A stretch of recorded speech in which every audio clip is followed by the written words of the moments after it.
Novel Stream presents A Connecticut Yankee in King Arthur's Court by Mark Twain. The ungentle laws and customs touched upon in this tale are historical, and the episodes which are used to illustrate them are also historical.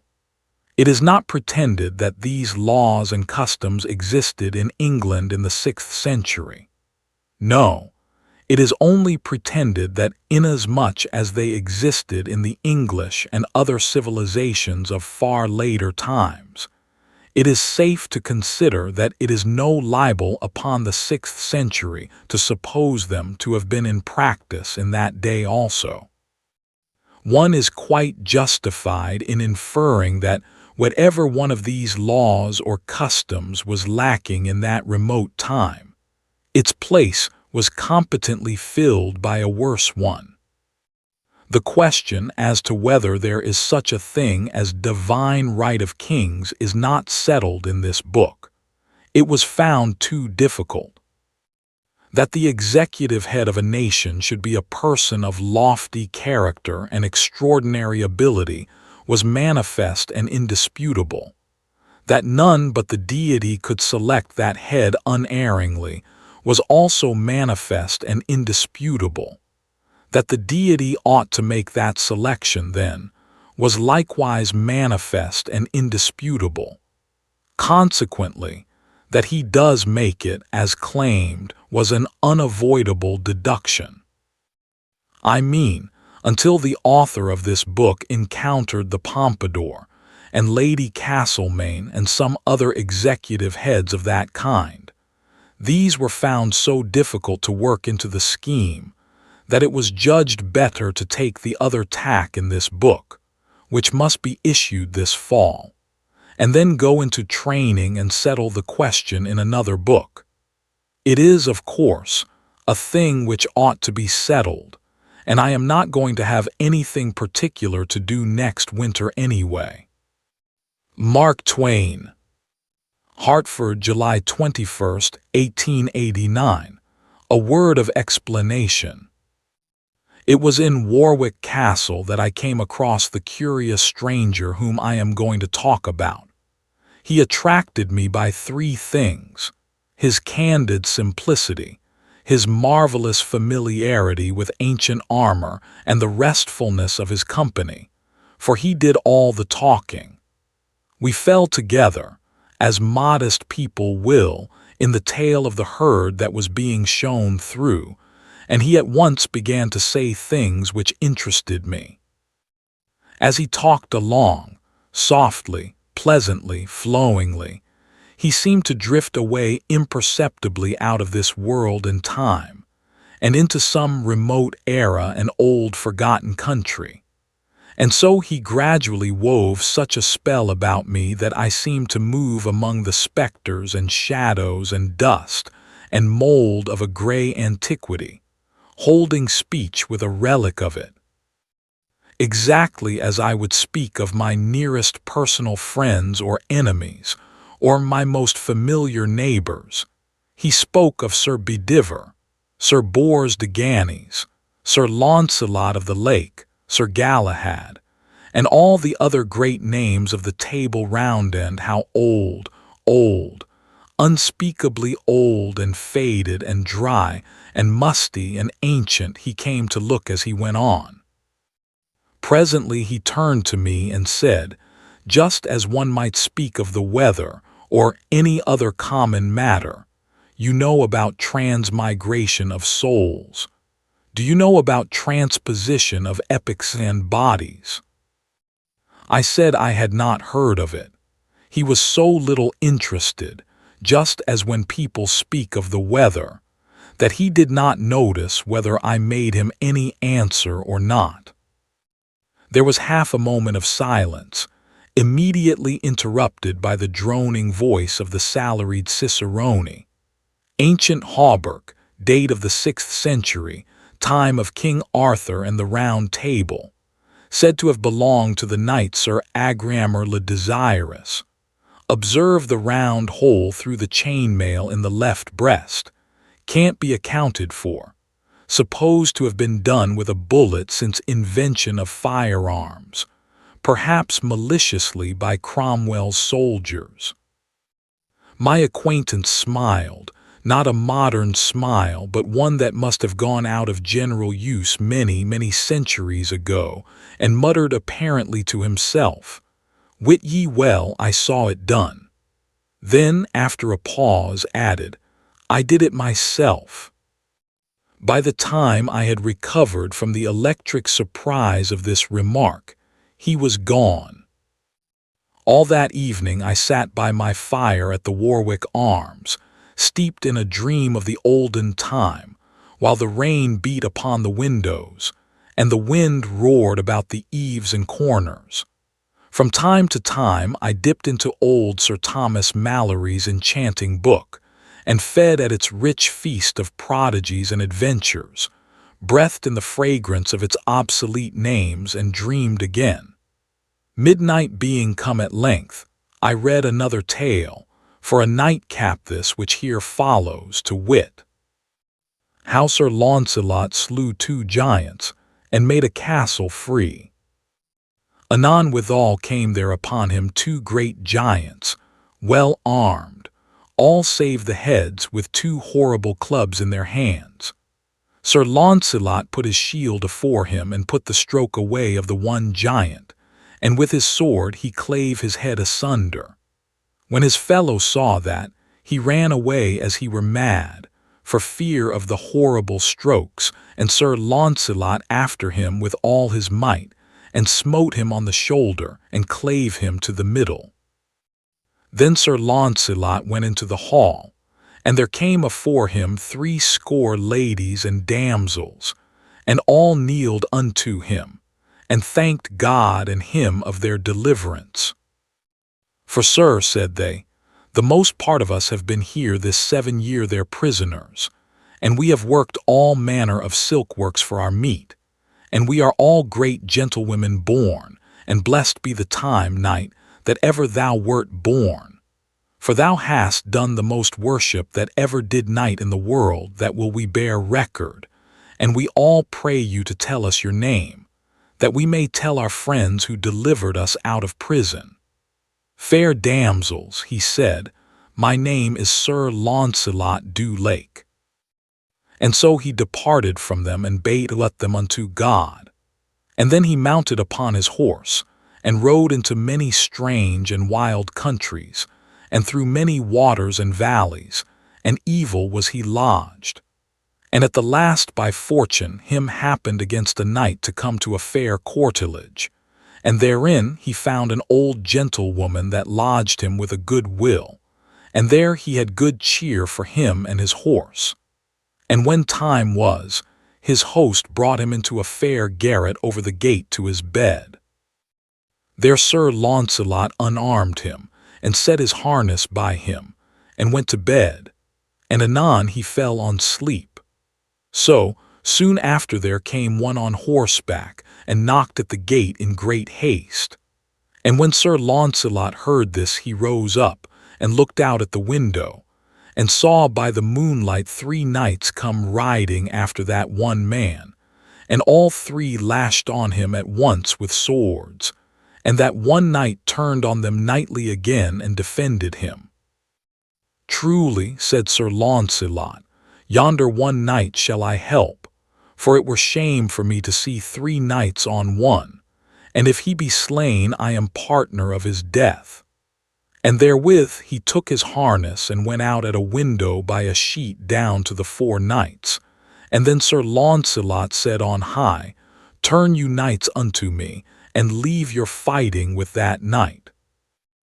And then they all 3 left Sir Kay, and turned unto Sir Launcelot, and there began great battle, for they alight all 3, and strake many strokes at Sir Launcelot, and assailed him on every side.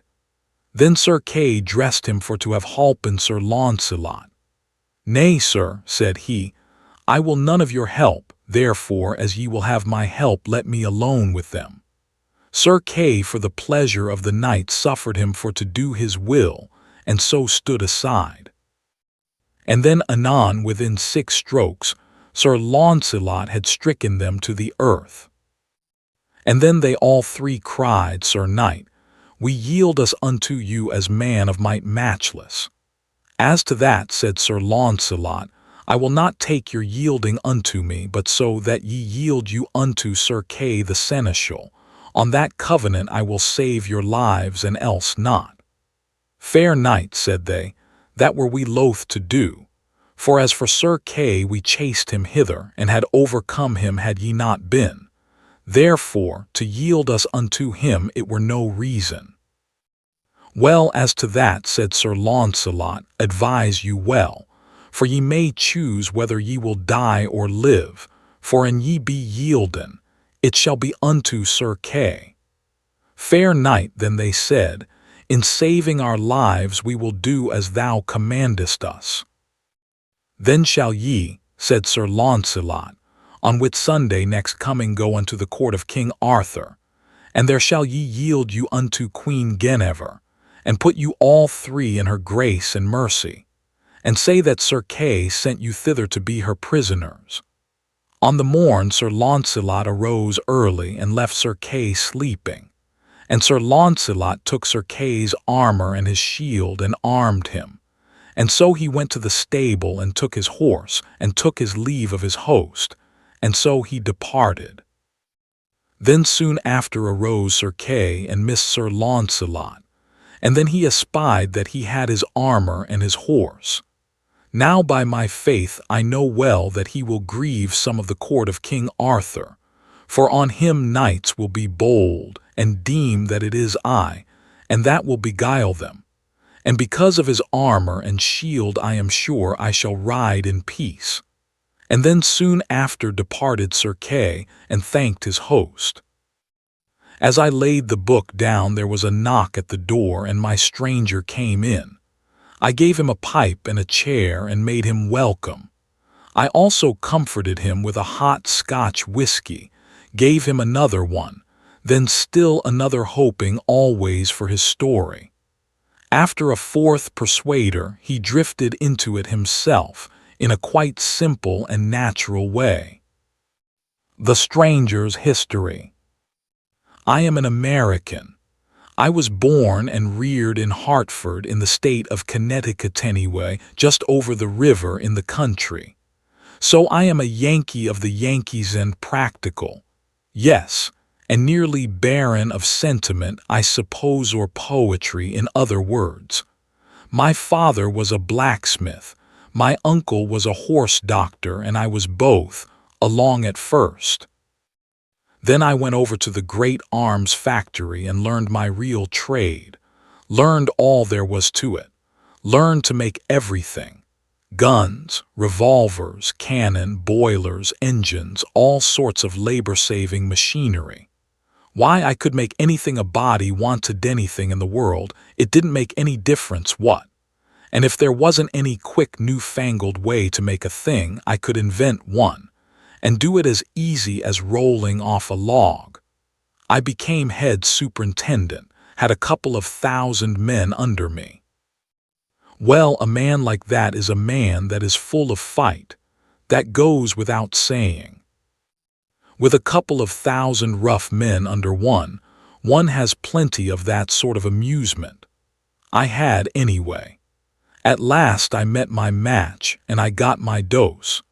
It was during a misunderstanding conducted with crowbars with a fellow we used to call Hercules. He laid me out with a crusher alongside the head that made everything crack, and seemed to spring every joint in my skull, and made it overlap its neighbor. Then the world went out in darkness, and I didn't feel anything more, and didn't know anything at all, at least for a while.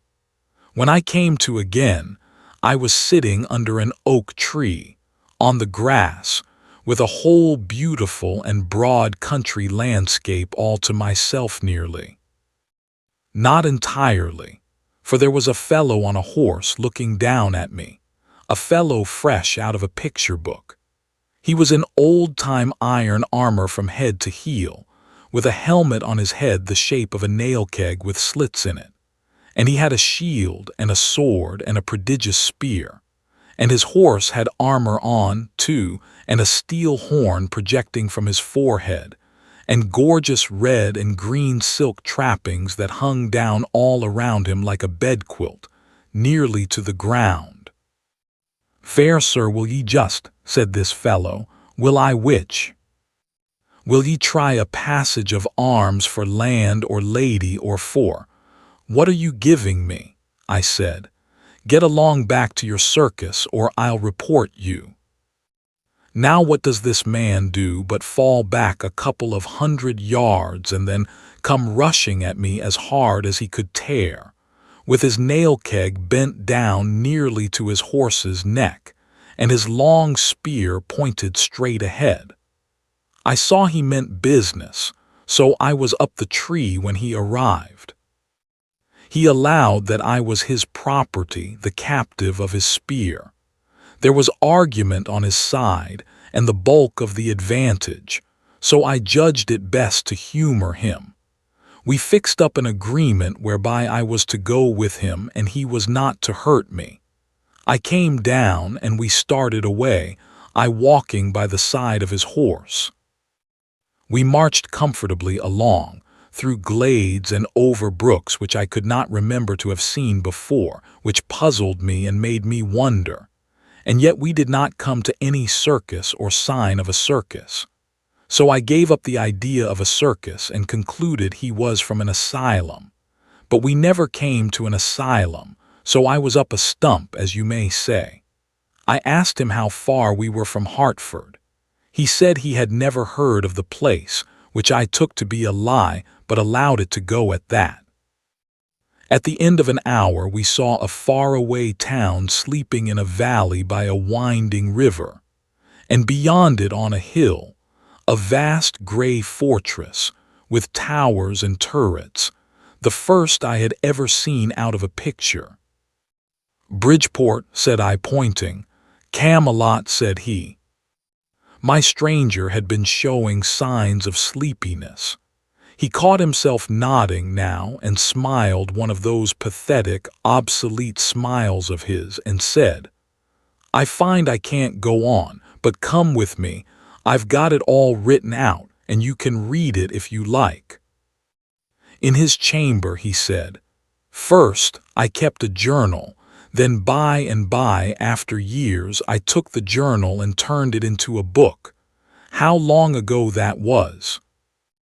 He handed me his manuscript and pointed out the place where I should begin. "Begin here. I've already told you what goes before." He was steeped in drowsiness by this time. As I went out at his door, I heard him murmur sleepily, "Give you good den, fair sir." I sat down by my fire and examined my treasure. The first part of it, the great bulk of it, was parchment, and yellow with age. I scanned a leaf particularly, and saw that it was a palimpsest. Under the old dim writing of the Yankee historian appeared traces of a penmanship which was older and dimmer still, Latin words and sentences, fragments from old monkish legends, evidently. I turned to the place indicated by my stranger and began to read as follows. Chapter 1. Camelot. "Camelot, Camelot," said I to myself. I don't seem to remember hearing of it before. Name of the asylum, likely. It was a soft, reposeful summer landscape, as lovely as a dream, and as lonesome as Sunday. The air was full of the smell of flowers, and the buzzing of insects and the twittering of birds, and there were no people, no wagons. There was no stir of life, nothing going on. The road was mainly a winding path with hoofprints in it, and now and then a faint trace of wheels on either side in the grass wheels that apparently had a tire as broad as one's hand. Presently a fair slip of a girl, about 10 years old, with a cataract of golden hair streaming down over her shoulders, came along. Around her head she wore a hoop of flame-red poppies. It was as sweet an outfit as ever I saw, what there was of it.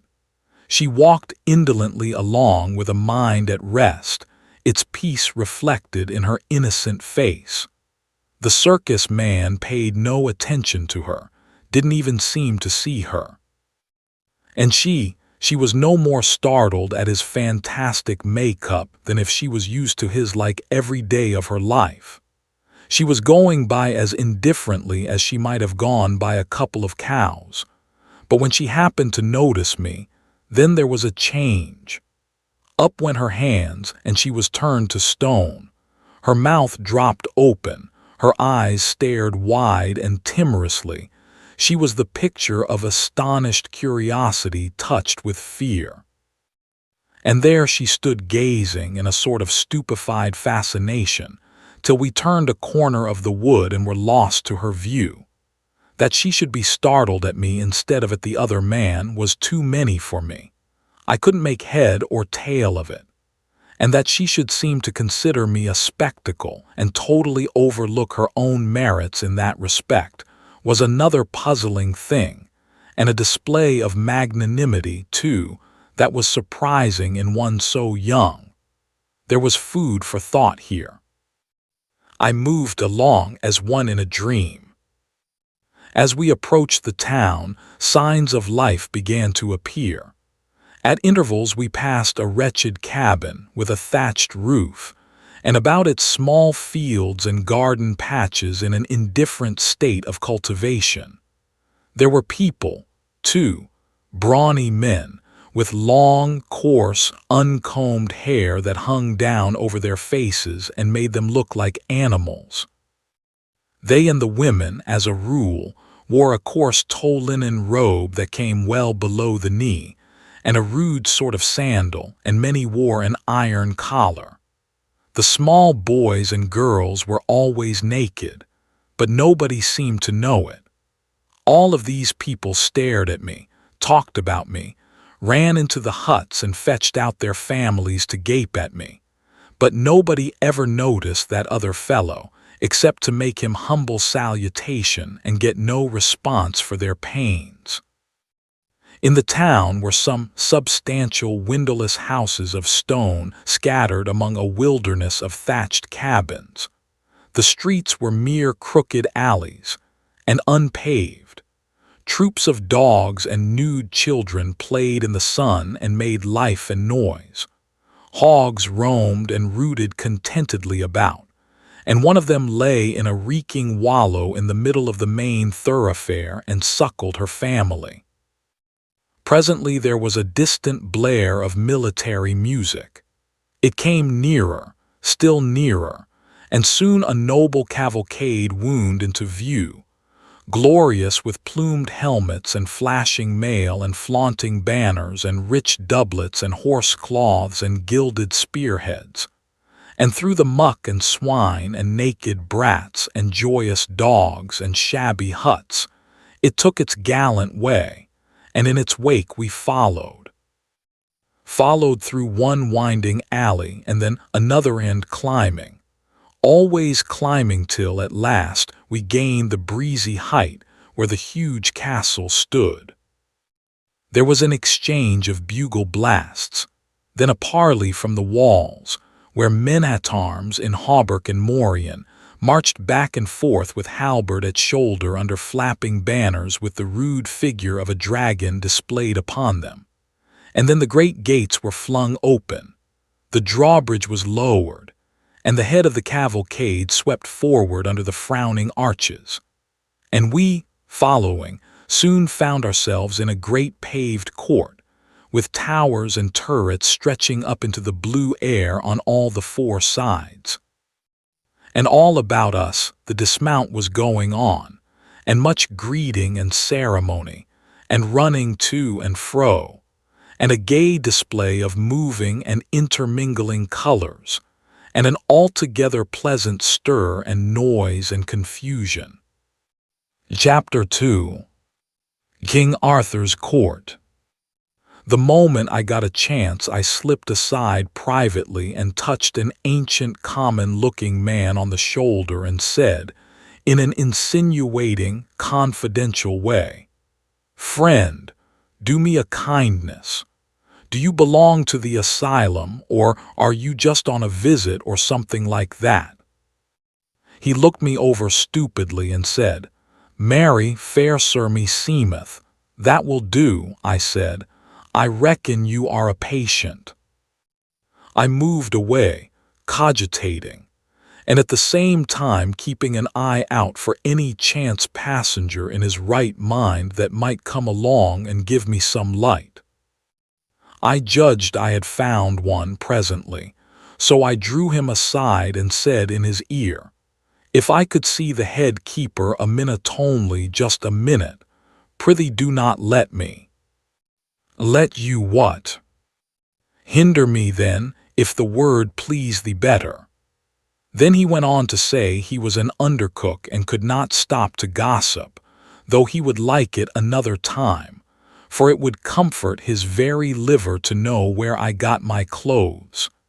As he started away, he pointed and said yonder was one who was idle enough for my purpose, and was seeking me besides, no doubt.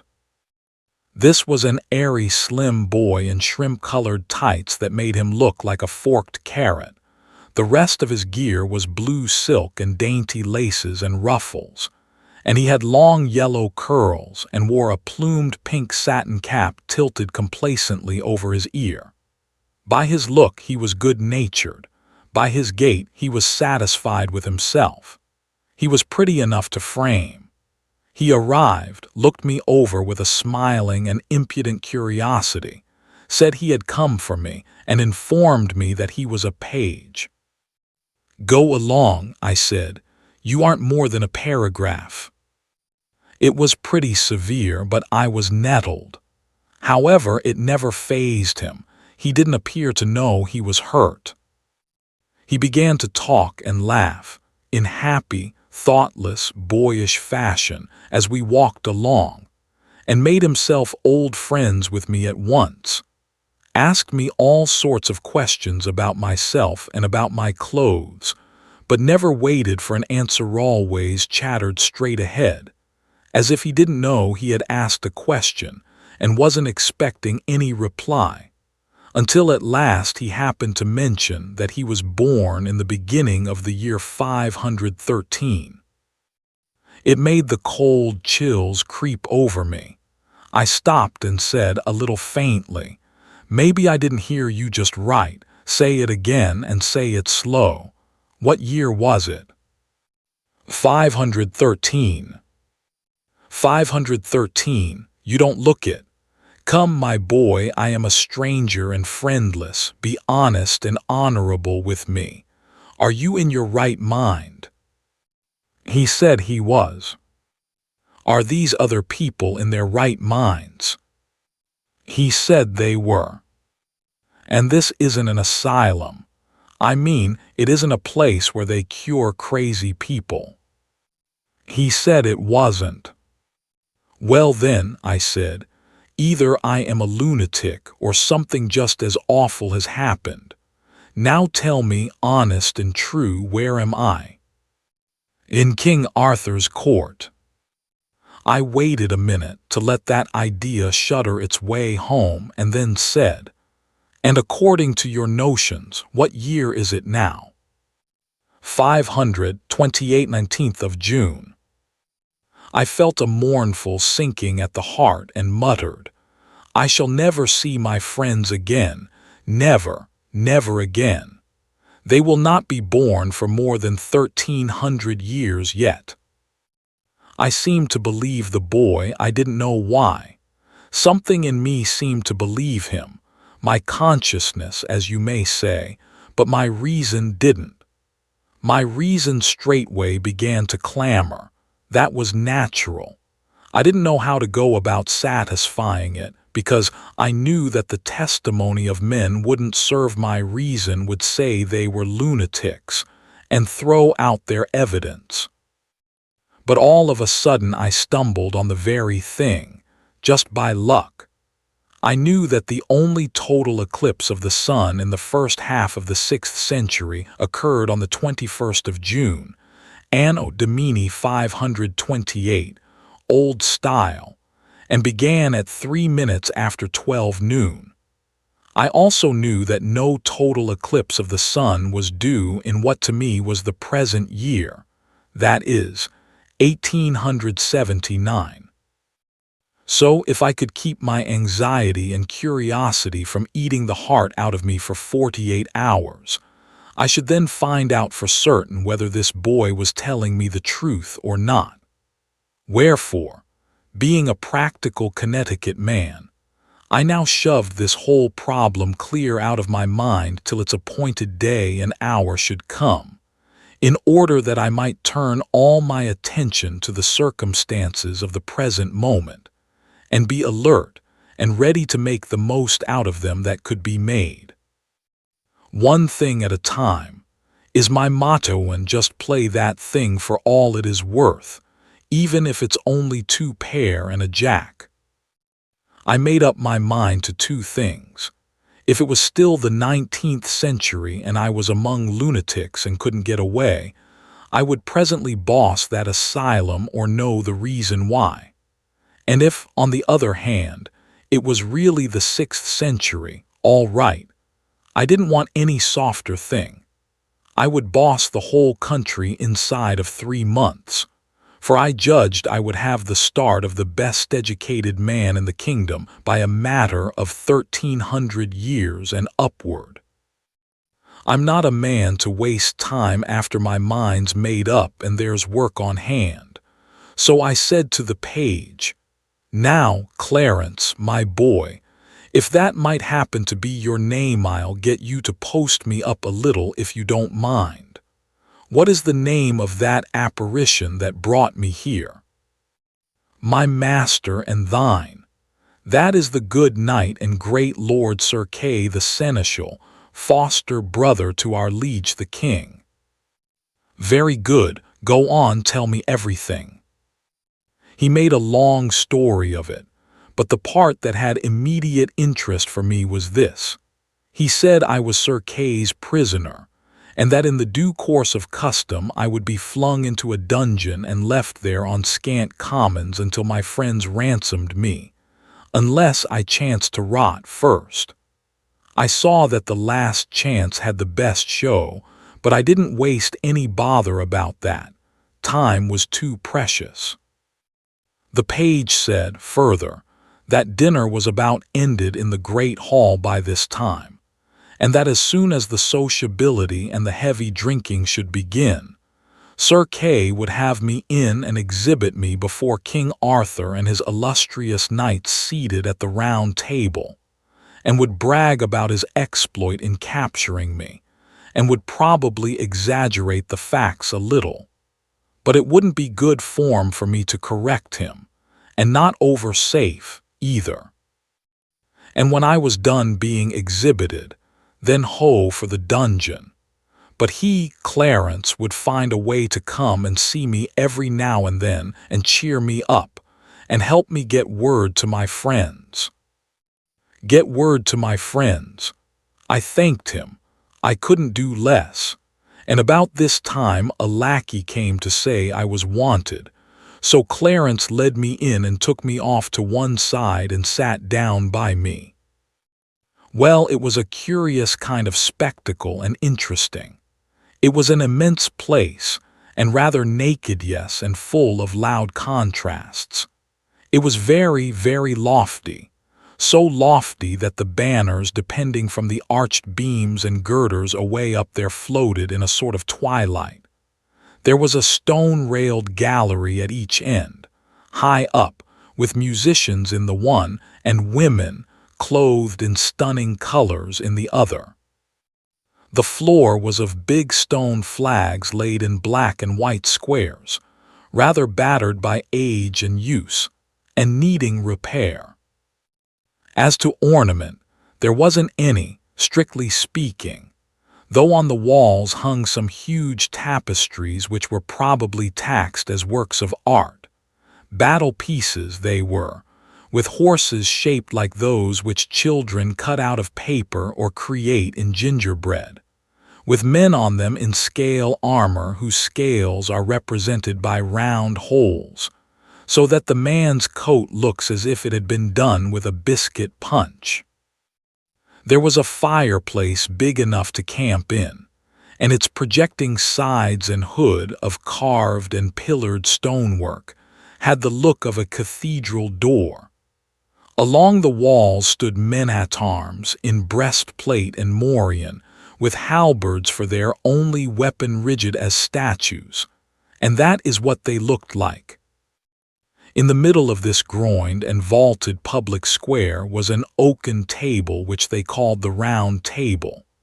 It was as large as a circus ring, and around it sat a great company of men dressed in such various and splendid colors that it hurt one's eyes to look at them. They wore their plumed hats right along, except that whenever one addressed himself directly to the king, he lifted his hat a trifle just as he was beginning his remark. Mainly they were drinking from entire ox horns, but a few were still munching bread or gnawing beef bones. There was about an average of 2 dogs to 1 man, and these sat in expectant attitudes till a spent bone was flung to them, and then they went for it by brigades and divisions, with a rush, and there ensued a fight which filled the prospect with a tumultuous chaos of plunging heads and bodies and flashing tails, and the storm of howlings and barkings deafened all speech for the time. But that was no matter, for the dog fight was always a bigger interest anyway. The men rose sometimes to observe it the better and bet on it, and the ladies and the musicians stretched themselves out over their balusters with the same object, and all broke into delighted ejaculations from time to time. In the end, the winning dog stretched himself out comfortably with his bone between his paws, and proceeded to growl over it, and gnaw it, and grease the floor with it, just as 50 others were already doing, and the rest of the court resumed their previous industries and entertainments. As a rule, the speech and behavior of these people were gracious and courtly, and I noticed that they were good and serious listeners when anybody was telling anything. I mean in a dog-fightless interval. And plainly, too, they were a childlike and innocent lot, telling lies of the stateliest pattern with a most gentle and winning naivety, and ready and willing to listen to anybody else's lie, and believe it too. It was hard to associate them with anything cruel or dreadful, and yet they dealt in tales of blood and suffering with a guileless relish that made me almost forget to shudder. I was not the only prisoner present. There were 20 or more. Poor devils, many of them were maimed, hacked, carved in a rightful way, and their hair, their faces, their clothing were caked with black and stiffened drenchings of blood. They were suffering sharp physical pain, of course, and weariness and hunger and thirst, no doubt, and at least none had given them the comfort of a wash or even the poor charity of a lotion for their wounds. Yet you never heard them utter a moan or a groan, or saw them show any sign of restlessness or any disposition to complain. The thought was forced upon me. The rascals, they have served other people so in their day. It being their own turn now, they were not expecting any better treatment than this. So their philosophical bearing is not an outcome of mental training, intellectual fortitude, reasoning. It is mere animal training. They are white Indians. Chapter 3. Knights of the Table Round.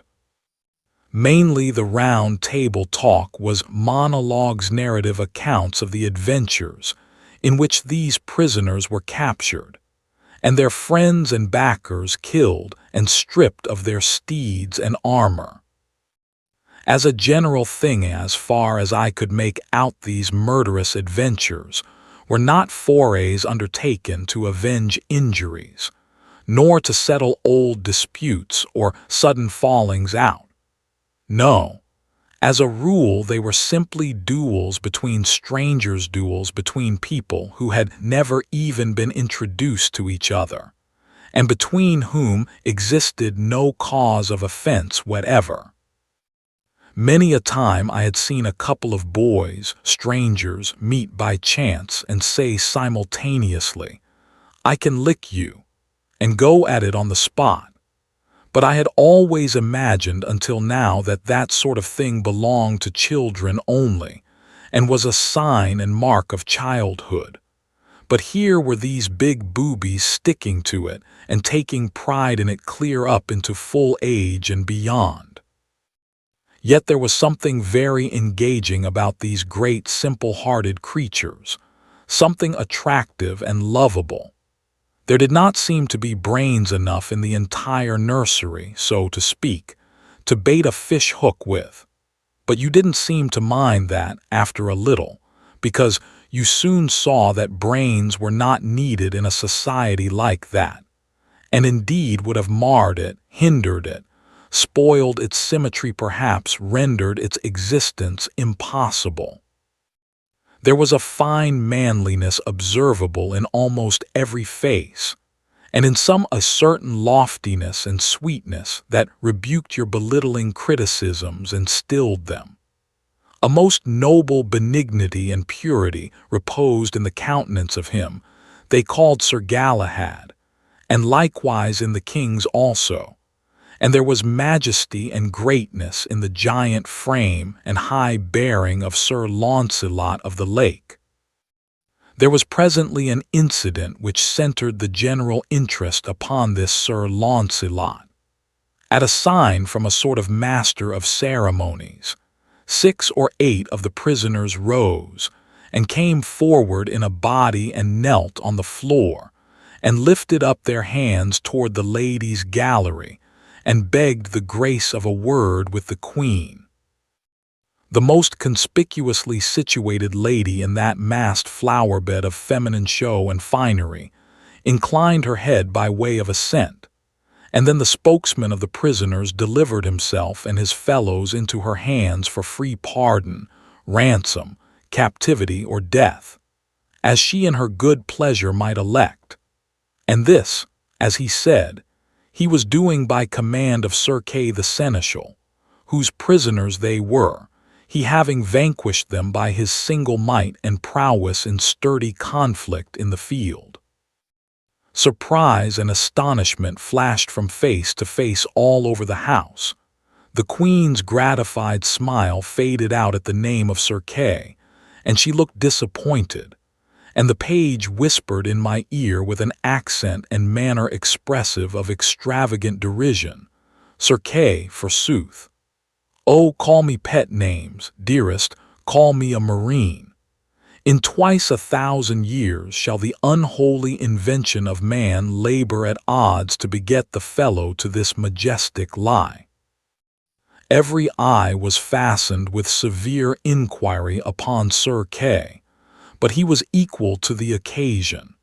He got up and played his hand like a majorman and took every trick. He said he would state the case exactly according to the facts. He would tell the simple, straightforward tale without comment of his own. And then, said he, if you find glory and honor due, you will give it unto him who is the mightiest man of his hands that ever bare shield or strake with sword in the ranks of Christian battle, even him that sitteth there. And he pointed to Sir Launcelot. Ah, he fetched them. It was a rattling good stroke. Then he went on and told how Sir Launcelot, seeking adventures, some brief time gone by, killed 7 giants at one sweep of his sword, and set 142 captive maidens free, and then went further, still seeking adventures, and found him, Sir Kay, fighting a desperate fight against 9 foreign knights, and straightway took the battle solely into his own hands, and conquered the 9. And that night Sir Launcelot rose quietly, and dressed him in Sir Kay's armor, and took Sir Kay's horse, and got him away into distant lands, and vanquished 16 knights in one pitched battle and 34 in another.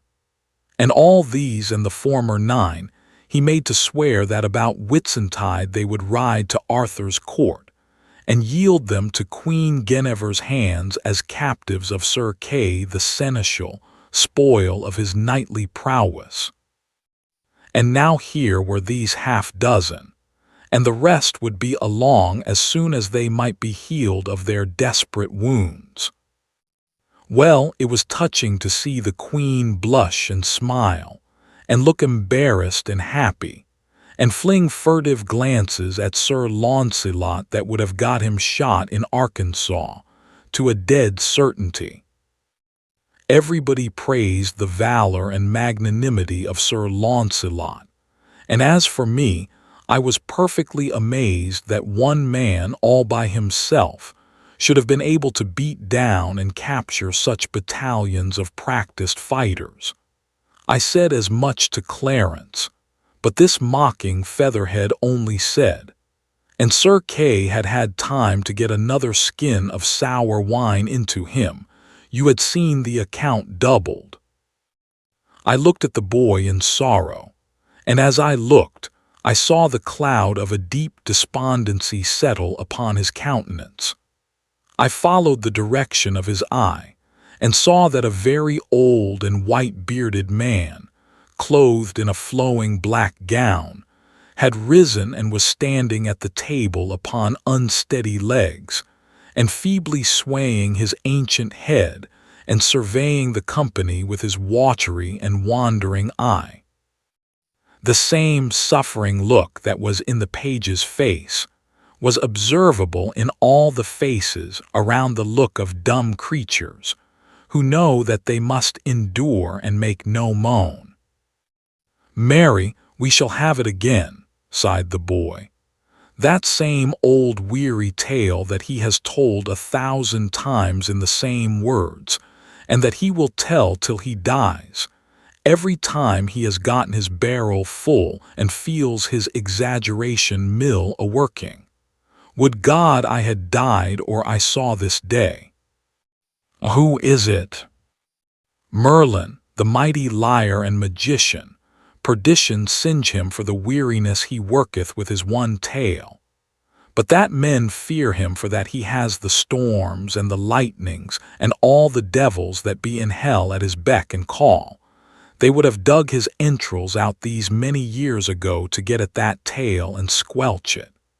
He tells it always in the third person, making believe he is too modest to glorify himself. Maledictions light upon him, misfortune be his dole.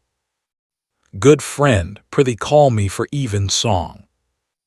The boy nestled himself upon my shoulder and pretended to go to sleep. The old man began his tale, and presently the lad was asleep in reality. So also were the dogs and the court, the lackeys, and the files of men-at-arms. The droning voice droned on. A soft snoring arose on all sides and supported it like a deep and subdued accompaniment of wind instruments. Some heads were bowed upon folded arms. Some lay back with open mouths that issued unconscious music. The flies buzzed and bit, unmolested. The rats swarmed softly out from 100 holes, and pattered about, and made themselves at home everywhere. And one of them sat up like a squirrel on the king's head, and held a bit of cheese in its hands and nibbled it, and dribbled the crumbs in the king's face with naive and impudent irreverence. It was a tranquil scene and restful to the weary eye and the jaded spirit. This was the old man's tale. He said, "Right so the king and Merlin departed and went until a hermit that was a good man and a great leech. So the hermit searched all his wounds and gave him good salves. So the king was there 3 days, and then were his wounds well amended that he might ride and go, and so departed. And as they rode, Arthur said, I have no sword. No force, said Merlin, hereby is a sword that shall be yours, and I may. So they rode till they came to a lake, the which was of fair water and broad. And in the midst of the lake Arthur was ware of an arm clothed in white samite, that held a fair sword in that hand. Lo, said Merlin, yonder is that sword that I spake of. With that they saw a damsel going upon the lake. What damsel is that? Said Arthur. That is the lady of the lake, said Merlin, and within that lake is a rock, and therein is as fair a place as any on earth, and richly beseen, and this damsel will come to you anon, and then speak ye fair to her that she will give you that sword. Anon withal came the damsel unto Arthur and saluted him, and he her again. Damsel, said Arthur, what sword is that yonder the arm holdeth above the water? I would it were mine, for I have no sword. Sir Arthur King, said the damsel, that sword is mine, and if ye will give me a gift when I ask it you, ye shall have it. By my faith, said Arthur, I will give you what gift ye will ask. Well, said the damsel, go ye into yonder barge and row yourself to the sword, and take it and the scabbard with you, and I will ask my gift when I see my time. So Sir Arthur and Merlin alight and tied their horses to 2 trees, and so they went into the ship.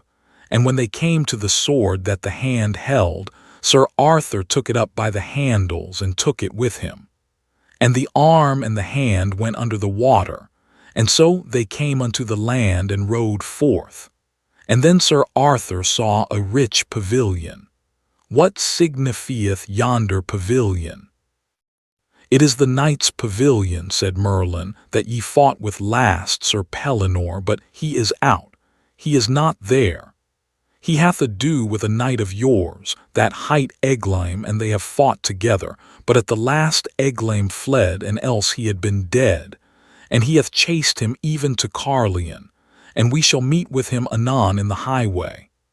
That is well said, said Arthur. Now have I a sword, now will I wage battle with him, and be avenged on him. Sir, ye shall not so, said Merlin, for the knight is weary of fighting and chasing, so that ye shall have no worship to have ado with him. Also, he will not lightly be matched of one night living, and therefore it is my counsel, let him pass, for he shall do you good service in short time, and his sons after his days. Also ye shall see that day in short space, ye shall be right glad to give him your sister to wed when I see him. I will do as ye advise me, said Arthur. Then Sir Arthur looked on the sword and liked it passing well. Whether liketh you better, said Merlin, the sword or the scabbard? Me liketh better the sword, said Arthur. Ye are more unwise, said Merlin, for the scabbard is worth 10 of the sword. For while ye have the scabbard upon you, ye shall never lose no blood, be ye never so sore wounded. Therefore, keep well the scabbard always with you. So they rode into Carlion, and by the way they met with Sir Pellinore. But Merlin had done such a craft that Pellinore saw not Arthur, and he passed by without any words. I marvel, said Arthur, that the knight would not speak. Sir, said Merlin, he saw you not, for an he had seen you ye had not lightly departed. So they came unto Carlion, whereof his knights were passing glad. And when they heard of his adventures, they marveled that he would jeopard his person so alone. But all men of worship said it was merry to be under such a chieftain that would put his person in adventure as other poor knights did. Chapter 4. Sir Dinadan the Humorist. It seemed to me that this quaint lie was most simply and beautifully told. But then I had heard it only once, and that makes a difference. It was pleasant to the others when it was fresh, no doubt. Sir Dinadan, the humorist, was the first to awake, and he soon roused the rest with a practical joke of a sufficiently poor quality. He tied some metal mugs to a dog's tail and turned him loose, and he tore around and around the place in a frenzy of fright, with all the other dogs bellowing after him and battering and crashing against everything that came in their way, and making altogether a chaos of confusion and a most deafening din and turmoil, at which every man and woman of the multitude laughed till the tears flowed, and some fell out of their chairs and wallowed on the floor in ecstasy. It was just like so many children. Sir Dinadan was so proud of his exploit that he could not keep from telling over and over again, to weariness, how the immortal idea happened to occur to him, and as is the way with humorists of his breed, he was still laughing at it after everybody else had got through. He was so set up that he concluded to make a speech, of course, a humorous speech. I think I never heard so many old played-out jokes strung together in my life. He was worse than the minstrels, worse than the clown in the circus. It seemed peculiarly sad to sit here, 1,300 years before I was born, and listen again to poor, flat, worm-eaten jokes that had given me the dry gripes when I was a boy 1,300 years afterwards. It about convinced me that there isn't any such thing as a new joke possible. Everybody laughed at these antiquities, but then they always do. I had noticed that centuries later. However, of course the scoffer didn't laugh, I mean the boy. No, he scoffed. There wasn't anything he wouldn't scoff at. He said the most of Sir Dinadan's jokes were rotten and the rest were petrified. I said petrified was good, as I believed myself that the only right way to classify the majestic ages of some of those jokes was by geologic periods. But that neat idea hit the boy in a blank place, for geology hadn't been invented yet. However, I made a note of the remark and calculated to educate the Commonwealth up to it if I pulled through. It is no use to throw a good thing away merely because the market isn't ripe yet. Now Sir Kay arose and began to fire up on his history mill with me for fuel. It was time for me to feel serious, and I did. Sir Kay told how he had encountered me in a far land of barbarians, who all wore the same ridiculous garb that I did, a garb that was a work of enchantment, and intended to make the wearer secure from hurt by human hands. However, he had nullified the force of the enchantment by prayer, and had killed my 13 knights in a 3 hours battle, and taken me prisoner, sparing my life in order that so strange a curiosity as I was might be exhibited to the wonder and admiration of the king and the court. He spoke of me all the time in the blandest way as this prodigious giant, and this horrible sky-towering monster, and this tusked and taloned man-devouring ogre, and everybody took in all this bosh in the naivest way, and never smiled or seemed to notice that there was any discrepancy between these watered statistics and me. He said that in trying to escape from him, I sprang into the top of a tree 200 cubits high at a single bound, but he dislodged me with a stone the size of a cow, which alta brast, the most of my bones, and then swore me to appear at Arthur's court for sentence. He ended by condemning me to die at noon on the 21st, and was so little concerned about it that he stopped to yawn before he named the date. I was in a dismal state by this time. Indeed, I was hardly enough in my right mind to keep the run of a dispute that sprung up as to how I had better be killed, the possibility of the killing being doubted by some, because of the enchantment in my clothes. And yet it was nothing but an ordinary suit of $15 slop shops. Still, I was sane enough to notice this detail, to wit, many of the terms used in the most matter-of-fact way by this great assemblage of the first ladies and gentlemen in the land would have made a Comanche blush. Indelicacy is too mild a term to convey the idea. However, I had read Tom Jones and Roderick Random and other books of that kind, and knew that the highest and first ladies and gentlemen in England had remained little or no cleaner in their talk, and in the morals and conduct which such talk implies, clear up to 100 years ago. In fact, clear into our own 19th century, in which century, broadly speaking, the earliest samples of the real lady and real gentleman discoverable in English history, or in European history, for that matter, may be said to have made their appearance. Suppose Sir Walter, instead of putting the conversations into the mouths of his characters, had allowed the characters to speak for themselves. We should have had talk from Rebecca and Ivanhoe, and the soft Lady Rowena which would embarrass a tramp in our day. However, to the unconsciously indelicate all things are delicate. King Arthur's people were not aware that they were indecent, and I had presence of mind enough not to mention it. They were so troubled about my enchanted clothes that they were mightily relieved at last, when old Merlin swept the difficulty away for them with a common-sense hint.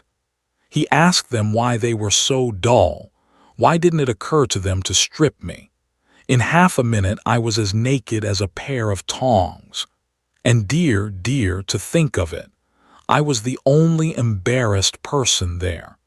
Everybody discussed me, and did it as unconcernedly as if I had been a cabbage. Queen Guinevere was as naively interested as the rest, and said she had never seen anybody with legs just like mine before. It was the only compliment I got, if it was a compliment. Finally, I was carried off in one direction, and my perilous clothes in another. I was shoved into a dark and narrow cell in a dungeon, with some scant remnants for dinner, some moldy straw for a bed, and no end of rats for company. Chapter 5. An Inspiration. I was so tired that even my fears were not able to keep me awake long. When I next came to myself, I seemed to have been asleep a very long time. My first thought was, well, what an astonishing dream I've had. I reckon I've waked only just in time to keep from being hanged or drowned or burned or something.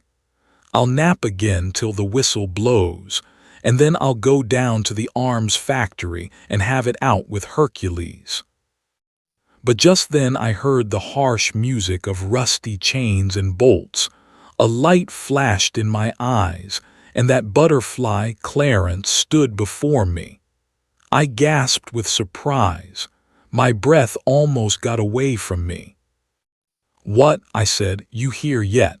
Go along with the rest of the dream, scatter." But he only laughed in his light-hearted way, and fell to making fun of my sorry plight.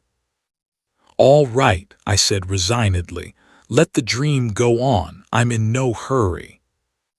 "Prithee, what dream?" "What dream?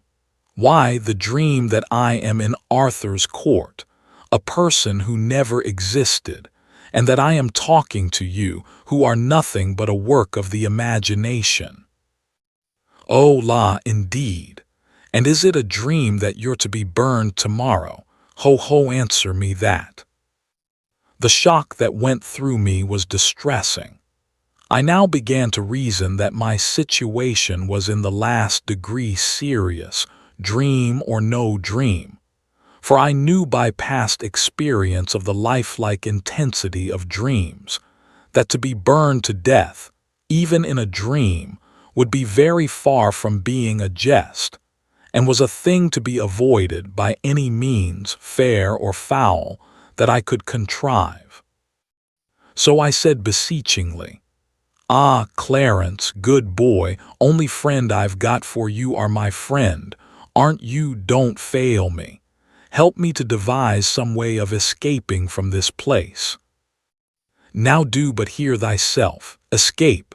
Why, man, the corridors are in guard and keep of men at arms." No doubt, no doubt, but how many, Clarence? Not many, I hope." "Full a score. One may not hope to escape," after a pause hesitatingly, "and there be other reasons and weightier." "Other ones, what are they?" "Well, they say, oh, but I daren't, indeed daren't." "Why, poor lad, what is the matter? Why do you blench? Why do you tremble so?" "Oh, in sooth, there is need. I do want to tell you, but come, come, be brave, be a man, speak out, there's a good lad."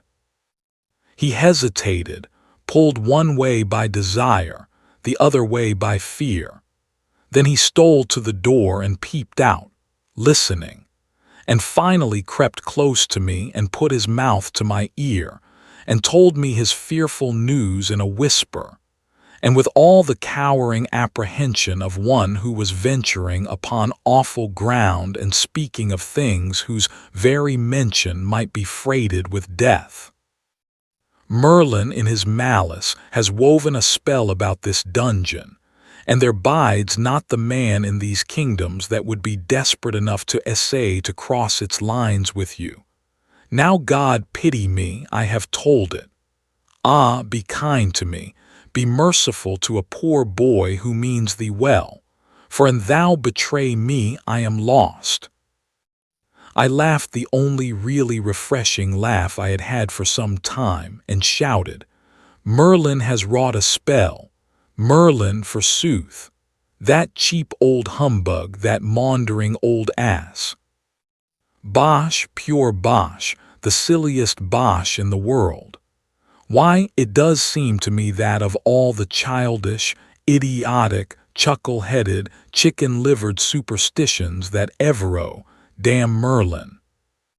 But Clarence had slumped to his knees before I had half finished, and he was like to go out of his mind with fright. "Oh, beware! These are awful words. Any moment these walls may crumble upon us if you say such things. Oh, call them back before it is too late." Now this strange exhibition gave me a good idea and set me to thinking.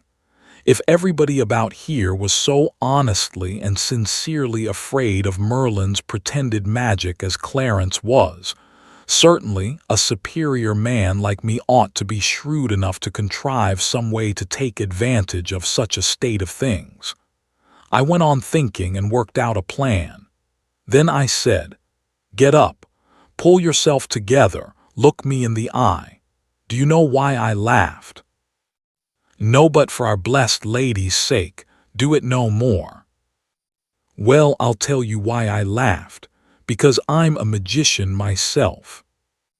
"Thou—" The boy recoiled a step and caught his breath, for the thing hit him rather sudden, but the aspect which he took on was very, very respectful. I took quick note of that. It indicated that a humbug didn't need to have a reputation in this asylum. People stood ready to take him at his word without that. I resumed. "I've known Merlin 700 years, and he— 700, don't interrupt me. He has died and come alive again 13 times and traveled under a new name every time. Smith, Jones, Robinson, Jackson, Peters, Haskins, Merlin a new alias every time he turns up. I knew him in Egypt 300 years ago. I knew him in India 500 years ago. He is always blethering around in my way everywhere I go. He makes me tired. He doesn't amount to shucks as a magician, knows some of the old common tricks but has never got beyond the rudiments and never will. He is well enough for the province's one-night stands and that sort of thing, you know. But dear me, he oughtn't to set up for an expert, anyway not where there's a real artist. Now look here, Clarence, I am going to stand your friend, right along, and in return you must be mine. I want you to do me a favor. I want you to get word to the king that I am a magician myself, and the supreme grand Muck and head of the tribe at that. And I want him to be made to understand that I am just quietly arranging a little calamity here that will make the fur fly in these realms if Sir Kay's project is carried out, and any harm comes to me. Will you get that to the king for me? The poor boy was in such a state that he could hardly answer me. It was pitiful to see a creature so terrified, so unnerved, so demoralized. But he promised everything, and on my side he made me promise over and over again that I would remain his friend, and never turn against him or cast any enchantments upon him. Then he worked his way out, staying himself with his hand along the wall like a sick person. Presently this thought occurred to me: how heedless I have been. When the boy gets calm, he will wonder why a great magician like me should have begged a boy like him to help me get out of this place. He will put this and that together, and will see that I am a humbug. I worried over that heedless blunder for an hour and called myself a great many hard names meantime. But finally it occurred to me all of a sudden that these animals didn't reason, that they never put this and that together, that all their talk showed that they didn't know a discrepancy when they saw it. I was at rest then. But as soon as one is at rest in this world, off he goes on something else to worry about. It occurred to me that I had made another blunder. I had sent the boy off to alarm his betters with a threat, I intending to invent a calamity at my leisure. Now the people who are the readiest and eagerest and willingest to swallow miracles are the very ones who are hungriest to see you perform them. Suppose I should be called on for a sample. Suppose I should be asked to name my calamity. Yes, I had made a blunder. I ought to have invented my calamity first. What shall I do? What can I say to gain a little time? I was in trouble again, in the deepest kind of trouble. There's a footstep they are coming. If I had only just a moment to think. Good, I've got it. I'm all right. You see, it was the eclipse. It came into my mind in the nick of time, how Columbus or Cortez or one of those people played an eclipse as a saving trump once on some savages, and I saw my chance. I could play it myself now, and it wouldn't be any plagiarism either, because I should get it in nearly 1,000 years ahead of those parties. Clarence came in, subdued, distressed, and said, I hastened the message to our liege the king, and straightway he had me to his presence. He was frightened even to the marrow, and was minded to give order for your instant enlargement, and that you be clothed in fine raiment and lodged as befitted one so great. But then came Merlin and spoiled all, for he persuaded the king that you are mad and know not whereof you speak, and said your threat is but foolishness and idle vaporing. They disputed long, but in the end Merlin, scoffing, said, Wherefore hath he not named his brave calamity? Verily it is because he cannot. This thrust did in a most sudden sort close the king's mouth, and he could offer naught to turn the argument. And so, reluctant and full loth to do you the discourtesy, he yet prayeth you to consider his perplexed case, as noting how the matter stands, and name the calamity, if so be you have determined the nature of it and the time of its coming. Oh, prithee delay not. To delay at such a time were to double and treble the perils that already compass thee about. Oh, be thou wise, name the calamity. I allowed silence to accumulate while I got my impressiveness together, and then said, How long have I been shut up in this hole? You were shut up when yesterday was well spent. It is 9 of the morning now. No, then I have slept well, sure enough. 9 in the morning now. And yet it is the very complexion of midnight to a shade. This is the 20th then. The 20th, yes. And I am to be burned alive tomorrow. The boy shuddered. At what hour? At high noon. Now then, I will tell you what to say. I paused and stood over that cowering lad a whole minute in awful silence. Then, in a voice deep, measured, charged with doom, I began, and rose by dramatically graded stages to my colossal climax, which I delivered in as sublime and noble a way as ever I did such a thing in my life. Go back and tell the king that at that hour I will smother the whole world in the dead blackness of midnight. I will blot out the sun, and he shall never shine again. The fruits of the earth shall rot for lack of light and warmth, and the peoples of the earth shall famish and die to the last man.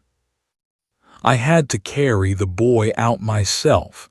He sunk into such a collapse. I handed him over to the soldiers and went back. Chapter 6.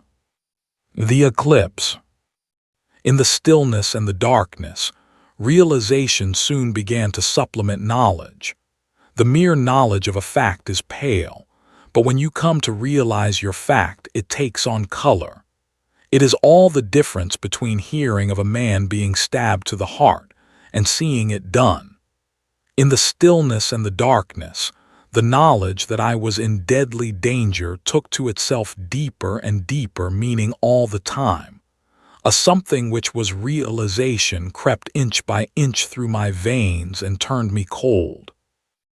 But it is a blessed provision of nature that at times like these, as soon as a man's mercury has got down to a certain point, there comes a revulsion, and he rallies. Hope springs up, and cheerfulness along with it, and then he is in good shape to do something for himself if anything can be done.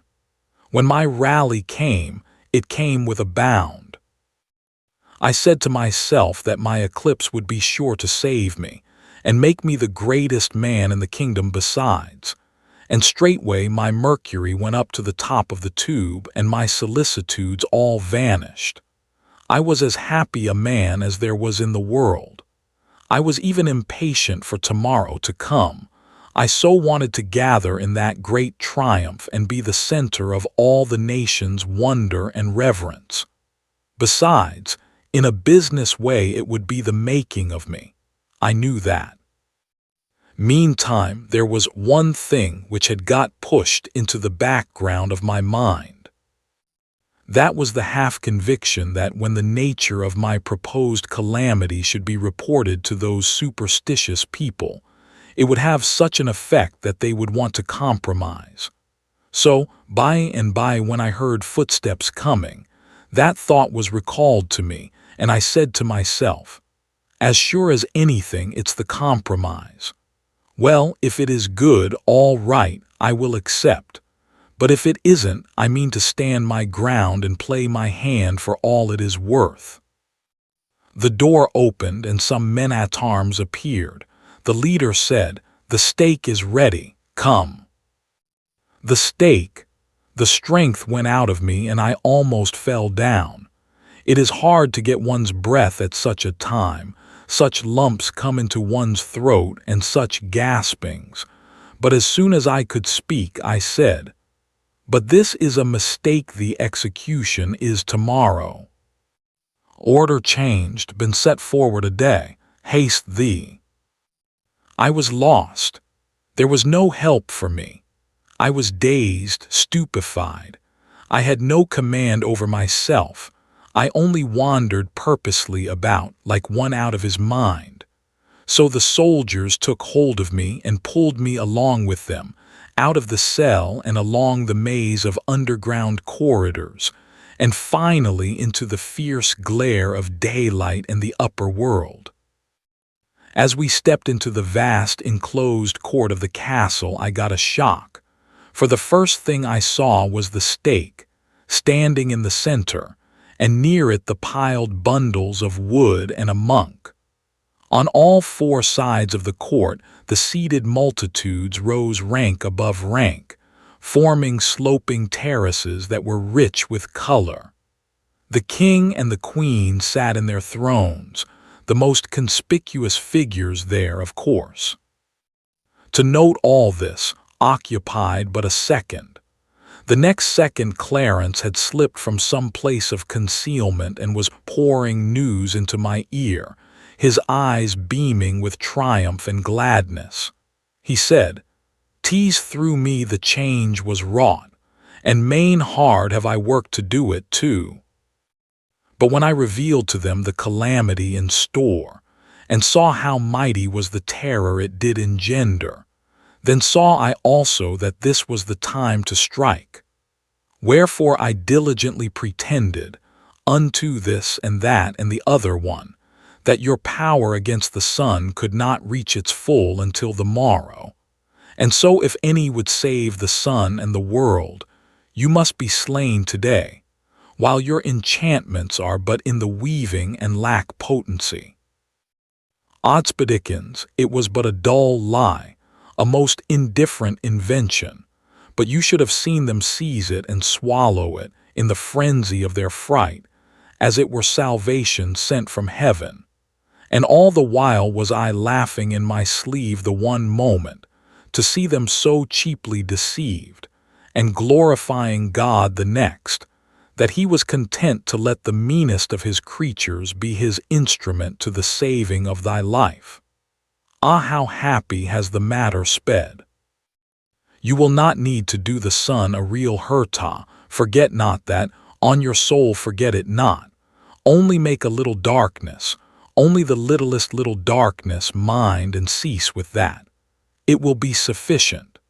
They will see that I spoke falsely, being ignorant as they will fancy, and with the falling of the first shadow of that darkness you shall see them go mad with fear, and they will set you free and make you great. Go to thy triumph now. But remember, good friend, I implore thee, remember my supplication, and do the blessed sun no hurt. For my sake, thy true friend.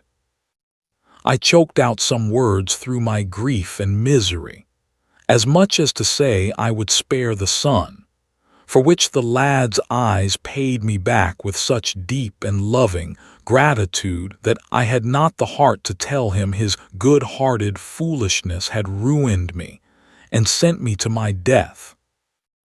As the soldiers assisted me across the court, the stillness was so profound that if I had been blindfolded I should have supposed I was in a solitude instead of walled in by 4,000 people. There was not a movement perceptible in those masses of humanity. They were as rigid as stone images, and as pale, and dread sat upon every countenance. This hush continued while I was being chained to the stake. It still continued while the wooden logs were carefully and tediously piled about my ankles, my knees, my thighs, my body. Then there was a pause and a deeper hush, if possible, and a man knelt down at my feet with a blazing torch. The multitude strained forward, gazing and parting slightly from their seats without knowing it. The monk raised his hands above my head and his eyes toward the blue sky and began some words in Latin. In this attitude he droned on and on a little while and then stopped. I waited 2 or 3 moments, then looked up. He was standing there petrified. With a common impulse, the multitude rose slowly up and stared into the sky. I followed their eyes, as sure as guns there was my eclipse beginning. The life went boiling through my veins. I was a new man. The rim of black spread slowly into the sun's disk. My heart beat higher and higher, and still the assemblage and the priest stared into the sky, motionless. I knew that this gaze would be turned upon me next. When it was, I was ready. I was in one of the most grand attitudes I ever struck, with my arms stretched up pointing to the sun. It was a noble effect. You could see the shudder sweep the mass like a wave. 2 shouts rang out, one close upon the heels of the other. "Apply the torch." "I forbid it." The one was from Merlin, the other from the king. Merlin started from his place to apply the torch himself, I judged. I said, "Stay where you are. If any man moves, even the king, before I give him leave, I will blast him with thunder, I will consume him with lightnings." The multitude sank meekly into their seats, and I was just expecting they would. Merlin hesitated a moment or two, and I was on pins and needles during that little while. Then he sat down, and I took a good breath, for I knew I was master of the situation now. The king said, "Be merciful, fair sir, and essay no further in this perilous matter, lest disaster follow. It was reported to us that your powers could not attain unto their full strength until the morrow, but your majesty thinks the report may have been a lie. It was a lie." That made an immense effect. Up went appealing hands everywhere, and the king was assailed with a storm of supplications that I might be bought off at any price, and the calamity stayed. The king was eager to comply. He said, "Name any terms, reverend sir, even to the halving of my kingdom, but banish this calamity, spare the sun." My fortune was made. I would have taken him up in a minute, but I couldn't stop an eclipse. The thing was out of the question, so I asked time to consider. The king said, how long, good sir? Be merciful, look, it groweth darker moment by moment. Prithee, how long?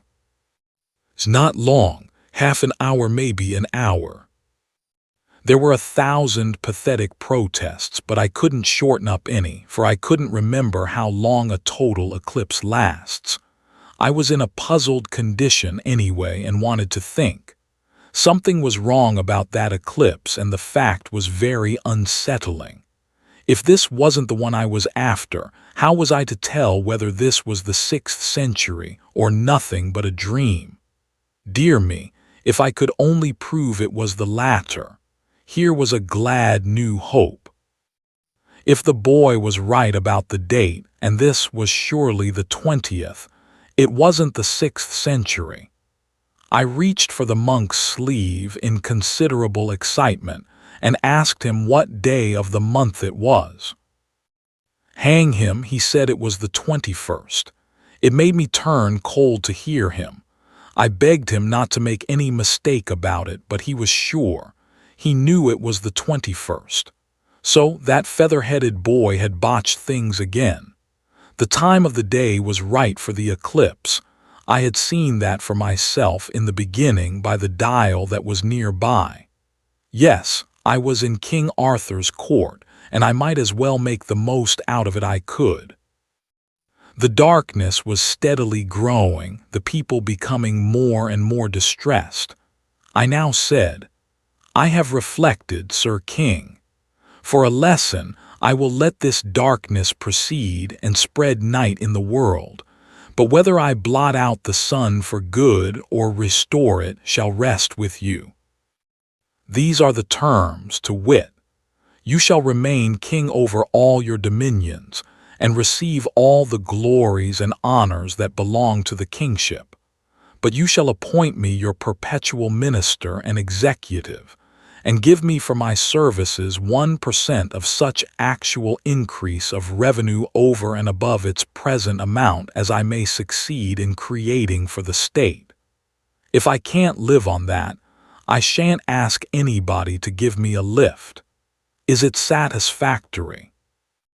There was a prodigious roar of applause, and out of the midst of it the king's voice rose, saying, "Away with his bonds and set him free, and do him homage, high and low, rich and poor, for he has become the king's right hand, is clothed with power and authority, and his seat is upon the highest step of the throne. Now sweep away this creeping night and bring the light and cheer again, that all the world may bless thee." But I said, "That a common man should be shamed before the world is nothing, but it were dishonor to the king if any that saw his minister naked should not also see him delivered from his shame. If I might ask that my clothes be brought again, they are not meet," the king broke in. "Fetch raiment of another sort, clothe him like a prince." My idea worked. I wanted to keep things as they were till the eclipse was total, otherwise they would be trying again to get me to dismiss the darkness, and of course I couldn't do it. Sending for the clothes gained some delay, but not enough, so I had to make another excuse. I said it would be but natural if the king should change his mind and repent to some extent of what he had done under excitement. Therefore I would let the darkness grow a while, and if at the end of a reasonable time the king had kept his mind the same, the darkness should be dismissed. Neither the king nor anybody else was satisfied with that arrangement, but I had to stick to my point.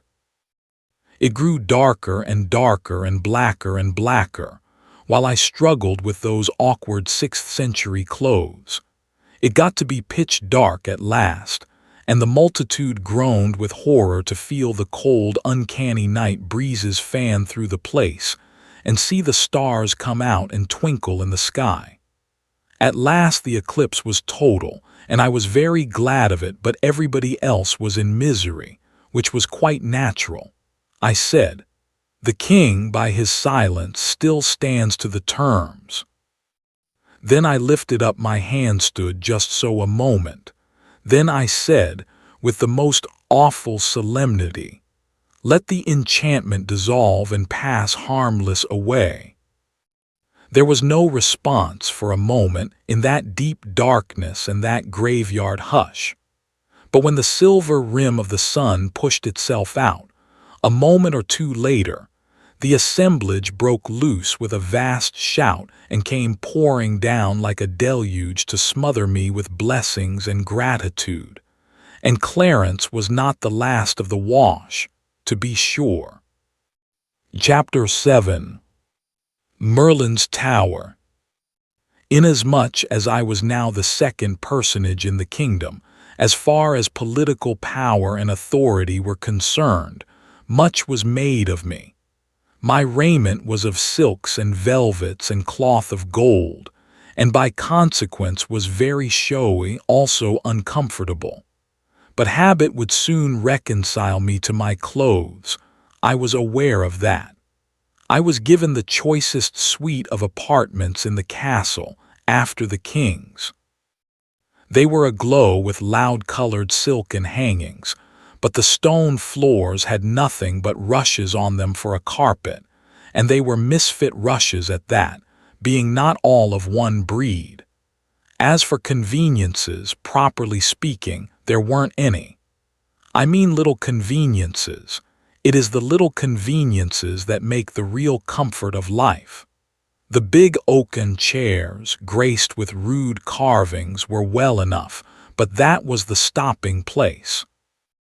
There was no soap, no matches, no looking-glass except a metal one, about as powerful as a pail of water. and not a chromo. I had been used to chromos for years, and I saw now that without my suspecting it, a passion for art had got worked into the fabric of my being and was become a part of me. It made me homesick to look around over this proud and gaudy but heartless barrenness, and remember that in our house in East Hartford, all unpretending as it was, you couldn't go into a room but you would find an insurance chromo, or at least a three-color God bless our home over the door, and in the parlor we had 9. But here, even in my grand room of state, there wasn't anything in the nature of a picture except a thing the size of a bedquilt, which was either woven or knitted. It had darned places in it, and nothing in it was the right color or the right shape. And as for proportions, even Raphael himself couldn't have botched them more formidably. After all his practice on those nightmares they call his celebrated Hampton Court cartoons. Raphael was a bird. We had several of his chromos. One was his miraculous draft of fishes, where he puts in a miracle of his own, puts 3 men into a canoe which wouldn't have held a dog without upsetting. I always admired to study Ars art. It was so fresh and unconventional. There wasn't even a bell or a speaking tube in the castle. I had a great many servants, and those that were on duty lolled in the anteroom, and when I wanted one of them I had to go and call for him. There was no gas, there were no candles. A bronze dish half full of boarding-house butter with a blazing rag floating in it was the thing that produced what was regarded as light. A lot of these hung along the walls and modified the dark, just toned it down enough to make it dismal. If you went out at night, your servants carried torches. There were no books, pens, paper, or ink, and no glass in the openings they believed to be windows. It is a little thing glass is. Until it is absent, then it becomes a big thing. But perhaps the worst of all was that there wasn't any sugar, coffee, tea, or tobacco. I saw that I was just another Robinson Crusoe cast away on an uninhabited island, with no society but some more or less tame animals, and if I wanted to make life bearable I must do as he did: invent, contrive, create, reorganize things, set brain and hand to work and keep them busy. Well, that was in my line. One thing troubled me along at first: the immense interest which people took in me. Apparently the whole nation wanted a look at me. It soon transpired that the eclipse had scared the British world almost to death, that while it lasted the whole country, from one end to the other, was in a pitiable state of panic, and the churches, hermitages, and monkeries overflowed with praying and weeping poor creatures who thought the end of the world had come. Then had followed the news that the producer of this awful event was a stranger, a mighty magician at Arthur's court, that he could have blown out the sun like a candle, and was just going to do it when his mercy was purchased, and he then dissolved his enchantments, and was now recognized and honored as the man who had by his unaided might save the globe from destruction and its peoples from extinction. Now if you consider that everybody believed that, and not only believed it, but never even dreamed of doubting it, you will easily understand that there was not a person in all Britain that would not have walked 50 miles to get a sight of me. Of course, I was all the talk. All other subjects were dropped. Even the king became suddenly a person of minor interest and notoriety. Within 24 hours the delegations began to arrive, and from that time onward for a fortnight they kept coming. The village was crowded, and all the countryside. I had to go out 12 times a day and show myself to these reverent and awe-stricken multitudes. It came to be a great burden, as to time and trouble, but of course it was at the same time compensatingly agreeable to be so celebrated and such a center of homage. It turned Brer Merlin green with envy and spite, which was a great satisfaction to me. But there was one thing I couldn't understand. Nobody had asked for an autograph. I spoke to Clarence about it. By George, I had to explain to him what it was. Then he said nobody in the country could read or write but a few dozen priests. Land, think of that. There was another thing that troubled me a little. Those multitudes presently began to agitate for another miracle. That was natural. To be able to carry back to their far homes the boast that they had seen the man who could command the sun, riding in the heavens and be obeyed, would make them great in the eyes of their neighbors and envied by them all. But to be able to also say they had seen him work a miracle themselves, why, people would come a distance to see them. The pressure got to be pretty strong. There was going to be an eclipse of the moon, and I knew the date and hour, but it was too far away. 2 years. I would have given a good deal for license to hurry it up and use it now when there was a big market for it. It seemed a great pity to have it wasted so, and come lagging along at a time when a body wouldn't have any use for it, as like as not. If it had been booked for only a month away, I could have sold it short. But as matters stood, I couldn't seem to cipher out any way to make it do me any good, so I gave up trying. Next, Clarence found that old Merlin was making himself busy on the sly among those people. He was spreading a report that I was a humbug, and that the reason I didn't accommodate the people with a miracle was because I couldn't. I saw that I must do something. I presently thought out a plan. By my authority as executive, I threw Merlin into prison, the same cell I had occupied myself. Then I gave public notice by herald and trumpet that I should be busy with affairs of state for a fortnight, but about the end of that time I would take a moment's leisure and blow up Merlin's stone tower by fires from heaven. In the meantime, whoso listened to evil reports about me, let him beware. Furthermore, I would perform but this one miracle at this time, and no more.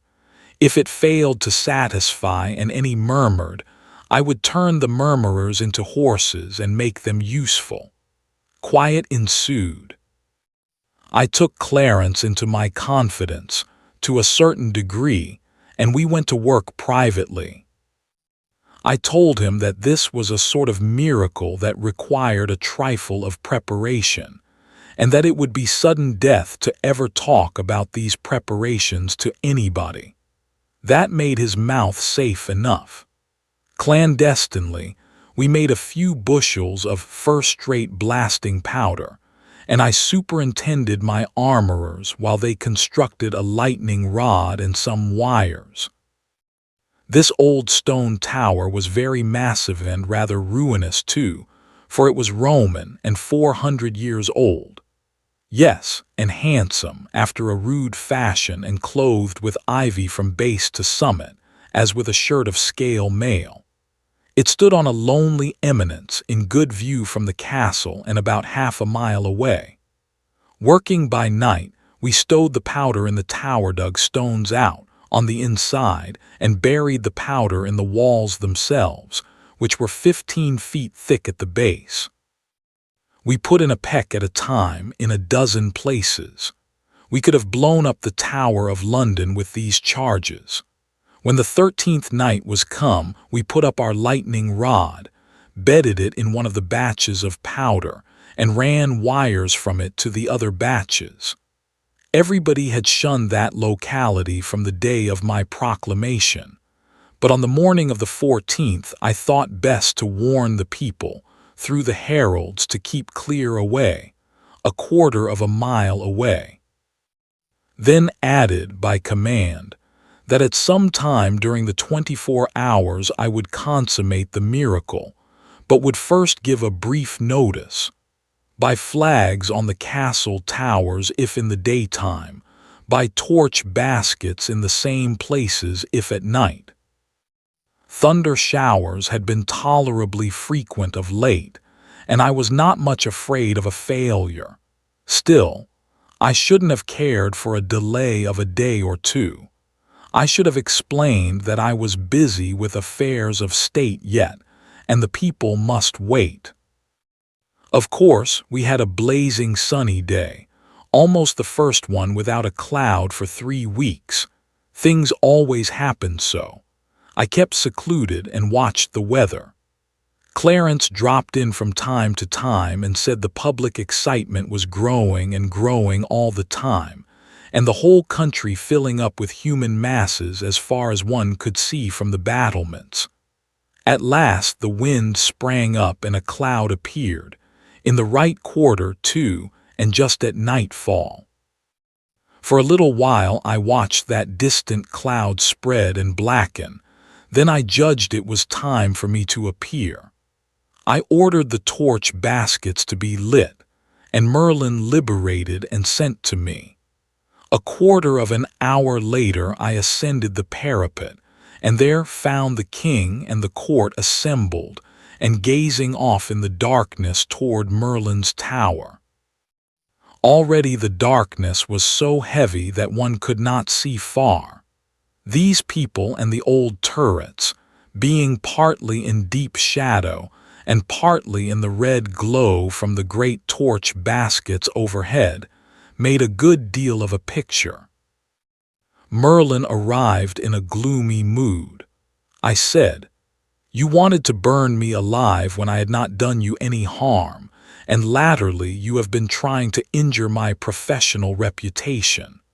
Therefore I am going to call down fire and blow up your tower, but it is only fair to give you a chance. Now if you think you can break my enchantments and ward off the fires, step to the bat. It's your innings." "I can, fair sir, and I will, doubt it not."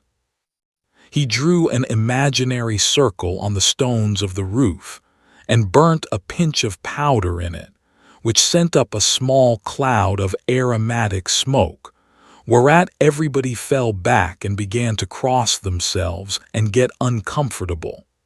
Then he began to mutter and make passes in the air with his hands. He worked himself up slowly and gradually into a sort of frenzy, and got to thrashing around with his arms like the sails of a windmill. By this time the storm had about reached us. The gusts of wind were flaring the torches and making the shadows swash about. The first heavy drops of rain were falling. The world abroad was black as pitch. The lightning began to wink fitfully. Of course my rod would be loading itself now. In fact, things were imminent, so I said, "You have had time enough. I have given you every advantage and not interfered. It is plain your magic is weak. It is only fair that I begin now." I made about 3 passes in the air, and then there was an awful crash, and that old tower leaped into the sky in chunks, along with a vast volcanic fountain of fire that turned night to noonday, and showed 1,000 acres of human beings groveling on the ground in a general collapse of consternation. Well, it rained mortar and masonry the rest of the week. This was the report, but probably the facts would have modified it. It was an effective miracle. The great, bothersome, temporary population vanished. There were a good many thousand tracks in the mud the next morning, but they were all outward bound. If I had advertised another miracle, I couldn't have raised an audience with a sheriff. Merlin's stock was flat. The king wanted to stop his wages. He even wanted to banish him, but I interfered. I said he would be useful to work the weather and attend to small matters like that, and I would give him a lift now, and then when his poor little parlor magic soured on him. There wasn't a rag of his tower left, but I had the government rebuild it for him, and advised him to take boarders, but he was too high-toned for that. And as for being grateful, he never even said thank you. He was a rather hard lot, take him how you might. But then you couldn't fairly expect a man to be sweet that had been set back so. Chapter 8. The Boss. To be vested with enormous authority is a fine thing, but to have the onlooking world consent to it is a finer. The Tower episode solidified my power and made it impregnable. If any were perchance disposed to be jealous and critical before that, they experienced a change of heart now. There was not any one in the kingdom who would have considered it good judgment to meddle with my matters. I was fast getting adjusted to my situation and circumstances. For a time, I used to wake up mornings and smile at my dream, and listen for the Colt's factory whistle. But that sort of thing played itself out gradually, and at last I was fully able to realize that I was actually living in the 6th century and in Arthur's court, not a lunatic asylum. After that, I was just as much at home in that century as I could have been in any other, and as for preference, I wouldn't have traded it for the 20th. Look at the opportunities here for a man of knowledge, brains, pluck, and enterprise to sail in and grow up with the country. The grandest field that ever was, and all my own, not a competitor, not a man who wasn't a baby to me in acquirements and capacities. Whereas, what would I amount to in the 20th century? I should be foreman of a factory, that is about all, and could drag a seine down street any day and catch 100 better men than myself. What a jump I had made! I couldn't keep from thinking about it and contemplating it, just as one does who has struck oil. There was nothing back of me that could approach it, unless it might be Joseph's case. And Joseph's only approached it, it didn't equal it quite. For it stands to reason that, as Joseph's splendid financial ingenuities advantaged nobody, but the king, the general public must have regarded him with a good deal of disfavor, whereas I had done my entire public a kindness in sparing the son, and was popular by reason of it. I was no shadow of a king, I was the substance. The king himself was the shadow. My power was colossal, and it was not a mere name as such things have generally been, it was the genuine article. I stood here, at the very spring and source of the second great period of the world's history, and could see the trickling stream of that history gather and deepen and broaden, and roll its mighty tides down the far centuries. And I could note the upspringing of adventurers like myself in the shelter of its long array of thrones. De Montforts, Gavestons, Mortimers, Villierses, the war-making, campaign-directing wantons of France, and Charles II's scepter-wielding drabs. But nowhere in the procession was my full-sized fellow visible. I was a unique, and glad to know that that fact could not be dislodged or challenged for 13 centuries and a half for sure. Yes, in power I was equal to the king. At the same time there was another power that was a trifle stronger than both of us put together. That was the church. I do not wish to disguise that fact. I couldn't if I wanted to. But never mind about that now. It will show up in its proper place later on. It didn't cause me any trouble in the beginning at least any of consequence. Well, it was a curious country and full of interest. And the people, they were the quaintest and simplest and trustingest race. Why, they were nothing but rabbits. It was pitiful for a person born in a wholesome, free atmosphere to listen to their humble and hearty outpourings of loyalty toward their king and church and nobility, as if they had any more occasion to love and honor king and church and noble than a slave has to love and honor the lash, or a dog has to love and honor the stranger that kicks him.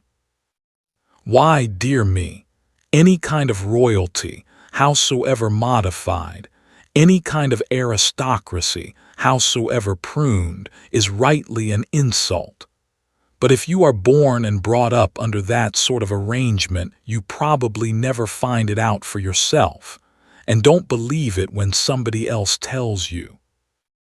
It is enough to make a body ashamed of his race to think of the sort of froth that has always occupied its thrones without shadow of right or reason, and the seventh-rate people that have always figured as its aristocracies.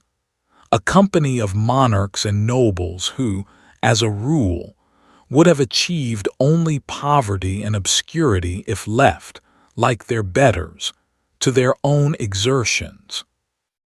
The most of King Arthur's British nation were slaves, pure and simple, and bore that name, and wore the iron collar on their necks, and the rest were slaves in fact, but without the name. They imagined themselves men and freemen, and called themselves so.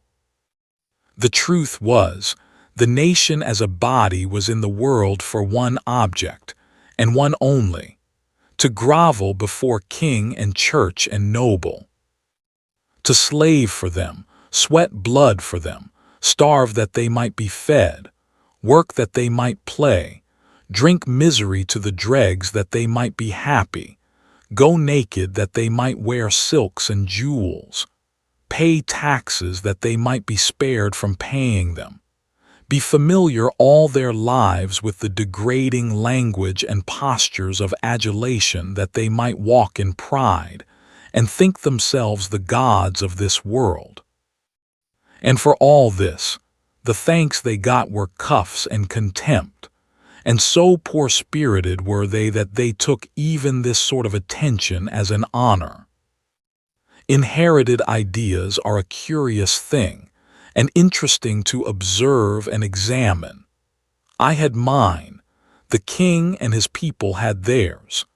In both cases they flowed in ruts worn deep by time and habit, and the man who should have proposed to divert them by reason and argument would have had a long contract on his hands. For instance, those people had inherited the idea that all men without title and a long pedigree, whether they had great natural gifts and acquirements or hadn't, were creatures of no more consideration than so many animals, bugs, insects. Whereas I had inherited the idea that human daws who can consent to masquerade in the peacock shams of inherited dignities and unearned titles are of no good but to be laughed at. The way I was looked upon was odd, but it was natural. You know how the keeper and the public regard the elephant in the menagerie. Well, that is the idea. They are full of admiration of his vast bulk and his prodigious strength. They speak with pride of the fact that he can do 100 marvels which are far and away beyond their own powers, and they speak with the same pride of the fact that in his wrath he is able to drive 1,000 men before him. But does that make him one of them? No. The raggedest tramp in the pit would smile at the idea. He couldn't comprehend it, couldn't take it in, couldn't in any remote way conceive of it. Well, to the king, the nobles, and all the nation, down to the very slaves and tramps, I was just that kind of an elephant and nothing more. I was admired, also feared, but it was as an animal is admired and feared. The animal is not reverenced, neither was I. I was not even respected. I had no pedigree, no inherited title. So in the king's and noble's eyes I was mere dirt. The people regarded me with wonder and awe, but there was no reverence mixed with it. Through the force of inherited ideas, they were not able to conceive of anything being entitled to that except pedigree and lordship. There you see the hand of that awful power, the Roman Catholic Church. In 2 or 3 little centuries, it had converted a nation of men to a nation of worms. Before the day of the Church's supremacy in the world, men were men, and held their heads up, and had a man's pride and spirit and independence. And what of greatness and position a person got? He got mainly by achievement, not by birth. But then the Church came to the front with an axe to grind, and she was wise, subtle, and knew more than one way to skin a cat or a nation. She invented divine right of kings, and propped it all around, brick by brick, with the Beatitudes wrenching them from their good purpose to make them fortify an evil one. She preached to the commoner humility, obedience to superiors, the beauty of self-sacrifice. She preached to the commoner meekness under insult. Preached still to the commoner, always to the commoner, patience, meanness of spirit, non-resistance under oppression. And she introduced heritable ranks and aristocracies, and taught all the Christian populations of the earth to bow down to them and worship them. Even down to my birth century that poison was still in the blood of Christendom, and the best of English commoners was still content to see his inferiors impudently continuing to hold a number of positions, such as lordships and the throne, to which the grotesque laws of his country did not allow him to aspire. In fact, he was not merely contented with this strange condition of things. He was even able to persuade himself that he was proud of it. It seems to show that there isn't anything you can't stand if you are only born and bred to it. Of course that taint, that reverence for rank and title, had been in our American blood, too. I know that. But when I left America, it had disappeared at least to all intents and purposes. The remnant of it was restricted to the dudes and dudesses.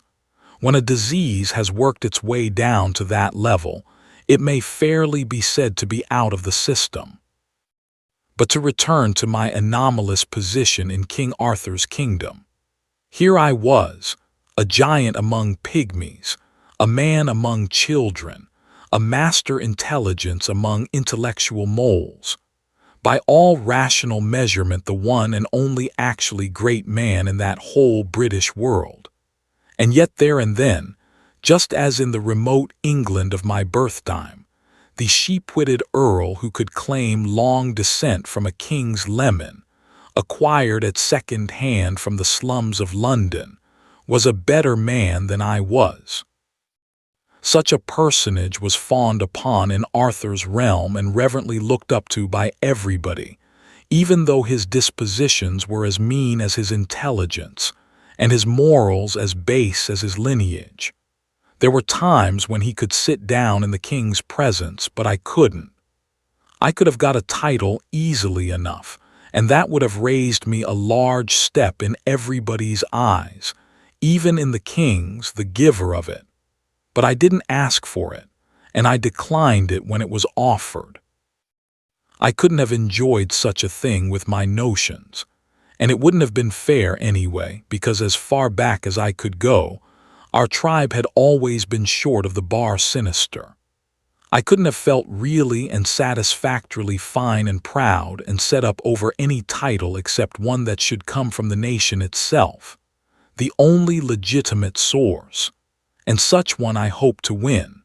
And in the course of years of honest and honorable endeavor, I did win it and did wear it with a high and clean pride. This title fell casually from the lips of a blacksmith, one day in a village was caught up as a happy thought and tossed from mouth to mouth with a laugh and an affirmative vote.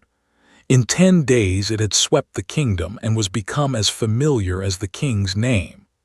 I was never known by any other designation afterward, whether in the nation's talk or in grave debate upon matters of state at the council board of the sovereign. This title, translated into modern speech, would be the boss, elected by the nation. That suited me, and it was a pretty high title. There were very few these, and I was one of them. If you spoke of the duke or the earl or the bishop, how could anybody tell which one you meant? But if you spoke of the king or the queen or the boss, it was different. Well, I liked the king, and as king I respected the office, at least respected it as much as I was capable of respecting any unearned supremacy. But as men I looked down upon him and his nobles privately. And he and they liked me and respected my office. But as an animal without birth or sham title, they looked down upon me, and were not particularly private about it either. I didn't charge for my opinion about them, and they didn't charge for their opinion about me. The account was square, the books balanced, everybody was satisfied. Chapter 9. The Tournament. They were always having grand tournaments there at Camelot, and very stirring and picturesque and ridiculous human bullfights they were, too, but just a little wearisome to the practical mind. However, I was generally on hand for 2 reasons. A man must not hold himself aloof from the things which his friends and his community have at heart if he would be liked, especially as a statesman. And both as a businessman and statesman, I wanted to study the tournament and see if I couldn't invent an improvement on it. That reminds me to remark in passing that the very first official thing I did in my administration, and it was on the very first day of it, too, was to start a patent office. For I knew that a country without a patent office and good patent laws was just a crab, and couldn't travel any way but sideways or backways. Things ran along, a tournament nearly every week, and now and then the boys used to want me to take a hand, I mean Sir Launcelot and the rest. But I said I would by and by, no hurry yet, and too much government machinery to oil up and set to rights and start a-going. We had one tournament which was continued from day to day during more than a week, and as many as 500 knights took part in it, from first to last. They were weeks gathering. They came on horseback from everywhere, from the very ends of the country, and even from beyond the sea.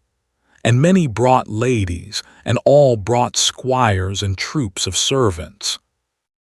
It was a most gaudy and gorgeous crowd, as to costumery, and very characteristic of the country and the time, in the way of high animal spirits, innocent indecencies of language, and happy-hearted indifference to morals.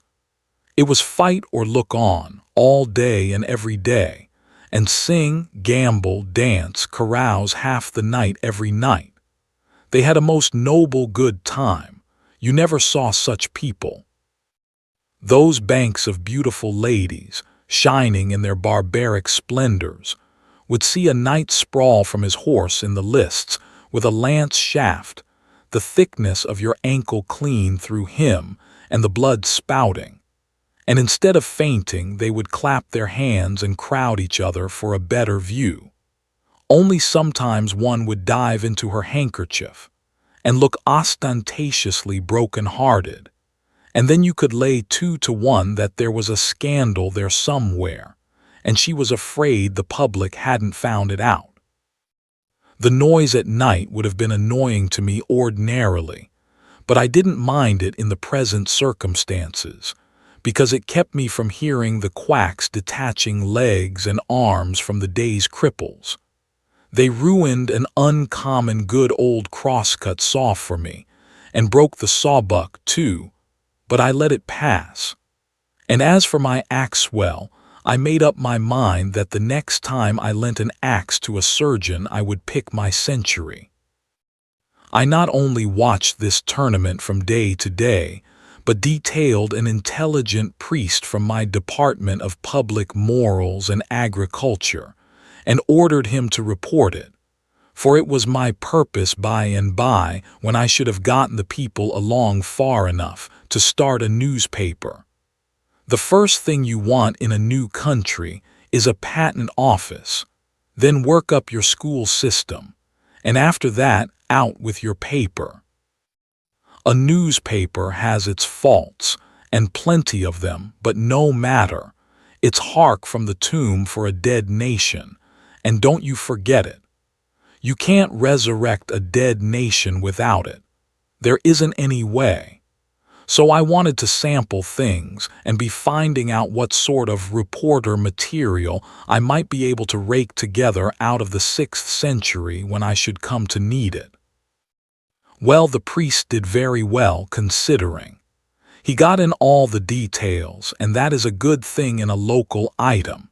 You see, he had kept books for the undertaker department of his church when he was younger, and there, you know, the money's in the details. The more details, the more swag. Bearers, mutes, candles, prayers, everything counts. And if the bereaved don't buy prayers enough, you mark up your candles with a forked pencil, and your bill shows up all right. And he had a good knack at getting in the complimentary thing here and there, about a night that was likely to advertise I mean a night that had influence. And he also had a neat gift of exaggeration, for in his time he had kept door for a pious hermit who lived in a sty and worked miracles. Of course, this novice's report lacked whoop and crash and lurid description, and therefore wanted the true ring, but its antique wording was quaint and sweet and simple, and full of the fragrances and flavors of the time, and these little merits made up in a measure for its more important lacks. Here is an extract from it. Then Sir Brian de les Isles and Grummore Grummorsome, knights of the castle, encountered with Sir Aglouville and Sir Tor, and Sir Tor smote down Sir Grummore Grummorsome to the earth. Then came Sir Carados of the Dolorous Tower and Sir Turquine, knights of the castle, and there encountered with them Sir Perceval de Gaulies and Sir Lamorac de Gaulies, that were two brethren, and there encountered Sir Perceval with Sir Carados, and either brake their spears unto their hands, and then Sir Turquine with Sir Lamorac, and either of them smote down other, horse and all, to the earth, and either parties rescued other and horsed them again. And Sir Arnold and Sir Gauder, knights of the castle, encountered with Sir Brandiles and Sir Kay, and these 4 knights encountered mightily and brake their spears to their hands. Then came Sir Pertilope from the castle, and there encountered with him Sir Lionel, and there Sir Pertilope the Green Knight smote down Sir Lionel, brother to Sir Launcelot. All this was marked by noble heralds who bear him best, and their names.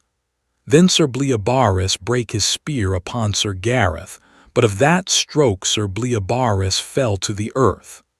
When Sir Galihodin saw that, he bade Sir Gareth keep him, and Sir Gareth smote him to the earth.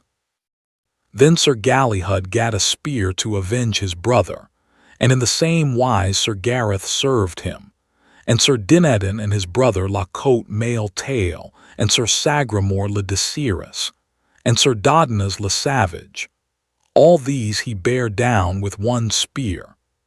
When King Aswisance of Ireland saw Sir Gareth fare, so he marvelled what he might be, that one time seemed green, and another time, at his again coming, he seemed blue. And thus at every course that he rode to and fro he changed his color, so that there might neither king nor knight have ready cognizance of him. Then Sir Agwisance, the king of Ireland, encountered with Sir Gareth, and there Sir Gareth smote him from his horse, saddle and all. And then came King Carados of Scotland, and Sir Gareth smote him down horse and man. And in the same wise he served King Uriens of the land of Gore. And then there came in Sir Bagdemagus, and Sir Gareth smote him down horse and man to the earth. And Bagdemagus's son Meliganus brake a spear upon Sir Gareth mightily and knightly. And then Sir Galahalt the noble prince cried on high, Knight with the many colours, well hast thou justed. Now make thee ready that I may just with thee. Sir Gareth heard him, and he gat a great spear, and so they encountered together, and there the prince brake his spear. But Sir Gareth smote him upon the left side of the helm, that he reeled here and there, and he had fallen down had not his men recovered him. Truly, said King Arthur, that knight with the many colours is a good knight. Wherefore the king called unto him Sir Launcelot, and prayed him to encounter with that knight. Sir, said Launcelot, I may as well find in my heart to forbear him at this time, for he hath had travail enough this day. And when a good knight doth so well upon some day, it is no good knight's part to let him of his worship, and namely, when he seeth a knight hath done so great labour. For peradventure, said Sir Launcelot, his quarrel is here this day, and peradventure he is best beloved with this lady of all that be here. For I see well he paineth himself and enforceth him to do great deeds, and therefore, said Sir Launcelot, as for me, this day he shall have the honour. Though it lay in my power to put him from it, I would not. There was an unpleasant little episode that day, which for reasons of state I struck out of my priest's report. You will have noticed that Gary was doing some great fighting in the engagement. When I say Gary, I mean Sir Gareth. Gary was my private pet name for him. It suggests that I had a deep affection for him, and that was the case. But it was a private pet name only, and never spoken aloud to anyone, much less to him. Being a noble, he would not have endured a familiarity like that from me. Well, to proceed, I sat in the private box set apart for me as the king's minister. While Sir Dinadan was waiting for his turn to enter the lists, he came in there and sat down and began to talk, for he was always making up to me, because I was a stranger, and he liked to have a fresh market for his jokes, most of them having reached that stage of where the teller has to do the laughing himself while the other person looks sick. I had always responded to his efforts as well as I could, and felt a very deep and real kindness for him, too, for the reason that if by malice of fate he knew the one particular anecdote which I had heard oftenest, and had most hated and most loathed all my life, he had at least spared it me. It was one which I had heard attributed to every humorous person who had ever stood on American soil, from Columbus down to Artemus Ward. It was about a humorous lecturer who flooded an ignorant audience with the killingest jokes for an hour and never got a laugh. And then when he was leaving, some gray simpletons wrung him gratefully by the hand and said it had been the funniest thing they had ever heard, and it was all they could do to keep from laughing right out in meeting. That anecdote never saw the day that it was worth the telling, and yet I had sat under the telling of it hundreds and thousands and millions and billions of times, and cried and cursed all the way through. Then who can hope to know what my feelings were? To hear this armor-plated ass start in on it again, in the murky twilight of tradition, before the dawn of history, while even Lactantius might be referred to as the late Lactantius, and the Crusades wouldn't be born for 500 years yet. Just as he finished, the call boy came. So, haw-hawing like a demon, he went rattling and clanking out like a crate of loose castings, and I knew nothing more. It was some minutes before I came to, and then I opened my eyes just in time to see Sir Gareth fetch him an awful welt, and I unconsciously out with the prayer, "I hope to gracious he's killed." But by ill luck, before I had got half through with the words, Sir Gareth crashed into Sir Sagramor le Desirous and sent him thundering over his horse's crupper, and Sir Sagramor caught my remark and thought I meant it for him. Well, whenever one of those people got a thing into his head, there was no getting it out again. I knew that, so I saved my breath and offered no explanations. As soon as Sir Sagramor got well, he notified me that there was a little account to settle between us, and he named a day 3 or 4 years in the future, place of settlement, the lists where the offense had been given. I said I would be ready when he got back. You see, he was going for the Holy Grail. The boys all took a flyer at the Holy Grail now and then. It was a several years' cruise.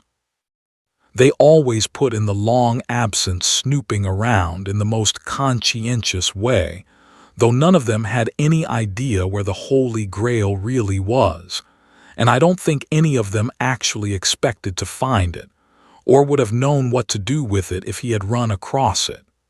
You see, it was just the Northwest Passage of that day, as you may say. That was all.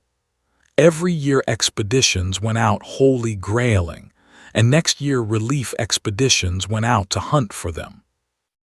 There was worlds of reputation in it, but no money. Why they actually wanted me to put in, well, I should smile. Chapter 10. Beginnings of Civilization.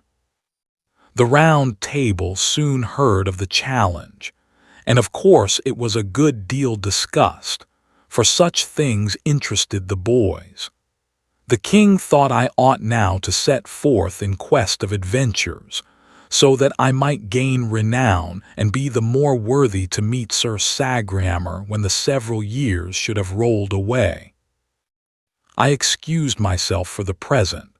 I said it would take me 3 or 4 years yet to get things well fixed up and going smoothly. Then I should be ready. All the chances were that at the end of that time Sir Sagramor would still be out grailing, so no valuable time would be lost by the postponement. I should then have been in office 6 or 7 years, and I believed my system and machinery would be so well developed that I could take a holiday without its working any harm. I was pretty well satisfied with what I had already accomplished. In various quiet nooks and corners, I had the beginnings of all sorts of industries under Wayne nuclei of future vast factories, the iron and steel missionaries of my future civilization. In these were gathered together the brightest young minds I could find, and I kept agents out raking the country for more, all the time.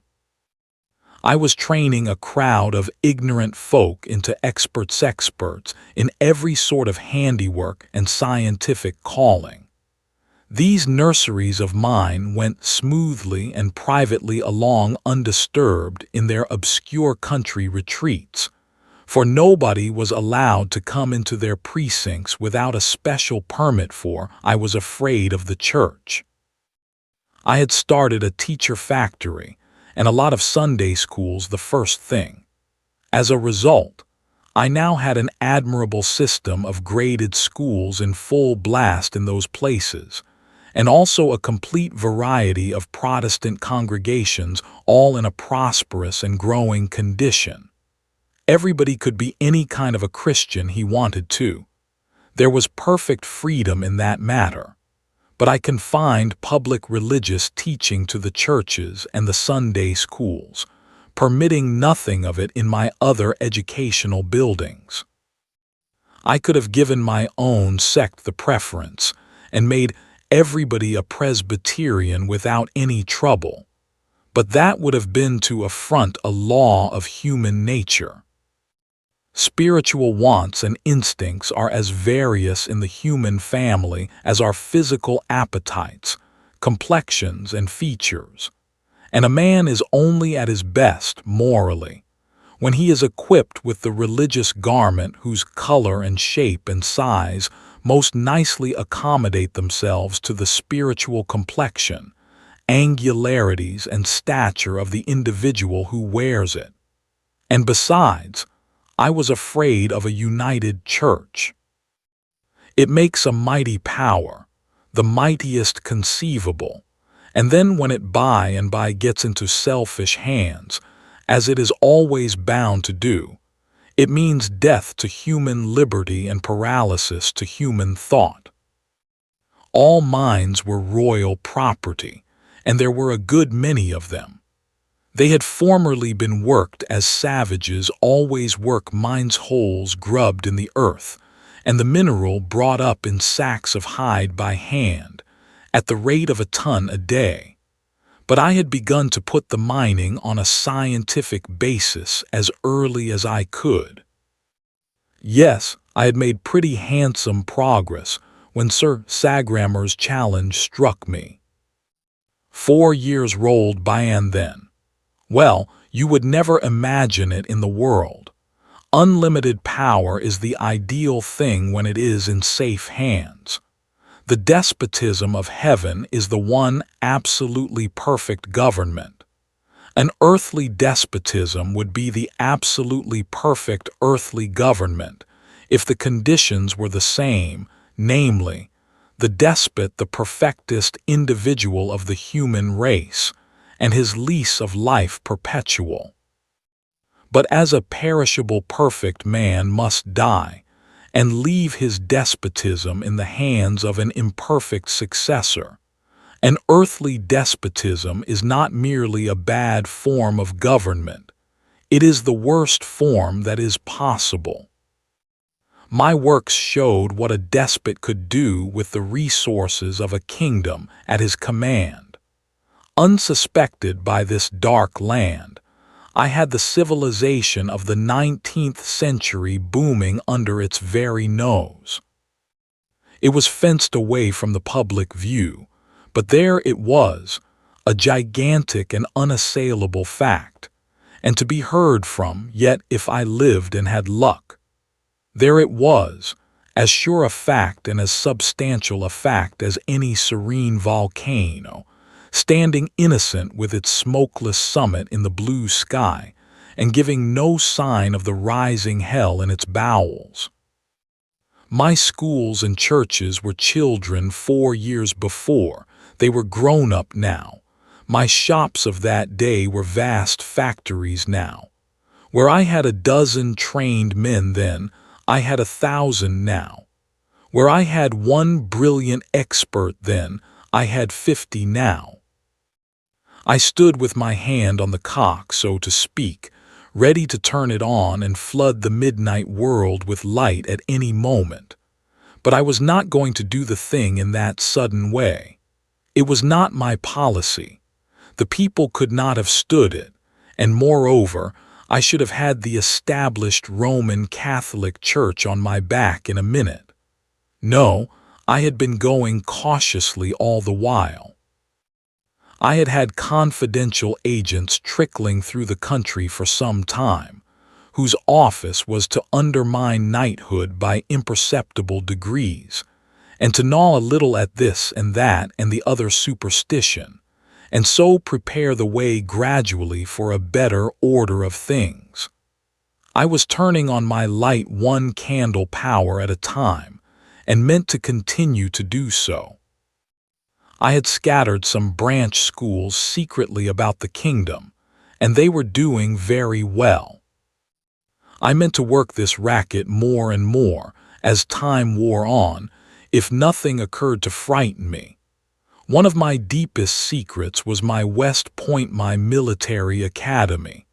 I kept that most jealously out of sight, and I did the same with my naval academy which I had established at a remote seaport. Both were prospering to my satisfaction. Clarence was 22 now and was my head executive, my right hand. He was a darling. He was equal to anything. There wasn't anything he couldn't turn his hand to. Of late I had been training him for journalism, for the time seemed about right for a start in the newspaper line. Nothing big, but just a small weekly for experimental circulation in my civilization nurseries. He took to it like a duck. There was an editor concealed in him, sure. Already he had doubled himself in one way. He talked 6th century and wrote 19th. His journalistic style was climbing, steadily. It was already up to the back settlement Alabama mark, and couldn't be told from the editorial output of that region either by matter or flavor. We had another large departure on hand, too. This was a telegraph and a telephone, our first venture in this line. These wires were for private service only as yet and must be kept private until a riper day should come. We had a gang of men on the road, working mainly by night. They were stringing ground wires. We were afraid to put up poles, for they would attract too much inquiry. Ground wires were good enough in both instances, for my wires were protected by an insulation of my own invention which was perfect. My men had orders to strike across country, avoiding roads, and establishing connection with any considerable towns whose lights betrayed their presence, and leaving experts in charge. Nobody could tell you how to find any place in the kingdom, for nobody ever went intentionally to any place, but only struck it by accident in his wanderings, and then generally left it without thinking to inquire what its name was. At one time and another, we had sent out topographical expeditions to survey and map the kingdom, but the priests had always interfered and raised trouble. So we had given the thing up for the present. It would be poor wisdom to antagonize the church. As for the general condition of the country, it was as it had been when I arrived in it, to all intents and purposes. I had made changes, but they were necessarily slight, and they were not noticeable. Thus far, I had not even meddled with taxation, outside of the taxes which provided the royal revenues. I had systematized those and put the service on an effective and righteous basis. As a result, these revenues were already quadrupled, and yet the burden was so much more equably distributed than before, that all the kingdom felt a sense of relief, and the praises of my administration were hearty and general. Personally, I struck an interruption now, but I did not mind it. It could not have happened at a better time. Earlier it could have annoyed me, but now everything was in good hands and swimming right along. The king had reminded me several times of late that the postponement I had asked for 4 years before had about run out now. It was a hint that I ought to be starting out to seek adventures and get up a reputation of a size to make me worthy of the honor of breaking a lance with Sir Sagramor, who was still out grailing, but was being hunted for by various relief expeditions, and might be found any year now. So you see I was expecting this interruption. It did not take me by surprise. Chapter 11. The Yankee in Search of Adventures. There never was such a country for wandering liars, and they were of both sexes. Hardly a month went by without one of these tramps arriving, and generally loaded with a tale about some princess or other wanting help to get her out of some faraway castle where she was held in captivity by a lawless scoundrel, usually a giant. Now you would think that the first thing the king would do after listening to such a novelette from an entire stranger would be to ask for credentials. Yes, and a pointer or two as to the locality of the castle, best route to it, and so on. But nobody ever thought of so simple and common sense a thing at that. No, everybody swallowed these people's lies whole, and never asked a question of any sort or about anything. Well, one day when I was not around, one of these people came along. It was a she-one this time, and told a tale of the usual pattern. Her mistress was a captive in a vast and gloomy castle, along with 44 other young and beautiful girls, pretty much all of them princesses. They had been languishing in that cruel captivity for 26 years. The masters of the castle were 3 stupendous brothers, each with 4 arms and one ivy eye in the center of the forehead, and as big as a fruit. Sort of fruit not mentioned, their usual slovenliness in statistics. Would you believe it? The king and the whole round table were in raptures over this preposterous opportunity for adventure. Every knight of the table jumped for the chance and begged for it. But to their vexation and chagrin the king conferred it upon me, who had not asked for it at all. By an effort, I contained my joy when Clarence brought me the news. But he could not contain his. His mouth gushed delight and gratitude in a steady discharge, delight in my good fortune, gratitude to the king for this splendid mark of his favor for me. He could keep neither his legs nor his body still, but pirouetted about the place in an airy ecstasy of happiness. On my side, I could have cursed the kindness that conferred upon me this benefaction, but I kept my vexation under the surface for policy's sake, and did what I could to let on to be glad. Indeed, I said I was glad, and in a way it was true. I was as glad as a person is when he is scalped. Well, one must make the best of things and not waste time with useless fretting, but get down to business and see what can be done. In all lies there is wheat among the chaff. I must get at the wheat in this case. So I sent for the girl and she came. She was a comely enough creature and soft and modest, but if signs went for anything, she didn't know as much as a lady's watch. I said, "My dear, have you been questioned as to particulars?" She said she hadn't. Well, I didn't expect you had, but I thought I would ask to make sure. It's the way I've been raised.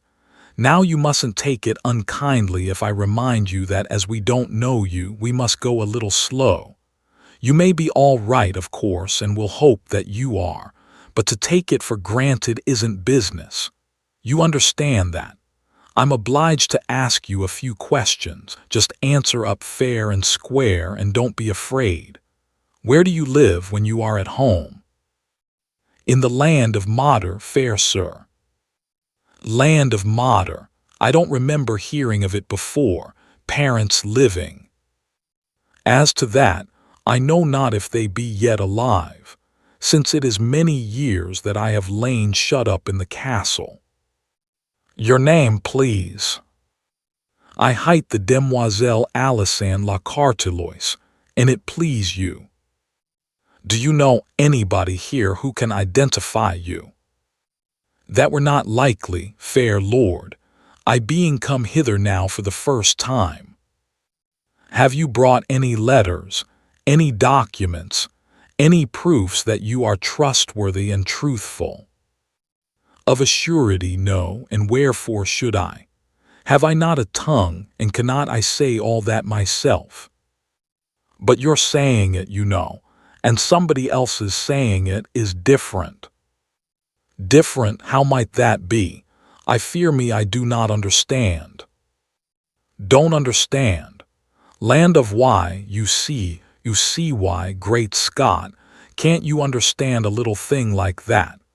Can't you understand the difference between your why do you look so innocent and idiotic? In truth I know not, but in it were the will of God.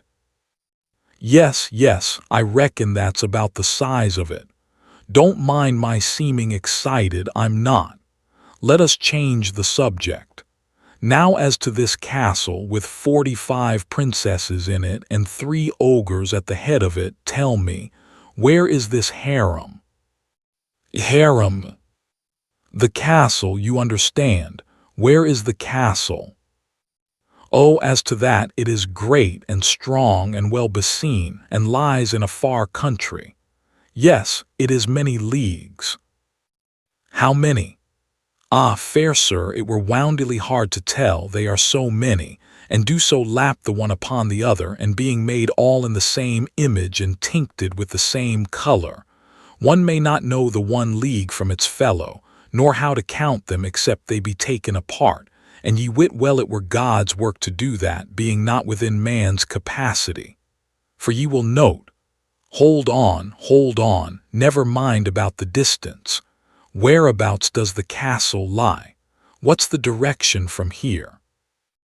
Ah, please you, sir, it hath no direction from here, by reason that the road lieth not straight, but turneth evermore. Wherefore the direction of its place abideth not, but is some time under the one sky and anon under another. Whereso if ye be minded that it is in the east, and wend thitherward, ye shall observe that the way of the road doth yet again turn upon itself by the space of half a circle, and this marvel happing again, and yet again, and still again. It will grieve you that you had thought by vanities of the mind to thwart and bring to naught the will of him that giveth not a castle a direction from a place except it pleaseth him, and if it please him not, will the rather that even all castles and all directions thereunto vanish out of the earth, leaving the places wherein they tarry desolate and vacant, so warning his creatures that where he will, and where he will not he. Oh, that's all right, give us a rest. Never mind about the direction, hang the direction. I beg pardon, I beg 1,000 pardons, I am not well today. Pay no attention when I soliloquize. It is an old habit, an old bad habit, and hard to get rid of when one's digestion is all disordered with eating food that was raised forever and ever before he was born. Good land. A man can't keep his functions regular on spring chickens 1,300 years old. But come, never mind about that. Have you got such a thing as a map of that region about you? Now a good map. Is it peradventure that manner of thing which of late the unbelievers have brought from over the great seas, which, being boiled in oil and an onion and salt added thereto, doth? What a map? What are you talking about? Don't you know what a map is? There, never mind, don't explain, I hate explanations. They fog a thing up so that you can't tell anything about it. Run along, dear. Good day, show her the way, Clarence. Oh well, it was reasonably plain now. Why these donkeys didn't prospect these liars for details. It may be that this girl had a fact in her somewhere, but I don't believe you could have sluiced it out with a hydraulic, nor got it with the earlier forms of blasting, even. It was a case for dynamite. Why, she was a perfect ass, and yet the king and his knights had listened to her as if she had been a leaf out of the gospel. It kind of sizes up the whole party. And think of the simple ways of this court. This wandering wench hadn't any more trouble to get access to the king in his palace than she would have had to get into the poorhouse in my day and country. In fact, he was glad to see her, glad to hear her tale. With that adventure of hers to offer, she was as welcome as a corpse is to a coroner. Just as I was ending up these reflections, Clarence came back. I remarked upon the barren result of my efforts with the girl. Hadn't got hold of a single point that could help me to find the castle. The youth looked a little surprised or puzzled or something, and intimated that he had been wondering to himself what I had wanted to ask the girl all those questions for. "Why, great guns," I said, "don't I want to find the castle, and how else would I go about it?" "La sweet your worship, one may lightly answer that, I ween. She will go with thee, they always do. She will ride with thee." "Ride with me? Nonsense." "But of a truth she will ride with thee, thou shalt see." "What? She browse around the hills and scour the woods with me alone, and I as good as engaged to be married. Why, it's scandalous. Think how it would look." The dear face that rose before me. The boy was eager to know all about this tender matter. I swore him to secrecy and then whispered her name, Puss Flanagan. He looked disappointed and said he didn't remember the Countess. How natural it was for the little courtier to give her a rank. He asked me where she lived. "In East Har," I came to myself and stopped, a little confused. Then I said, "Never mind now, I'll tell you some time." And might he see her? Would I let him see her some day? It was but a little thing to promise 1,300 years or so, and he so eager, so I said yes. But I sighed, I couldn't help it. And yet there was no sense in sighing, for she wasn't born yet. But that is the way we are made. We don't reason where we feel, we just feel. My expedition was all the talk that day and that night, and the boys were very good to me, and made much of me, and seemed to have forgotten their vexation and disappointment, and come to be as anxious for me to hive those ogres and set those ripe old virgins loose as if it were themselves that had the contract. Well, they were good children, but just children, that is all. And they gave me no end of points about how to scout for giants, and how to scoop them in. And they told me all sorts of charms against enchantments, and gave me salves and other rubbish to put on my wounds. But it never occurred to one of them to reflect that if I was such a wonderful necromancer as I was pretending to be, I ought not to need salves or instructions, or charms against enchantments, and, least of all, arms and armor, on a foray of any kind, even against fire-spouting dragons, and devils hot from perdition, let alone such poor adversaries as these I was after, these commonplace ogres of the back settlements. I was to have an early breakfast and start at dawn, for that was the usual way. But I had the demon's own time with my armor, and this delayed me a little. It is troublesome to get into, and there is so much detail. First you wrap a layer or two of blanket around your body, for a sort of cushion and to keep off the cold iron. Then you put on your sleeves and shirt of chain mail. These are made of small steel links woven together, and they form a fabric so flexible that if you toss your shirt onto the floor, it slumps into a pile like a peck of wet fish net. It is very heavy, and is nearly the uncomfortablest material in the world for a night shirt, Yet plenty used it for that tax collectors, and reformers, and one-horse kings with a defective title, and those sorts of people.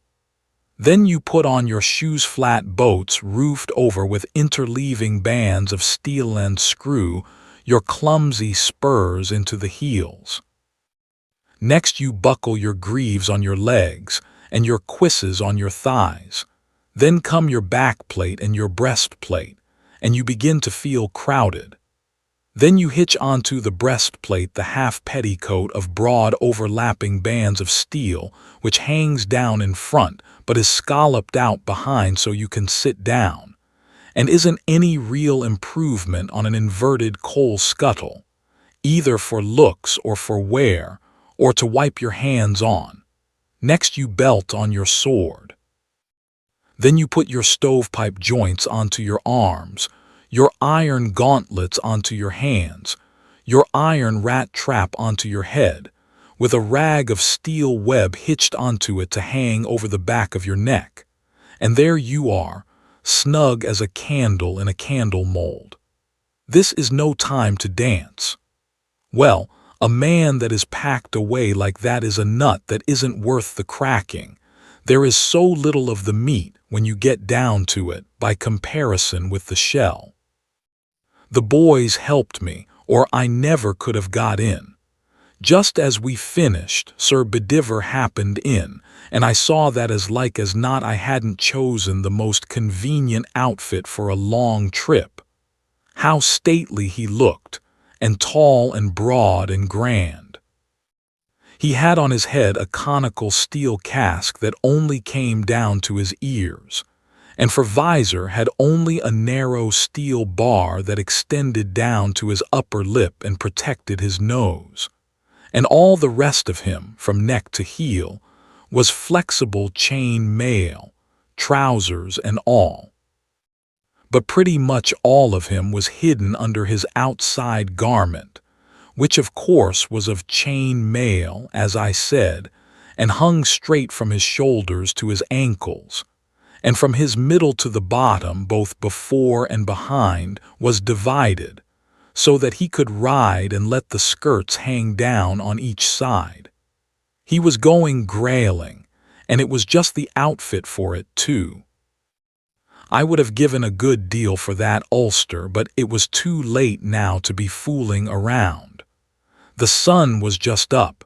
The king and the court were all on hand to see me off and wish me luck, so it wouldn't be etiquette for me to tarry. You don't get on your horse yourself. No, if you tried it you would get disappointed. They carry you out, just as they carry a sunstruck man to the drug store and put you on, and help get you to rights, and fix your feet in the stirrups. And all the while you do feel so strange and stuffy, and like somebody else, like somebody that has been married on a sudden, or struck by lightning or something like that, and hasn't quite fetched around yet, and is sort of numb and can't just get his bearings. Then they stood up the mast they called a spear, in its socket by my left foot, and I gripped it with my hand. Lastly they hung my shield around my neck, and I was all complete and ready to up anchor and get to sea. Everybody was as good to me as they could be, and a maid of honor gave me the stirrup cup her own self. There was nothing more to do now, but for that damsel to get up behind me on a pillion, which she did, and put an arm or so around me to hold on. And so we started, and everybody gave us a good-bye and waved their handkerchiefs or helmets. And everybody we met, going down the hill and through the village, was respectful to us, except some shabby little boys on the outskirts. They said, "Oh, what a guy," and hove clods at us. In my experience, boys are the same in all ages. They don't respect anything, they don't care for anything or anybody. They say go up, bald head, to the prophet going his unoffending way in the gray of antiquity. They sass me in the holy gloom of the Middle Ages, and I had seen them act the same way in Buchanan's administration. I remember, because I was there and helped. The prophet had his bears and settled with his boys, and I wanted to get down and settle with mine, but it wouldn't answer because I couldn't have gotten up again. I hate a country without a derrick. Chapter 12. A slow torture. Straight off, we were in the country. It was most lovely and pleasant in those sylvan solitudes in the early cool morning in the first freshness of autumn. From hilltops we saw fair green valleys lying spread out below, with streams winding through them, and island groves of trees here and there, and huge, lonely oaks scattered about and casting black blots of shade. And beyond the valleys we saw the ranges of hills, blue with haze, stretching away in billowy perspective to the horizon, with at wide intervals a dim fleck of white or gray on a wave summit, which we knew was a castle. We crossed broad natural lawns sparkling with dew, and we moved like spirits, the cushioned turf giving out no sound of footfall. We dreamed along through glades in a mist of green light that got its tint from the sun-drenched roof of leaves overhead, and by our feet, the clearest and coldest of runlets went frisking and gossiping over its reefs, and making a sort of whispering music, comfortable to hear. And at times we left the world behind and entered into the solemn great deeps and rich gloom of the forest, where furtive wild things whisked and scurried by and were gone before you could even get your eye on the place where the noise was, and where only the earliest birds were turning out and getting to business with a song here and a quarrel yonder, and a mysterious far-off hammering and drumming for worms on a tree trunk away somewhere in the impenetrable remotenesses of the woods. And by out, we would swing again into the glare. About the third or fourth or fifth time that we swung out into the glare it was along there somewhere. A couple of hours or so after sunup it wasn't as pleasant as it had been. It was beginning to get hot. This was quite noticeable. We had a very long pull after that without any shade. Now it is curious how progressively little frets grow and multiply after they once get a start. Things which I didn't mind at all at first I began to mind now, and more too, all the time. The first 10 or 15 times I wanted my handkerchief I didn't seem to care. I got along and said never mind, it isn't any matter, and dropped it out of my mind. But now it was different. I wanted it all the time. It was nag right along and no rest. I couldn't get it out of my mind, and so at last I lost my temper and said hang a man that would make a suit of armor without any pockets in it. You see, I had my handkerchief in my helmet and some other things, but it was that kind of a helmet that you can't take off by yourself. That hadn't occurred to me when I put it there, and in fact I didn't know it. I supposed it would be particularly convenient there. And so now the thought of its being there, so handy and close by and yet not get-atable, made it all the worse and the harder to bear. Yes, the thing that you can't get is the thing that you want mainly. Everyone has noticed that. Well, it took my mind off from everything else, took it clear off and centered it in my helmet, and mile after mile there it stayed, imagining the handkerchief, picturing the handkerchief, and it was bitter and aggravating to have the salt sweat keep trickling down into my eyes, and I couldn't get at it. It seems like a little thing on paper, but it was not a little thing at all. It was the most real kind of misery. I would not say it if it was not so. I made up my mind that I would carry along a reticule next time, let it look how it might, and people say what they would. Of course, these iron dudes of the round table would think it was scandalous, and maybe raise Sheol about it, but as for me, give me comfort first and style afterwards. So we jogged along, and now and then we struck a stretch of dust, and it would tumble up in clouds and get into my nose and make me sneeze and cry. And of course I said things I oughtn't to have said. I don't deny that.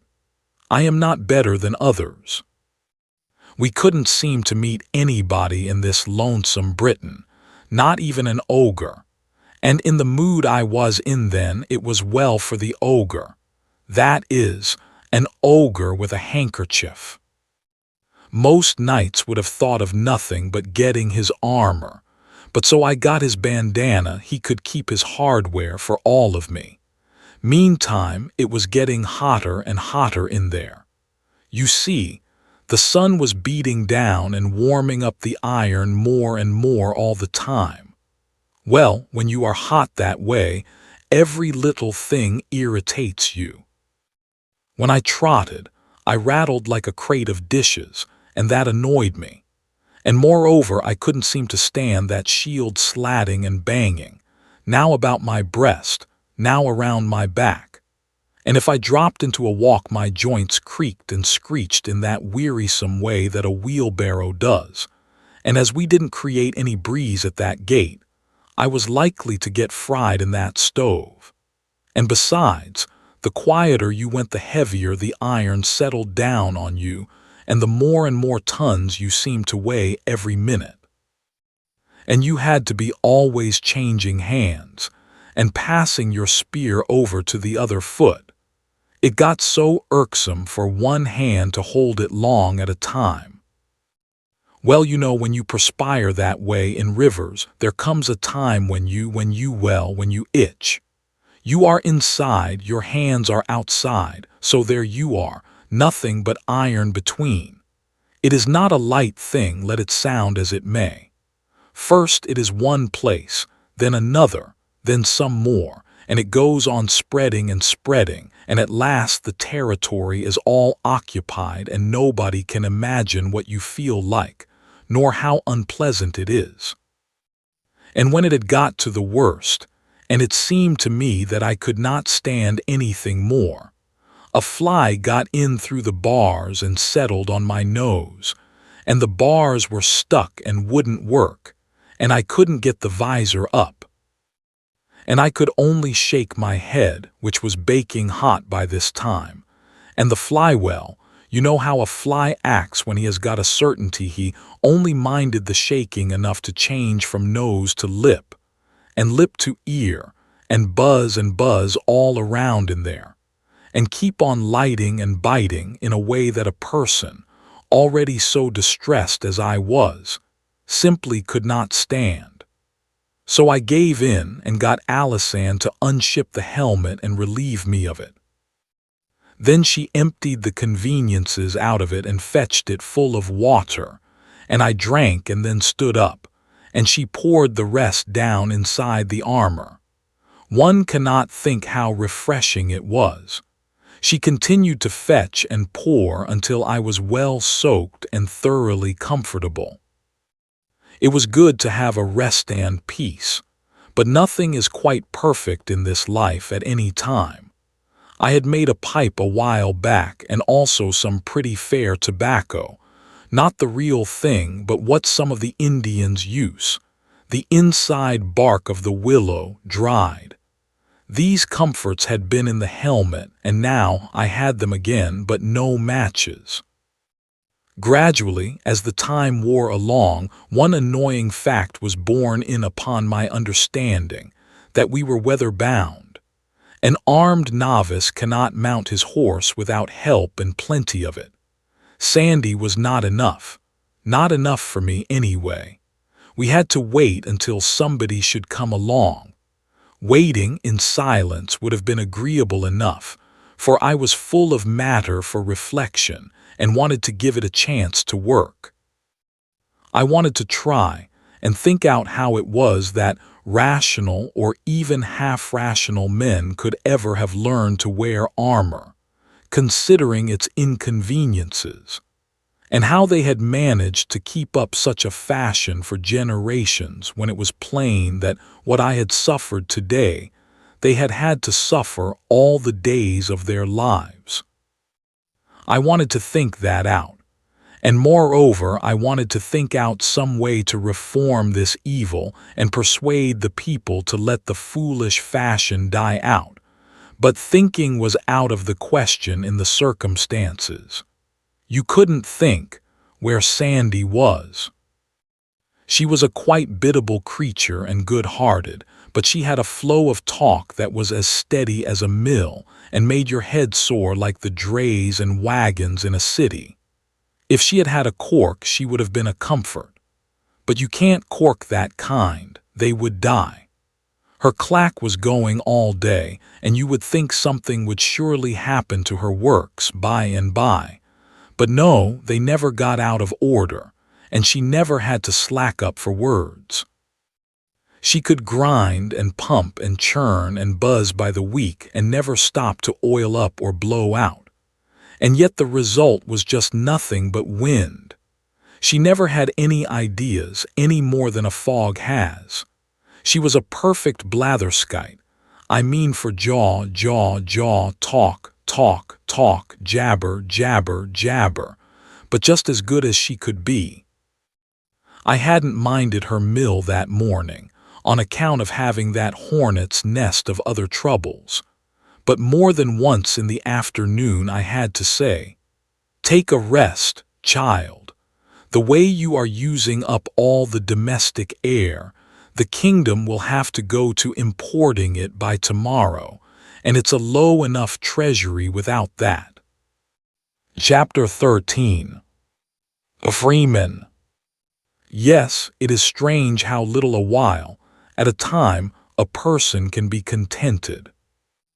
Only a little while back, when I was riding and suffering, what a heaven this peace, this rest, this sweet serenity in this secluded shady nook by this purling stream would have seemed, where I could keep perfectly comfortable all the time by pouring a dipper of water into my armor now and then.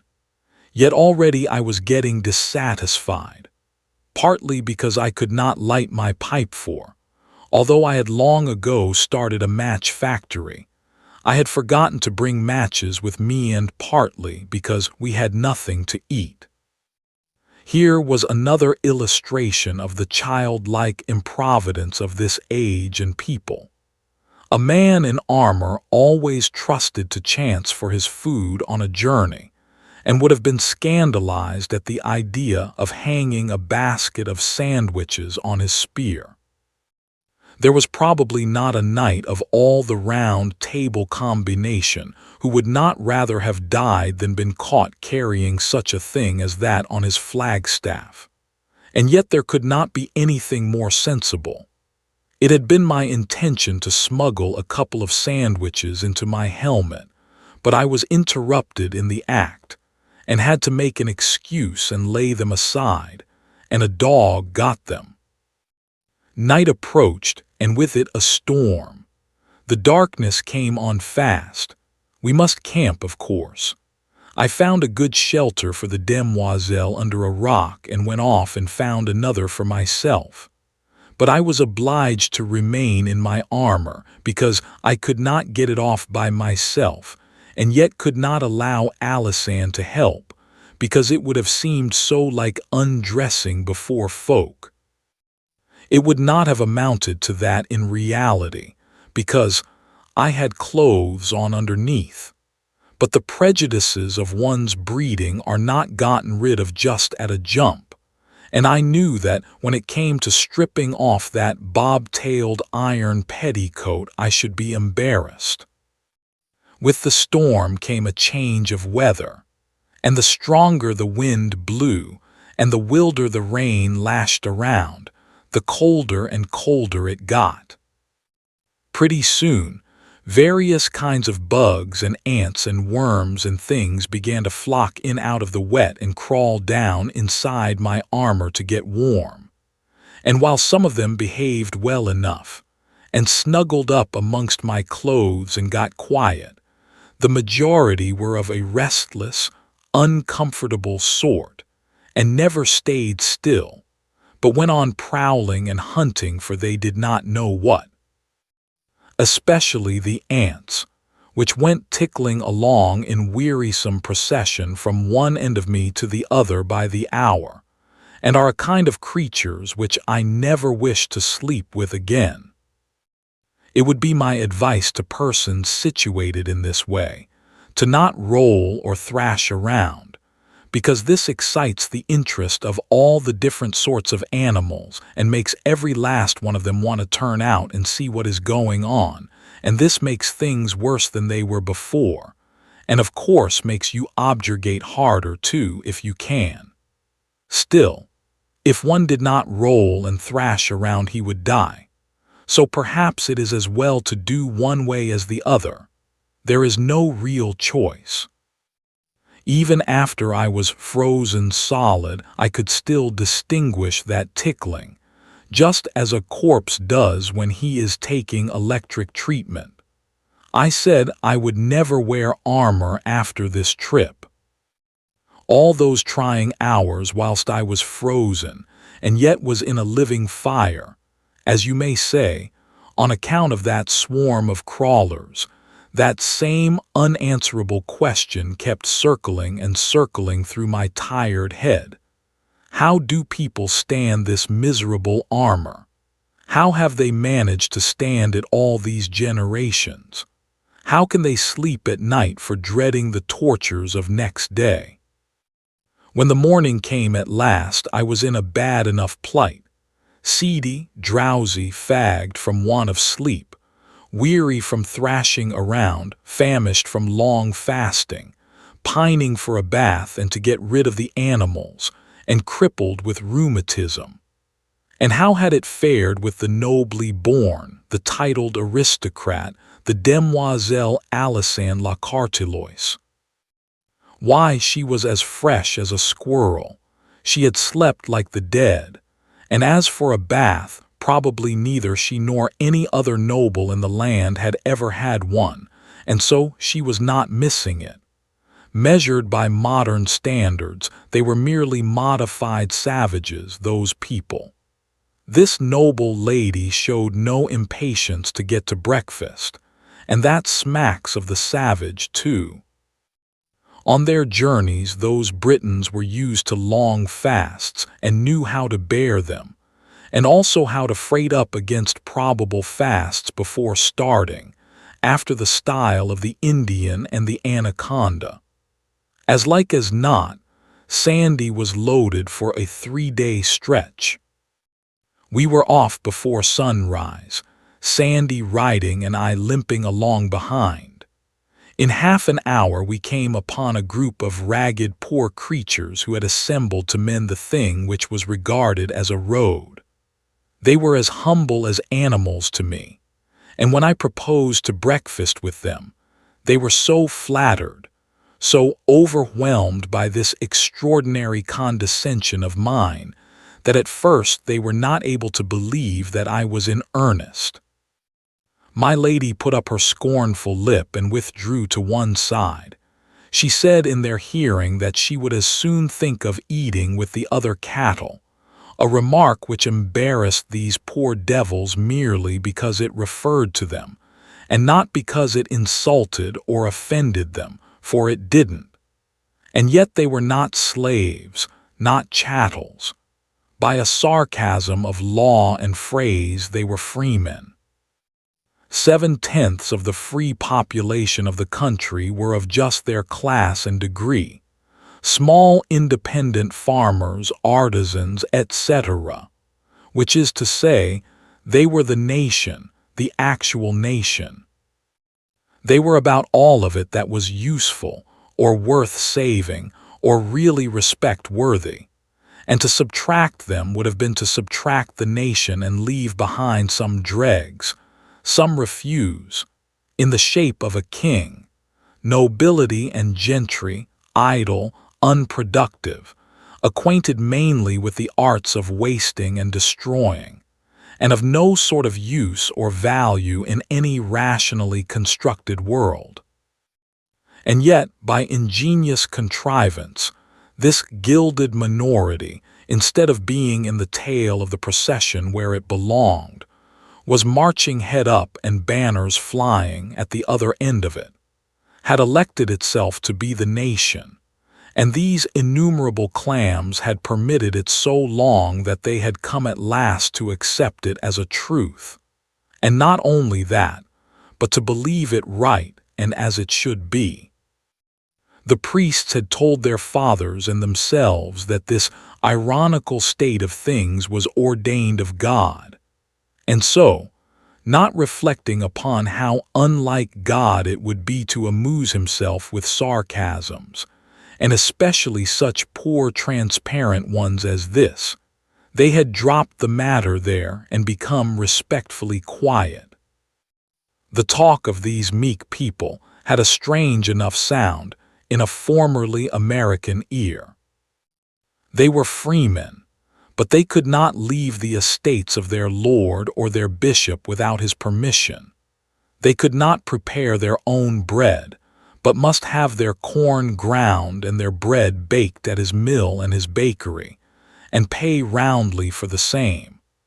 They could not sell a piece of their own property without paying him a handsome percentage of the proceeds, nor buy a piece of somebody else's without remembering him in cash for the privilege. They had to harvest his grain for him gratis, and be ready to come at a moment's notice, leaving their own crop to destruction by the threatened storm. They had to let him plant fruit trees in their fields, and then keep their indignation to themselves when his heedless fruit gatherers trampled the grain around the trees. They had to smother their anger when his hunting parties galloped through their fields, laying waste the result of their patient toil. They were not allowed to keep doves themselves, and when the swarms from my lord's dovecote settled on their crops, they must not lose their temper and kill a bird, for awful would the penalty be. When the harvest was at last gathered, then came the procession of robbers to levy their blackmail upon it. First the church carted off its fat 10th, then the king's commissioner took his 20th, then my lord's people made a mighty inroad upon the remainder. After which, the skinned freeman had liberty to bestow the remnant in his barn, in case it was worth the trouble. There were taxes and taxes and taxes and more taxes and taxes again, and yet other taxes, upon this free and independent pauper, but none upon his lord the baron or the bishop, none upon the wasteful nobility or the all-devouring church. If the baron would sleep unvexed, the freeman must sit up all night after his day's work and whip the ponds to keep the frogs quiet. If the freeman's daughter but know, that last infamy of monarchical government is unprintable. And finally, if the freeman, grown desperate with his tortures, found his life unendurable under such conditions, and sacrificed it and fled to death for mercy and refuge, the gentle church condemned him to eternal fire. The gentle law buried him at midnight at the crossroads with a stake through his back, and his master the baron or the bishop confiscated all his property and turned his widow and his orphans out of doors. And here were these freemen assembled in the early morning to work on their lord. The bishops rode 3 days each gratis. Every head of a family and every son of a family, 3 days each, gratis, and a day or so added for their servants. Why, it was like reading about France and the French, before the ever-memorable and blessed Revolution, which swept 1,000 years of such villainy away in one swift tidal wave of blood won. A settlement of that hoary debt in the proportion of half a drop of blood for each hogshead of it that had been pressed by slow tortures out of that people in the weary stretch of 10 centuries of wrong and shame, and misery the like of which was not to be mated but in hell. There were two reigns of terror, if we would but remember it and consider it. The one wrought murder in hot passion, the other in heartless cold blood. The one lasted mere months, the other had lasted 1,000 years. The one inflicted death upon 10,000 persons, the other upon 100 millions. But our shudders are all for the horrors of the minor terror, the momentary terror, so to speak. Whereas, what is the horror of swift death by the axe, compared with lifelong death from hunger, cold, insult, cruelty, and heartbreak? What is swift death by lightning compared with death by slow fire at the stake? A city cemetery could contain the coffins filled by that brief terror, which we have all been so diligently taught to shiver at and mourn over. But all France could hardly contain the coffins filled by that older and real terror, that unspeakably bitter and awful terror, which none of us has been taught to see in its vastness or pity as it deserves.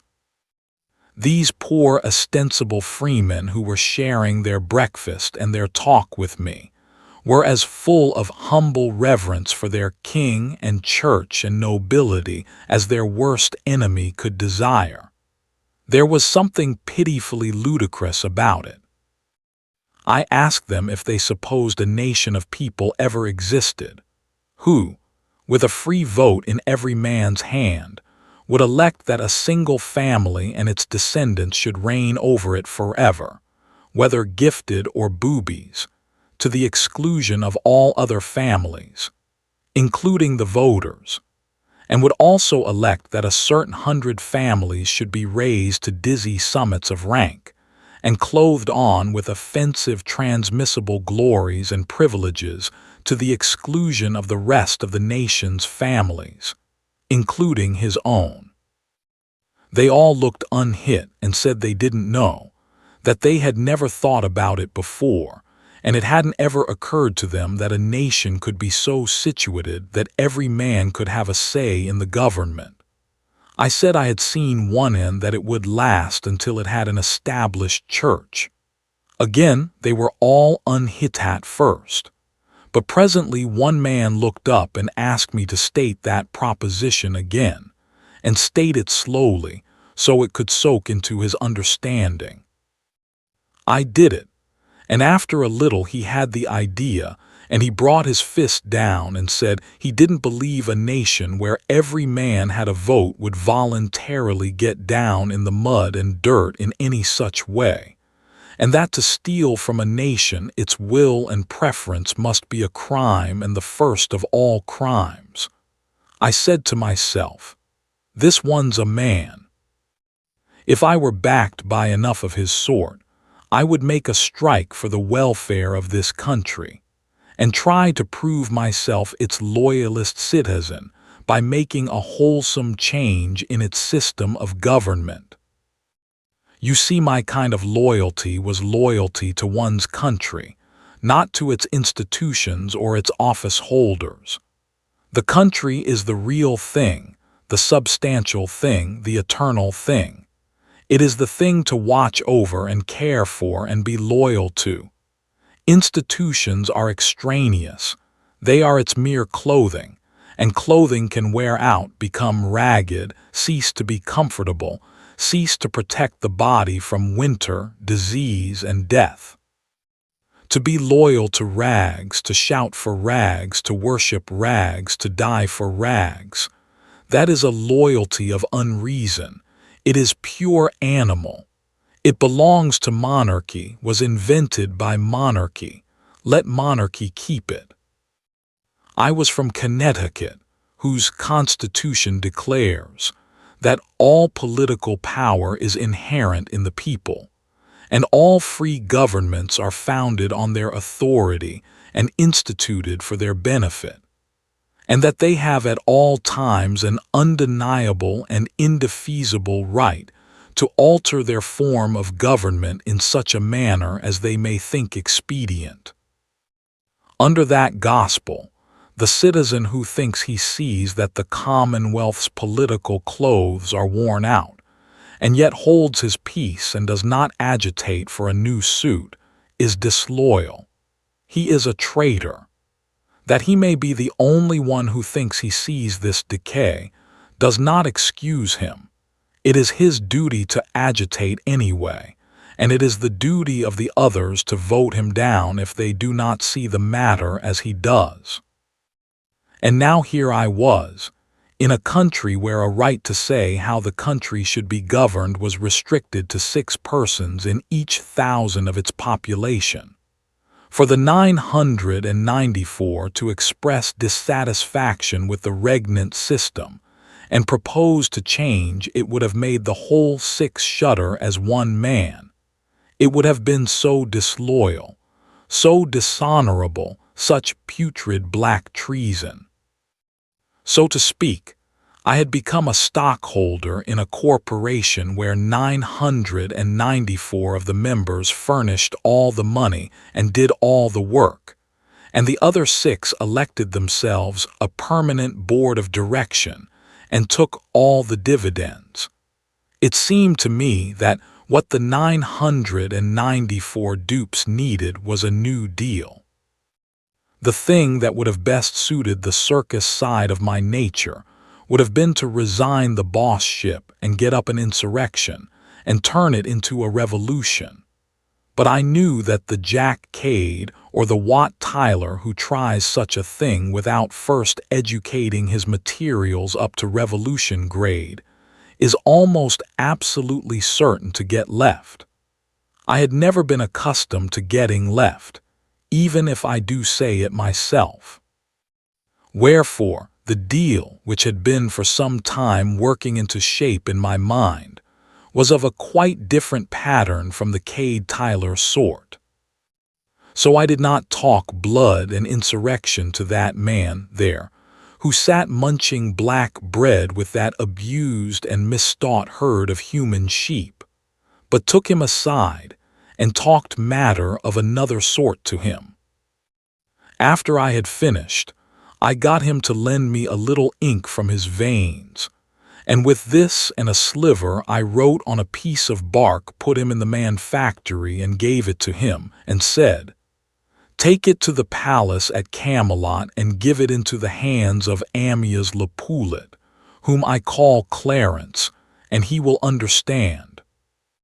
"He is a priest, then," said the man, and some of the enthusiasm went out of his face.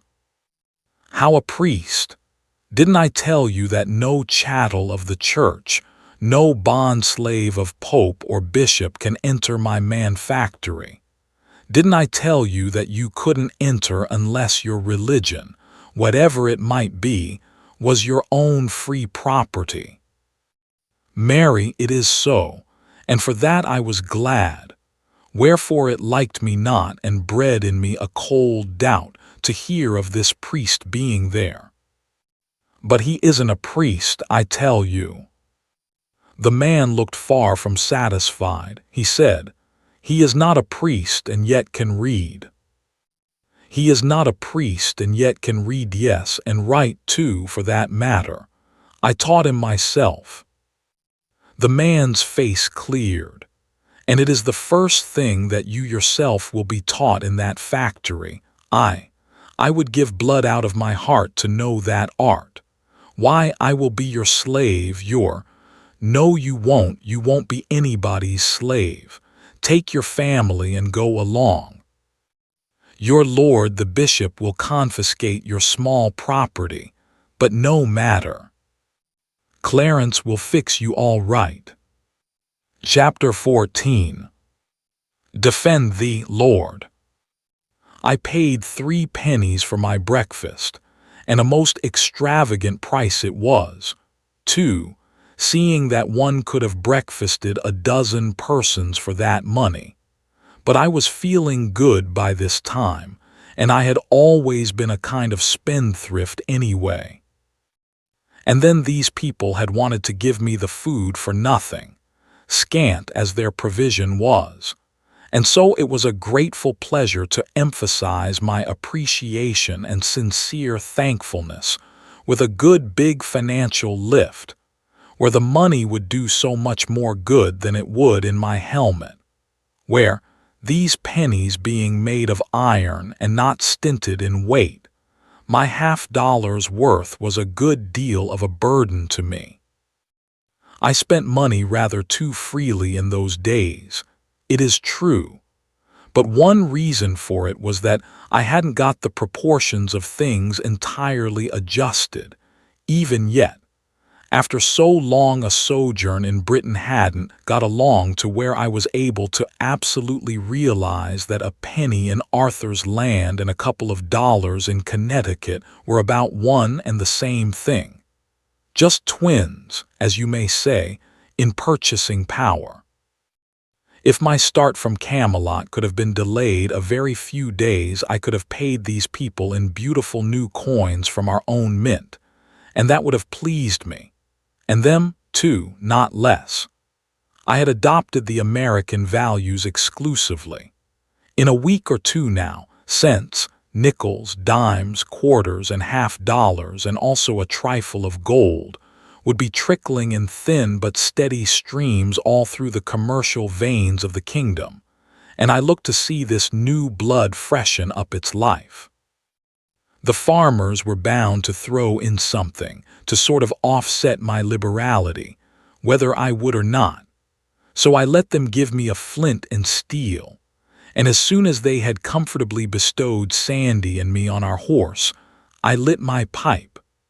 When the first blast of smoke shot out through the bars of my helmet, all those people broke for the woods, and Sandy went over backwards and struck the ground with a dull thud. They thought I was one of those fire-belching dragons they had heard so much about from knights and other professional liars. I had infinite trouble to persuade those people to venture back within explaining distance. Then I told them that this was only a bit of enchantment which would work harm to none but my enemies. And I promised, with my hand on my heart, that if all who felt no enmity toward me would come forward and pass before me, they should see that only those who remained behind would be struck dead. The procession moved with a good deal of promptness. There were no casualties to report, for nobody had curiosity enough to remain behind to see what would happen. I lost some time now, for these big children, their fears gone, became so ravished with wonder over my awe-compelling fireworks that I had to stay there and smoke a couple of pipes out before they would let me go. Still, the delay was not wholly unproductive, for it took all that time to get Sandy thoroughly wanted to the new thing, she being so close to it, you know. It plugged up her conversation mill, too, for a considerable while, and that was a gain. But above all other benefits accruing, I had learned something. I was ready for any giant or any ogre that might come along now. We tarried with a holy hermit that night, and my opportunity came about the middle of the next afternoon. We were crossing a vast meadow by way of shortcut, and I was musing absently, hearing nothing, seeing nothing, when Sandy suddenly interrupted a remark which she had begun that morning with the cry, "Defend thee, Lord, peril of life is toward." And she slipped down from the horse and ran a little way and stood. I looked up and saw, far off in the shade of a tree, half a dozen armed knights and their squires, and straightway there was bustle among them and tightening of saddle girths for the mount. My pipe was ready and would have been lit, if I had not been lost in thinking about how to banish oppression from this land, and restore to all its people their stolen rights and manhood without disobliging anybody. I lit up at once, and by the time I had got a good head of reserved steam on, here they came. All together, too, None of those chivalrous magnanimities which one reads so much about, one courtly rascal at a time, and the rest standing by to see fair play. No, they came in a body, they came with a whir and a rush. They came like a volley from a battery, came with heads low down, plumes streaming out behind, lances advanced at a level. It was a handsome sight, a beautiful sight for a man up a tree. I laid my lance in rest and waited, with my heart beating, till the iron wave was just ready to break over me, then spouted a column of white smoke through the bars of my helmet. You should have seen the wave go to pieces and scatter. This was a finer sight than the other one. But these people stopped, 200 or 300 yards away, and this troubled me. My satisfaction collapsed and fear came. I judged I was a lost man. But Sandy was radiant and was going to be eloquent, but I stopped her and told her my magic had miscarried somehow or other, and she must mount with all dispatch and we must ride for life. No, she wouldn't. She said that my enchantment had disabled those knights. They were not riding on because they couldn't. Wait, they would drop out of their saddles presently, and we would get their horses and harness. I could not deceive such trusting simplicity, so I said it was a mistake, that when my fireworks killed at all, they killed instantly. No, the men would not die. There was something wrong about my apparatus. I couldn't tell what. But we must hurry and get away, for those people would attack us again in a minute. Sandy laughed and said, "Lack-a-day, sir, they be not of that breed. Sir Launcelot will give battle to dragons, and will abide by them, and will assail them again, and yet again, and still again, until he do conquer and destroy them. And so likewise will Sir Pellinore, and Sir Aglouville, and Sir Carados, and mayhap others, but there be none else that will venture it. Let the idle say what the idle will. And la, as to yonder base rufflers, think ye they have not their fill, but yet desire more. Well then, what are they waiting for? Why don't they leave? Nobody's hindering. Good land, I'm willing to let bygones be bygones, I'm sure. Leave, is it? Oh, give thyself easement as to that. They dream not of it, no, not they. They wait to yield them. Come, really, is that sooth, as you people say? If they want to, why don't they? It would like them much, but an ye wot how dragons are esteemed, ye would not hold them blamable. They fear to come. Well then, suppose I go to them instead, and, wit ye well they would not abide your coming. I will go. And she did. She was a handy person to have along on a raid. I would have considered this a doubtful errand myself. I presently saw the knights riding away and Sandy coming back. That was a relief. I judged she had somehow failed to get the first innings, I mean in the conversation, otherwise the interview wouldn't have been so short. But it turned out that she had managed the business well, in fact, admirably. She said that when she told those people I was the boss, it hit them where they lived. Smote them sore with fear and dread was her word, and then they were ready to put up with anything she might require. So she swore them to appear at Arthur's court within 2 days and yield them, with horse and harness, and be my knights henceforth, and subject to my command. How much better she managed that thing than I should have done it myself. She was a daisy. Chapter 15. Sandy's Tale. And so I'm proprietor of some knights, said I, as we rode off. Who would ever have supposed that I should live to list up assets of that sort? I shan't know what to do with them, unless I raffle them off. How many of them are there, Sandy? 7, please you, sir, and their squires. It is a good hall. Who are they? Where do they hang out? Where do they hang out? Yes, where do they live? Ah, I understood thee not. That will I tell eftsoons. Then she said musingly and softly, turning the words daintily over her tongue, hang they out, where do they hang out, right so, where do they hang out? Of a truth the phrase hath a fair and winsome grace, and is prettily worded withal. I will repeat it anon and anon in mine idlesse, whereby I may peradventure learn it. Where do they hang out? Even so. Already it falleth trippingly from my tongue, and forasmuch as, don't forget the cowboys, Sandy. Cowboys. Yes, the knights, you know, you were going to tell me about them. A while back, you remember, figuratively speaking, games called. Game, yes. Go to the bat. I mean, get to work on your statistics and don't burn so much kindling getting your fire started. Tell me about the knights. I will well and lightly will begin. So they two departed and rode into a great forest, and great Scott! You see, I recognized my mistake at once. I had set her works a-going. It was my own fault.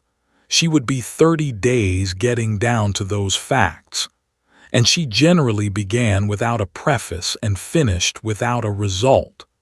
If you interrupted her, she would either go right along without noticing, or answer with a couple of words and go back and say the sentence over again.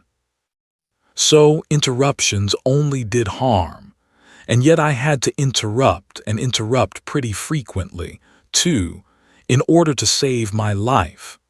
A person would die if he let her monotony drip on him right along all day. Great Scott, I said in my distress. She went right back and began over again. So they two departed and rode into a great forest. And which two? Sir Gawain and Sir Ewain. And so they came to an abbey of monks, and there were well lodged. So on the morn they heard their masses in the abbey, and so they rode forth till they came to a great forest. Then was Sir Gawain ware in a valley by a turret, of 12 fair damsels, and 2 knights armed on great horses, and the damsels went to and fro by a tree. And then was Sir Gawain ware how there hung a white shield on that tree, and ever as the damsels came by it they spit upon it, and some threw mire upon the shield. Now, if I hadn't seen the like myself in this country, Sandy, I wouldn't believe it. But I've seen it, and I can just see those creatures now, parading before that shield and acting like that. The women here do certainly act like all possessed. Yes, and I mean your best, too, society's very choicest brands. The humblest hello girl along 10,000 miles of wire could teach gentleness, patience, modesty, manners, to the highest duchess in Arthur's land. Hello, girl. Yes, but don't you ask me to explain. It's a new kind of a girl. They don't have them here. One often speaks sharply to them when they are not the least in fault, and he can't get over feeling sorry for it and ashamed of himself in 1300 years. It's such shabby, mean conduct and so unprovoked. The fact is, no gentleman ever does it, though I myself, if I've got to confess, peradventure never mind her. I tell you, I couldn't ever explain her so you would understand.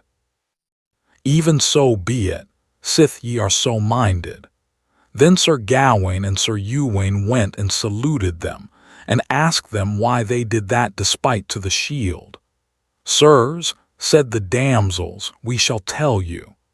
There is a knight in this country that owneth this white shield, and he is a passing good man of his hands, but he hateth all ladies and gentlewomen, and therefore we do all this despite to the shield. I will say you, said Sir Gawain, it beseemeth evil a good knight to despise all ladies and gentlewomen, and peradventure though he hate you he hath some cause, and peradventure he loveth in some other places ladies and gentlewomen, and to be loved again, and he such a man of prowess as ye speak of. Man of prowess, yes, that is the man to please them, Sandy. Man of brains, that is a thing they never think of. Tom Sayers, John Heenan, John L. Sullivan, pity but you could be here.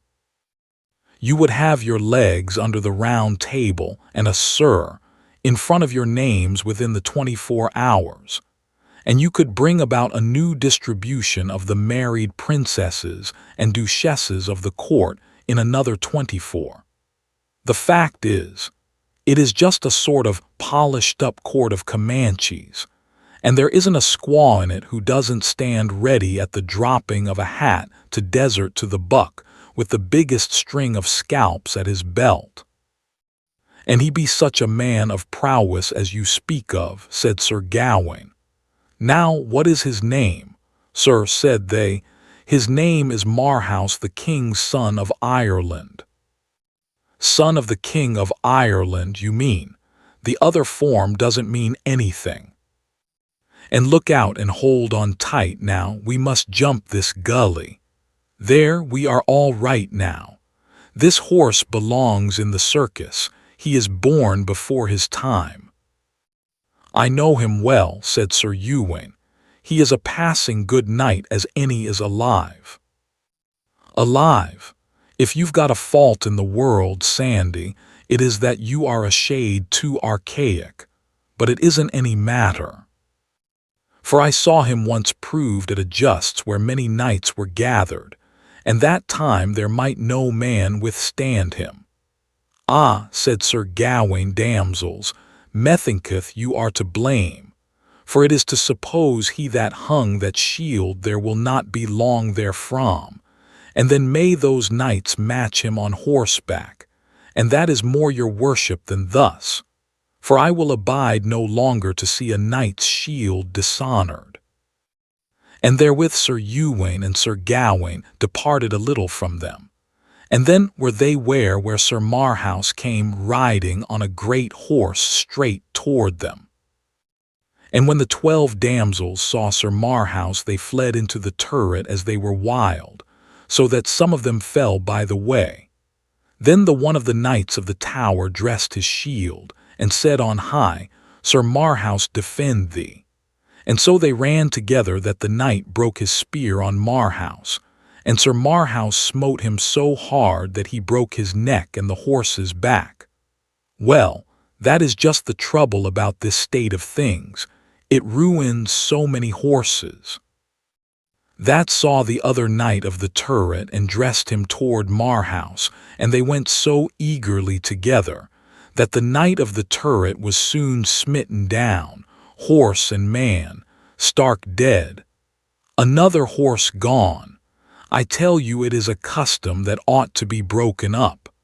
I don't see how people with any feeling can applaud and support it. So these two knights came together with great random. I saw that I had been asleep and missed a chapter, but I didn't say anything. I judged that the Irish knight was in trouble with the visitors by this time, and this turned out to be the case. That Sir Ewain smote Sir Marhaus that his spear burst in pieces on the shield, and Sir Marhaus smote him so sore that horse and man he bore to the earth, and hurt Sir Ewain on the left side. The truth is, Alisande, these archaics are a little too simple. The vocabulary is too limited, and so, by consequence, descriptions suffer in the matter of variety. They run too much to level Saharas of fact, and not enough to picturesque detail. This throws about them a certain air of the monotonous. In fact, the fights are all alike.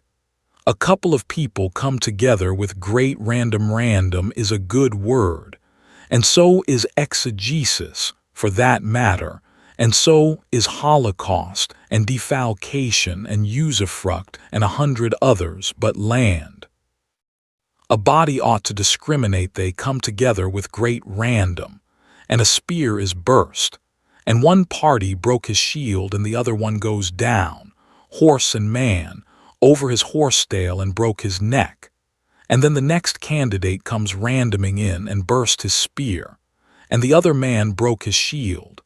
And down he goes, horse and man, over his horse tail and broke his neck. And then there's another elected, and another and still another, till the material is all used up. And when you come to figure up results, you can't tell one fight from another, nor who whipped.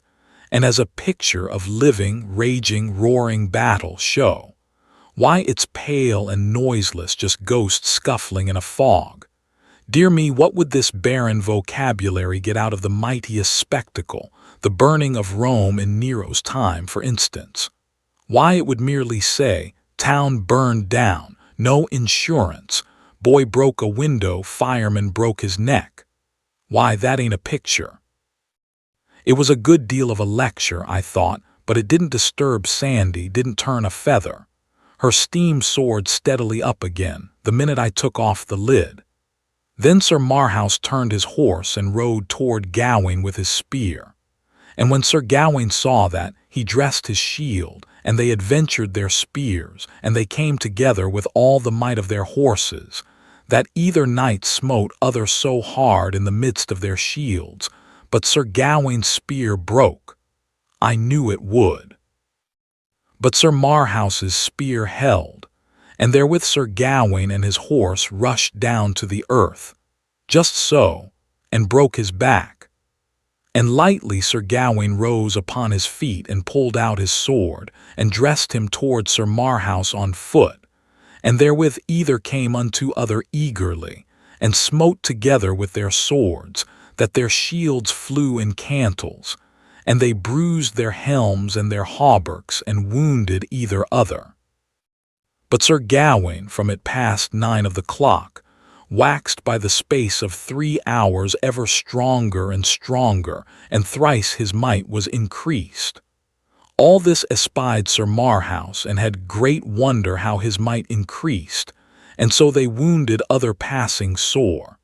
And then when it was come noon, the pelting sing-song of it carried me forward to scenes and sounds of my boyhood days. New Haven. 10 minutes for refreshments. Conductor will strike the gong bell 2 minutes before train leaves. Passengers for the shore line, please take seats in the rear car. This car don't go no further. Roplez, oranges, bananas, sandwiches, popcorn. And waxed past noon and drew toward evensong. Sir Gawain's strength feebled and waxed passing faint, that unnethes he might dure any longer, and Sir Marhaus was then bigger and bigger, which strained his armor, of course, and yet little would one of these people mind a small thing like that. And so, Sir Knight, said Sir Marhaus, I have well felt that ye are a passing good knight, and a marvellous man of might as ever I felt any, while it lasteth, and our quarrels are not great, and therefore it were a pity to do you hurt, for I feel you are passing feeble.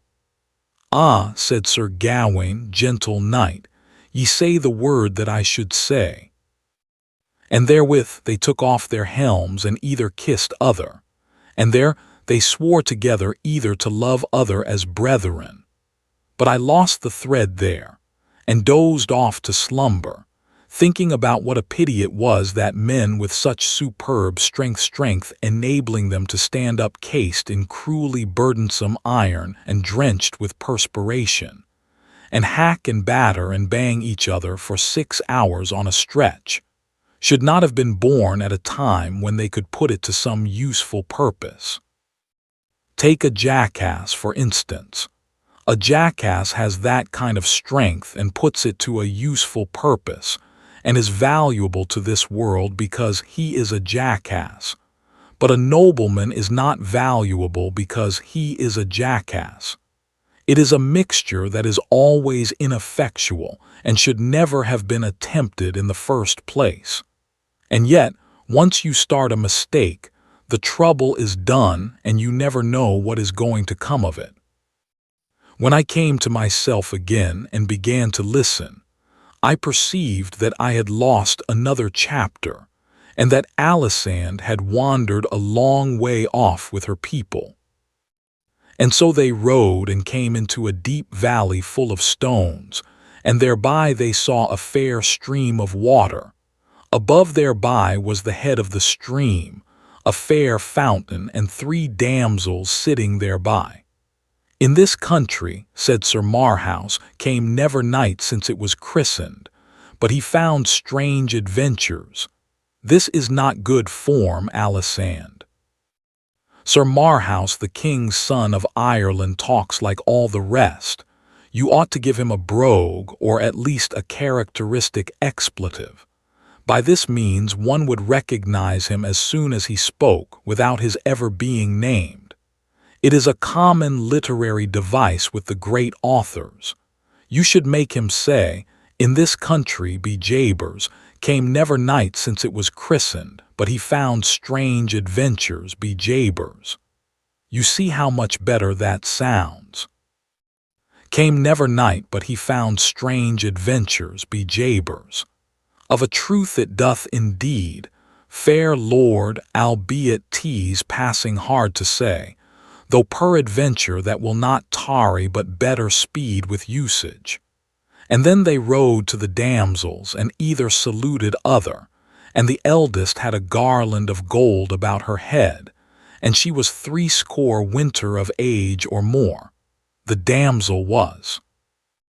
Even so, dear lord, and her hair was white under the garland, celluloid teeth, $9 a set as like as not, the loose-fit kind that go up and down like a portcullis when you eat and fall out when you laugh. The second damsel was of 30 winter of age, with a circlet of gold about her head. The third damsel was but 15 years of age. Billows of thought came rolling over my soul, and the voice faded out of my hearing. 15, break my heart.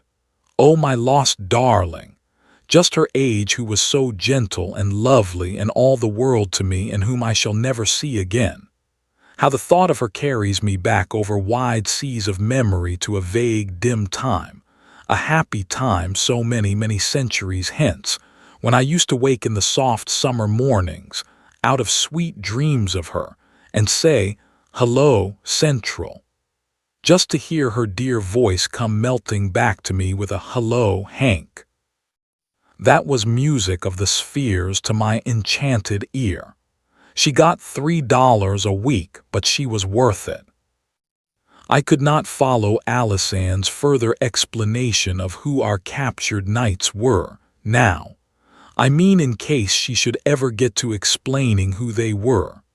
My interest was gone, my thoughts were far away and sad. By fitful glimpses of the drifting tale, caught here and there and now and then, I merely noted in a vague way that each of these 3 knights took one of these 3 damsels up behind him on his horse, and one rode north, another east, the other south, to seek adventures and meet again and lie after year and day and without baggage. It was of a piece with the general simplicity of the country. The sun was now setting. It was about 3 in the afternoon when Alisande had begun to tell me who the cowboys were, so she had made pretty good progress with it for her. She would arrive some time or other, no doubt, but she was not a person who could be hurried. We were approaching a castle which stood on high ground, a huge, strong, venerable structure, whose gray towers and battlements were charmingly draped with ivy, and whose whole majestic mass was drenched with splendors flung from the sinking sun. It was the largest castle we had seen, and so I thought it might be the one we were after, but Sandy said no. She did not know who owned it. She said she had passed it without calling when she went down to Camelot. Chapter 16. Morgan Le Fay. If knights errant were to be believed, not all castles were desirable places to seek hospitality in. As a matter of fact, knights errant were not persons to be believed, that is, measured by modern standards of veracity, yet measured by the standards of their own time and scaled accordingly. You got the truth. It was very simple. You discounted a statement 97%, the rest was fact. Now, after making this allowance, the truth remained that if I could find out something about a castle, before ringing the doorbell, I mean hailing the warders, it was the sensible thing to do. So I was pleased when I saw in the distance a horseman making the bottom turn of the road that wound down from this castle. As we approached each other, I saw that he wore a plumed helmet and seemed to be otherwise clothed in steel, but bore a curious addition also, a stiff square garment like a herald's tabard. However, I had to smile at my own forgetfulness when I got nearer and read this sign on his tabard: Persimmons soap all the prime donna use it. That was a little idea of my own, and had several wholesome purposes in view toward the civilizing and uplifting of this nation. In the first place, it was a furtive, underhand blow at this nonsense of knight-errantry, though nobody suspected that but me. I had started a number of these people out. The bravest knights I could get teach sandwiched between bulletin boards bearing one device or another, and I judged that by and by, when they got to be numerous enough, they would begin to look ridiculous. And then, even the steel-clad ass that hadn't any board would himself begin to look ridiculous, because he was out of the fashion. Secondly, these missionaries would gradually, and without creating suspicion or exciting alarm, introduce a rudimentary cleanliness among the nobility, and from them it would work down to the people if the priests could be kept quiet. This would undermine the church. I mean, would be a step toward that. Next, education, next, freedom, and then she would begin to crumble. It being my conviction that any established church is an established crime, an established slave pen, I had no scruples, but was willing to assail it in any way or with any weapon that promised to hurt it. Why, in my own former day in remote centuries, not yet stirring in the womb of time, there were old Englishmen who imagined that they had been born in a free country. A free country with the Corporation Act, and the test still in force in it, timbers propped against men's liberties and dishonored consciences to shore up an established anachronism with. My missionaries were taught to spell out the gilt signs on their tabards. The showy gilding was a neat idea. I could have got the king to wear a bulletin board for the sake of that barbaric splendor. They were to spell out these signs, and then explain to the lords and ladies what soap was. And if the lords and ladies were afraid of it, get them to try it on a dog. The missionary's next move was to get the family together and try it on himself. He was to stop at no experiment, however desperate, that could convince the nobility that soap was harmless. If any final doubt remained, he must catch a hermit. The woods were full of them. Saints they called themselves, and saints they were believed to be. They were unspeakably holy and worked miracles, and everybody stood in awe of them. If a hermit could survive a wash, and that failed to convince a duke, give him up, let him alone. Whenever my missionaries overcame a knight-errant on the road, they washed him, and when he got well, they swore him to go and get a bulletin board and disseminate soap and civilization the rest of his days. As a consequence, the workers in the field were increasing by degrees, and the reform was steadily spreading. My soap factory felt the strain early. At first I had only 2 hands, but before I had left home I was already employing 15 and running night and day, and the atmospheric result was getting so pronounced that the king went sort of fainting and gasping around, and said he did not believe he could stand it much longer, and Sir Launcelot got so that he did hardly anything but walk up and down the roof and swear, although I told him it was worse up there than anywhere else, but he said he wanted plenty of air. And he was always complaining that a palace was no place for a soap factory anyway, and said if a man was to start one in his house, he would be damned if he wouldn't strangle him. There were ladies present, too, but much these people ever cared for that. They would swear before children if the wind was their way when the factory was going. This missionary knight's name was La Cote Male Tail, and he said that this castle was the abode of Morgan le Fay, sister of King Arthur and wife of King Uriens, monarch of a realm about as big as the District of Columbia. You could stand in the middle of it and throw bricks into the next kingdom. Kings and kingdoms were as thick in Britain as they had been in Little Palestine in Joshua's time, when people had to sleep with their knees pulled up because they couldn't stretch out without a passport. La Cote was much depressed, for he had scored here the worst failure of his campaign. He had not worked off a cake, yet he had tried all the tricks of the trade, even to the washing of a hermit, but the hermit died.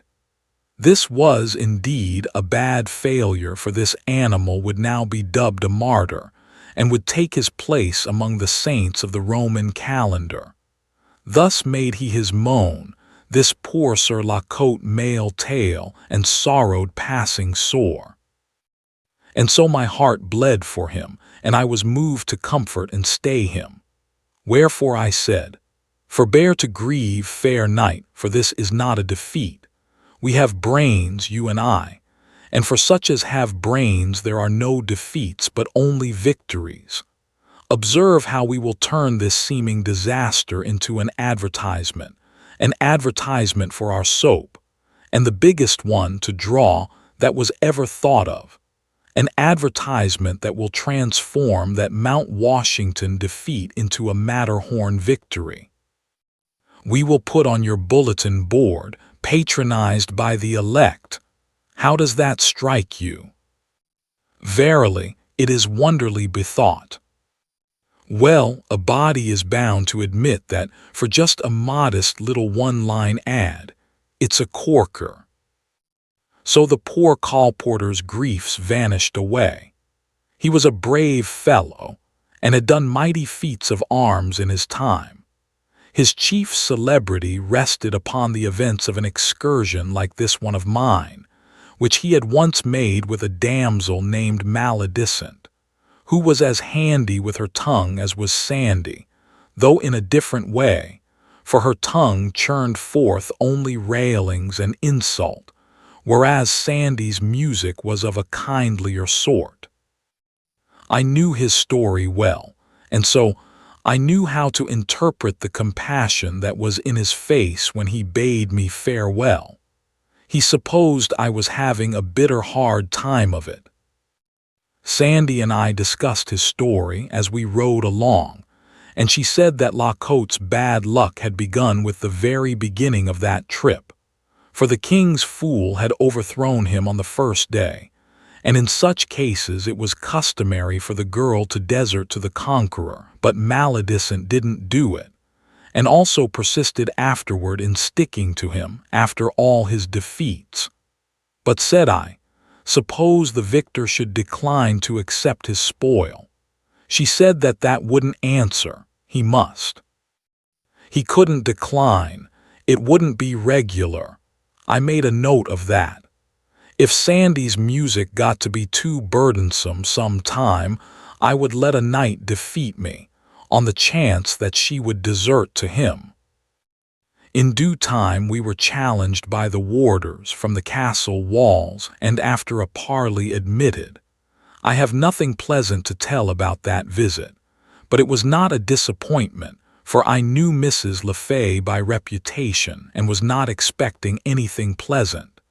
She was held in awe by the whole realm, for she had made everybody believe she was a great sorceress. All her ways were wicked, all her instincts devilish. She was loaded to the eyelids with cold malice. All her history was black with crime, and among her crimes murder was common. I was most curious to see her, as curious as I could have been to see Satan. To my surprise, she was beautiful. Black thoughts had failed to make her expression repulsive. Age had failed to wrinkle her satin skin or mar its bloomy freshness. She could have passed for old Urian's granddaughter. She could have been mistaken for sister to her own son. As soon as we were fairly within the castle gates, we were ordered into her presence. King Urian's was there, a kind-faced old man with a subdued look, and also the son, Sir Ewain le Blancamains, in whom I was, of course, interested on account of the tradition that he had once done battle with 30 knights, and also on account of his trip with Sir Gawain and Sir Marhaus, which Sandy had been aging me with. But Morgan was the main attraction, the conspicuous personality here. She was head chief of this household, that was plain. She caused us to be seated, and then she began, with all manner of pretty graces and graciousnesses, to ask me questions. Dear me, it was like a bird or a flute or something talking. I felt persuaded that this woman must have been misrepresented, lied about. She trilled along, and presently a handsome young page, clothed like the rainbow, and as easy and undulatory of movement as a wave, came with something on a golden salver, and kneeling to present it to her, overdid his graces and lost his balance, and so fell lightly against her knee. She slipped a dirk into him in as matter-of-course a way as another person would have harpooned a rat. Poor child! He slumped to the floor, twisted his silken limbs in one great straining contortion of pain, and was dead. Out of the old king was wrung an involuntary "oh" of compassion. The look he got made him cut it suddenly short and not put any more hyphens in it. Sir Ewain, at a sign from his mother, went to the anteroom and called some servants, and meanwhile Madame went rippling sweetly along with her talk. I saw that she was a good housekeeper, for while she talked she kept a corner of her eye on the servants to see that they made no balks in handling the body and getting it out. When they came with fresh clean towels, she sent back for the other kind, and when they had finished wiping the floor and were going, she indicated a crimson fleck the size of a tear which their duller eyes had overlooked. It was plain to me that La Cote Male Tail had failed to see the mistress of the house. Often, how louder and clearer than any tongue, does dumb circumstantial evidence speak. Morgan Le Fay rippled along as musically as ever. Marvelous woman! And what a glance she had! When it fell in reproof upon those servants, they shrunk and quailed as timid people do when the lightning flashes out of a cloud. I could have got the habit myself. It was the same with that poor old Brer Urian's. He was always on the ragged edge of apprehension. She could not even turn toward him, but he winced. In the midst of the talk, I let drop a complimentary word about King Arthur, forgetting for the moment how this woman hated her brother. That one little compliment was enough. She clouded up like storm. She called for her guards and said, "Hail me these varlets to the dungeons." That struck cold on my ears, for her dungeons had a reputation. Nothing occurred to me to say or do, but not so with Sandy. As the guard laid a hand upon me, she piped up with the tranquilest confidence and said, "God's wounds, dost thou covet destruction, thou maniac? It is the boss." Now what a happy idea that was, and so simple, yet it would never have occurred to me. I was born modest, not all over but in spots, and this was one of the spots. The effect upon Madame was electrical. It cleared her countenance and brought back her smiles and all her persuasive graces and blandishments, but nevertheless, she was not able to entirely cover up with them the fact that she was in a ghastly fright. She said, "La, but do list to thine handmaid," as if one gifted with powers like to mine might say the thing which I have said unto one who has vanquished Merlin, and not be jesting. "By mine enchantments I foresaw your coming, and by them I knew you when you entered here. I did but play this little jest with hope to surprise you into some display of your art, as not doubting you would blast the guards with occult fires, consuming them to ashes on the spot, a marvel much beyond mine own ability, yet one which I have long been childishly curious to see." The guards were less curious, and got out as soon as they got permission.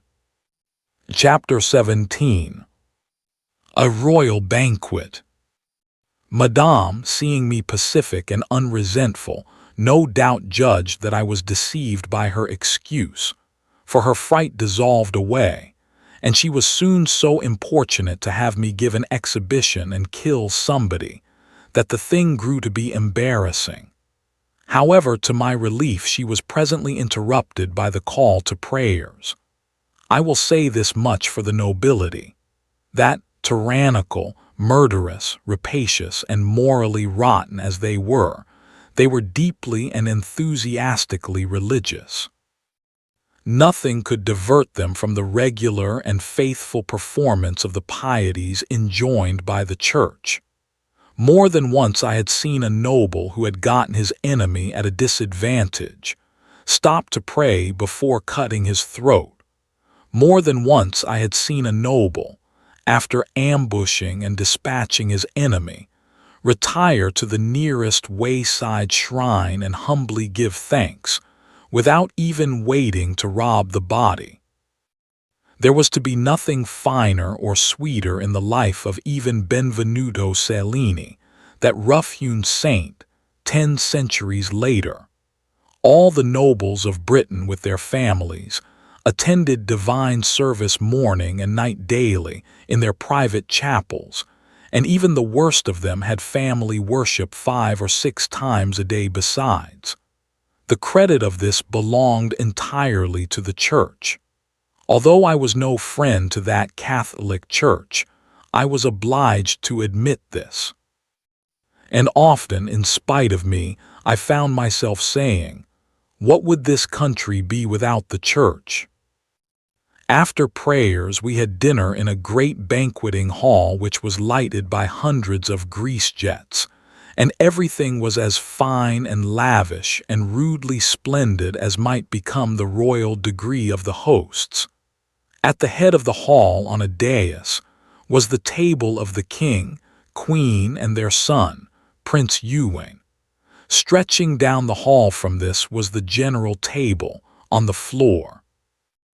At this, above the salt, sat the visiting nobles and the grown members of their families, of both sexes, the resident court, in effect 61 persons. Below the salt sat minor officers of the household, with their principal subordinates, altogether 118 persons sitting, and about as many liveried servants standing behind their chairs or serving in one capacity or another. It was a very fine show. In a gallery, a band with cymbals, horns, harps, and other horrors opened the proceedings with what seemed to be the crude first draft or original agony of the wail known to later centuries as "In the Sweet By and By." It was new and ought to have been rehearsed a little more. For some reason or other, the Queen had the composer hanged after dinner. After this music, the priest who stood behind the royal table said a noble long grace in ostensible Latin. Then the battalion of waiters broke away from their posts and darted, rushed, flew, fetched and carried, and the mighty feeding began. No words anywhere but absorbing attention to business. The rows of chops opened and shut in vast unison, and the sound of it was like to the muffled burr of subterranean machinery. The havoc continued an hour and a half, and unimaginable was the destruction of substantials. Of the chief feature of the feast, the huge wild boar that lay stretched out so portly and imposing at the start, nothing was left but the semblance of a hoop skirt, and he was but the type and symbol of what had happened to all the other dishes. With the pastries and so on, the heavy drinking began, and the talk.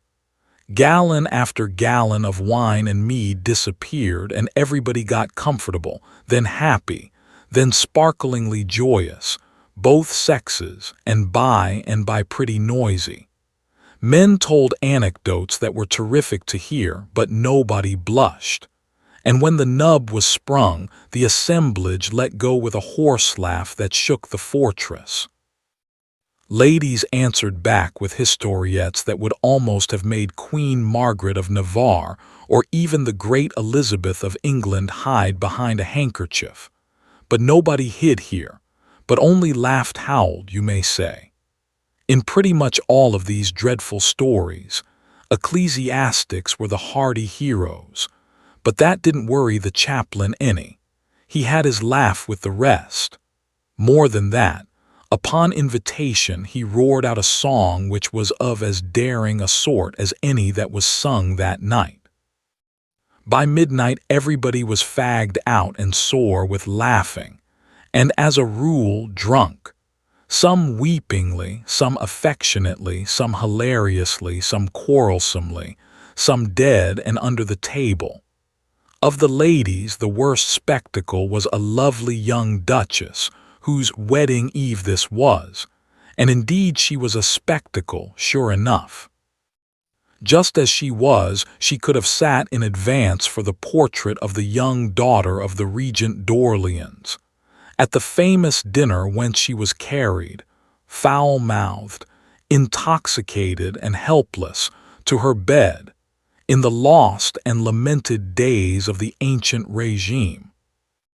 Suddenly, even while the priest was lifting his hands, and all conscious heads were bowed in reverent expectation of the coming blessing, there appeared under the arch of the far-off door at the bottom of the hall an old and bent and white-haired lady, leaning upon a crutch stick, and she lifted the stick and pointed it toward the Queen and cried out, "The wrath and curse of God fall upon you, woman without pity, who have slain my innocent grandchild and made desolate this old heart that had nor chick, nor friend, nor stay, nor comfort in all this world but him." Everybody crossed himself in a grisly fright, for a curse was an awful thing to those people. But the Queen rose up majestic, with the death light in her eye, and flung back this ruthless command, "Lay hands on her, to the stake with her." The guards left their posts to obey. It was a shame, it was a cruel thing to see. What could be done? Sandy gave me a look. I knew she had another inspiration. I said, "Do what you choose." She was up and facing toward the Queen in a moment. She indicated me and said, "Madame, he saith this may not be. Recall the commandment, or he will dissolve the castle, and it shall vanish away like the unstable fabric of a dream." Confound it, what a crazy contract to pledge a person to. What if the Queen, but my consternation subsided there, and my panic passed off? For the Queen, all in a collapse, made no show of resistance but gave a countermanding sign and sunk into her seat. When she reached it, she was sober. So were many of the others. The assemblage rose, whiffed ceremony to the winds, and rushed for the door like a mob, overturning chairs, smashing crockery, tugging, struggling, shouldering, crowding anything to get out before I should change my mind and puff the castle into the measureless dim vacancies of space. Well, well, well, they were a superstitious lot. It is all a body can do to conceive of it. The poor Queen was so scared and humbled that she was even afraid to hang the composer without first consulting me. I was very sorry for her. Indeed, anyone would have been, for she was really suffering. So I was willing to do anything that was reasonable, and had no desire to carry things to wanton extremities. I therefore considered the matter thoughtfully, and ended by having the musicians ordered into our presence to play that sweet By and By again, which they did. Then I saw that she was right, and gave her permission to hang the whole band. This little relaxation of sternness had a good effect upon the Queen. A statesman gains little by the arbitrary exercise of ironclad authority upon all occasions that offer, for this wounds the just pride of his subordinates, and thus tends to undermine his strength. A little concession, now and then, where it can do no harm, is the wiser policy. Now that the Queen was at ease in her mind once more, and measurably happy, her wine naturally began to assert itself again, and it got a little the start of her. I mean, it set her music going, her silver bell of a tongue. Dear me, she was a master talker. It would not become me to suggest that it was pretty late and that I was a tired man and very sleepy. I wished I had gone off to bed when I had the chance. Now I must stick it out. There was no other way. So she tinkled along and along, in the otherwise profound and ghostly hush of the sleeping castle, until by and by there came, as if from deep down under us, a far-away sound, as of a muffled shriek, with an expression of agony about it that made my flesh crawl. The Queen stopped, and her eyes lighted with pleasure. She tilted her graceful head as a bird does when it listens. The sound bored its way up through the stillness again. "What is it?" I said. "It is truly a stubborn soul, and endureth long. It is many hours now." "Endureth what?" "The rack. Come, you shall see a blithe sight. And he yield not his secret now, ye shall see him torn asunder." What a silky smooth hellion she was, and so composed and serene, when the cords all down my legs were hurting in sympathy with that man's pain. Conducted by mailed guards bearing flaring torches, we tramped along echoing corridors, and down stone stairways dank and dripping, and smelling of mold and ages of imprisoned night. A chill, uncanny journey, and a long one, and not made the shorter or the cheerier by the sorceress's talk, which was about this sufferer and his crime. He had been accused by an anonymous informer of having killed a stag in the royal preserves. I said, Anonymous testimony isn't just the right thing, Your Highness. It were fairer to confront the accused with the accuser. I had not thought of that, it being but of small consequence. But an I could not, for that the accuser came masked by night, and told the forester, and straightway got him hence again, and so the forester knoweth him not. Then is this unknown the only person who saw the stag killed?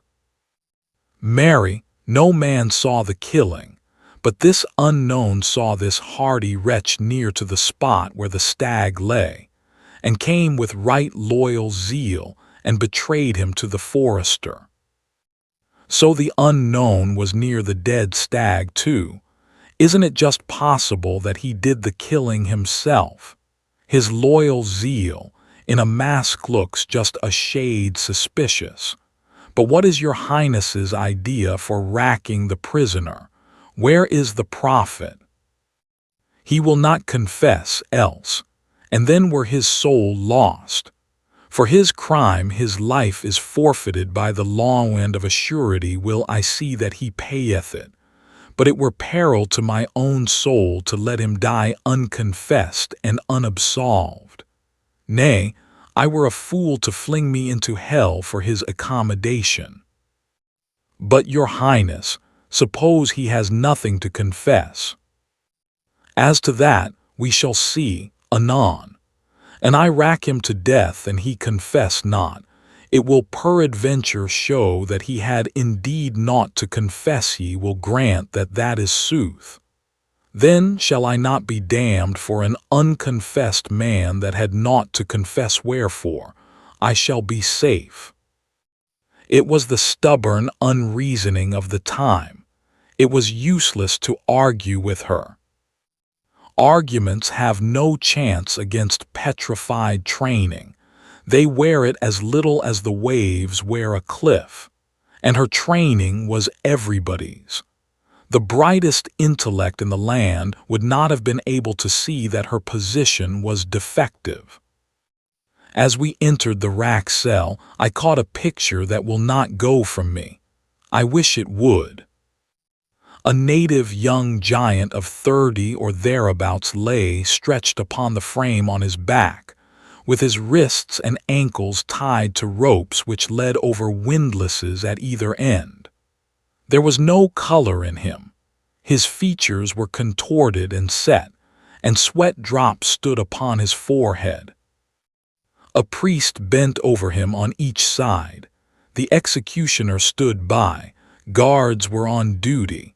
Smoking torches stood in sockets along the walls. In a corner crouched a poor young creature, her face drawn with anguish, a half-wild and hunted look in her eyes, and in her lap lay a little child asleep. Just as we stepped across the threshold, the executioner gave his machine a slight turn, which wrung a cry from both the prisoner and the woman. But I shouted, and the executioner released the strain without waiting to see who spoke. I could not let this horror go on. It would have killed me to see it. I asked the Queen to let me clear the place and speak to the prisoner privately, and when she was going to object, I spoke in a low voice and said I did not want to make a scene before her servants, but I must have my way, for I was King Arthur's representative and was speaking in his name. She saw she had to yield. I asked her to endorse me to these people and then leave me. It was not pleasant for her, but she took the pill, and even went further than I was meaning to require. I only wanted the backing of her own authority, but she said, "You will do in all things as this lord shall command. It is the boss." It was certainly a good word to conjure with. You could see it by the squirming of these rats. The Queen's guards fell into line, and she and they marched away with their torch-bearers, and woke the echoes of the cavernous tunnels with the measured beat of their retreating footfalls. I had the prisoner taken from the rack and placed upon his bed, and medicaments applied to his hurts, and wine given him to drink. The woman crept near and looked on, eagerly, lovingly, but timorously, like one who fears a repulse. Indeed, she tried furtively to touch the man's forehead and jumped back, the picture of fright, when I turned unconsciously toward her. It was pitiful to see. "Lord," I said, "stroke him, lass, if you want to. Do anything you're a mind to, don't mind me." Why, her eyes were as grateful as an animal's, when you do it a kindness that it understands. The baby was out of her way, and she had her cheek against the man's in a minute, and her hands fondling his hair, and her happy tears running down. The man revived and caressed his wife with his eyes, which was all he could do. I judged I might clear the den now, and I did, cleared it of all but the family and myself. Then I said, "Now, my friend, tell me your side of this matter. I know the other side." The man moved his head in sign of refusal, but the woman looked pleased, as it seemed to me pleased with my suggestion. I went on, "You know of me." "Yes, all do in Arthur's realms. If my reputation has come to you right and straight, you should not be afraid to speak." The woman broke in eagerly. "Ah, fair my lord, do thou persuade him, thou canst and thou wilt. Ah, he suffereth so, and it is for me, and how can I bear it? I would I might see him die a sweet, swift death. Oh, my Hugo, I cannot bear this one." And she fell to sobbing and groveling about my feet, and still imploring. Imploring what? The man's death. I could not quite get the bearings of the thing. But Hugo interrupted her and said, "Peace, ye wit not what ye ask. Shall I starve whom I love to win a gentle death? I when thou knewest me better." "Well," I said, "I can't quite make this out. It is a puzzle. Now, ah, dear my lord, and ye will but persuade him. Consider how these his tortures wound me. Oh, and he will not speak, whereas the healing, the solace that lie in a blessed swift death. What are you maundering about? He's going out from here a free man, and whole he's not going to die." The man's white face lit up, and the woman flung herself at me in a most surprising explosion of joy, and cried out, "He is saved! For it is the king's word by the mouth of the king's servant Arthur, the king whose word is gold." "Well, then you do believe I can be trusted after all. Why didn't you before?" "Who doubted? Not I indeed, and not she." "Well, why wouldn't you tell me your story then?" "Ye had made no promise, else had it been otherwise." I see. And yet I believe I don't quite see after all. You stood the torture and refused to confess, which shows plain enough to even the dullest understanding that you had nothing to confess. "I, my lord, how so? It was I that killed the deer." "You did? Oh dear, this is the most mixed-up business that ever, dear lord, I begged him on my knees to confess, but you did. It gets thicker and thicker. What did you want him to do that for?" "Sith it would bring him a quick death, and save him all this cruel pain." "Well, yes, there is reason in that, but he didn't want the quick death." Why, of a surety he did." "Well then, why in the world didn't he confess?" "Ah, sweet sir, and leave my wife and chick without bread and shelter." "Oh, heart of gold, now I see it. The bitter law takes the convicted man's estate and beggars his widow and his orphans. They could torture you to death, but without conviction or confession they could not rob your wife and baby." You stood by them like a man, and you true wife and the woman that you are, you would have bought him release from torture at cost to yourself of slow starvation and death. Well, it humbles a body to think what your sex can do when it comes to self-sacrifice. I'll book you both for my colony. You'll like it there. It's a factory where I'm going to turn groping and grubbing automata into men. Chapter 18. In the Queen's Dungeons. Well, I arranged all that, and I had the man sent to his home.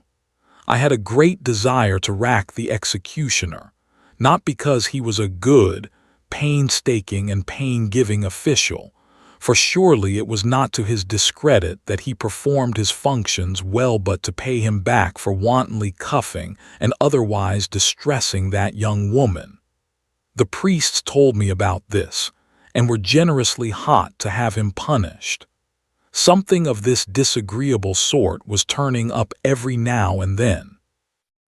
I mean, episodes that showed that not all priests were frauds and self-seekers, but that many, even the great majority of these that were down on the ground among the common people, were sincere and right-hearted, and devoted to the alleviation of human troubles and sufferings.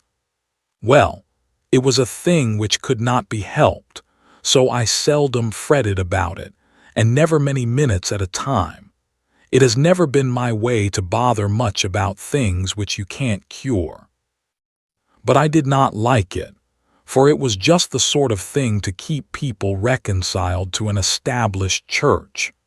We must have a religion, it goes without saying, but my idea is to have it cut up into 40 free sects so that they will police each other, as had been the case in the United States in my time. Concentration of power in a political machine is bad, and an established church is only a political machine. It was invented for that. It is nursed, cradled, preserved for that. It is an enemy to human liberty and does no good which it could not better do in a split-up and scattered condition. That wasn't law, it wasn't gospel, it was only an opinion, my opinion, and I was only a man, one man. So it wasn't worth any more than the Pope's or any less for that matter. Well, I couldn't rack the executioner, neither would I overlook the just complaint of the priests. The man must be punished somehow or other, so I degraded him from his office and made him leader of the band, the new one that was to be started. He begged hard and said he couldn't play, a plausible excuse but too thin. There wasn't a musician in the country that could. The Queen was a good deal outraged. Next morning, when she found she was going to have neither Hugo's life nor his property.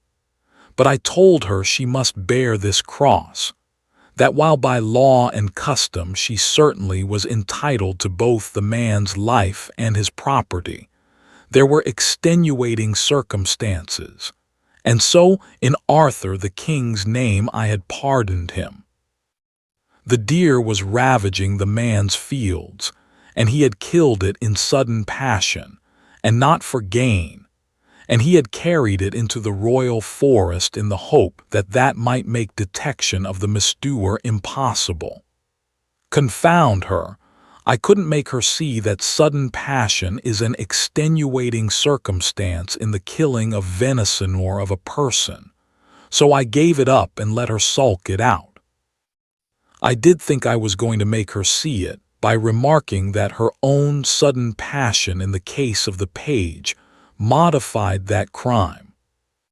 "Crime," she exclaimed, "how thou talkest! Crime, forsooth! Man, I am going to pay for him." Oh, it was no use to waste sense on her. Training is everything. Training is all there is to a person. We speak of nature. It is folly. There is no such thing as nature. What we call by that misleading name is merely heredity and training. We have no thoughts of our own, no opinions of our own. They are transmitted to us, trained into us.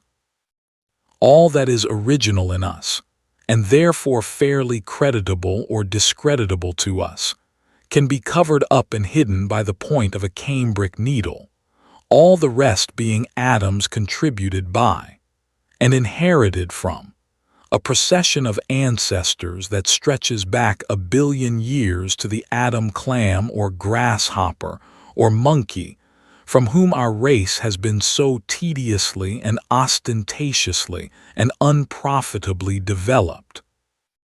And as for me, all that I think about in this plodding, sad pilgrimage, this pathetic drift between the eternities, is to look out and humbly live a pure and high and blameless life, and save that one microscopic atom in me that is truly me.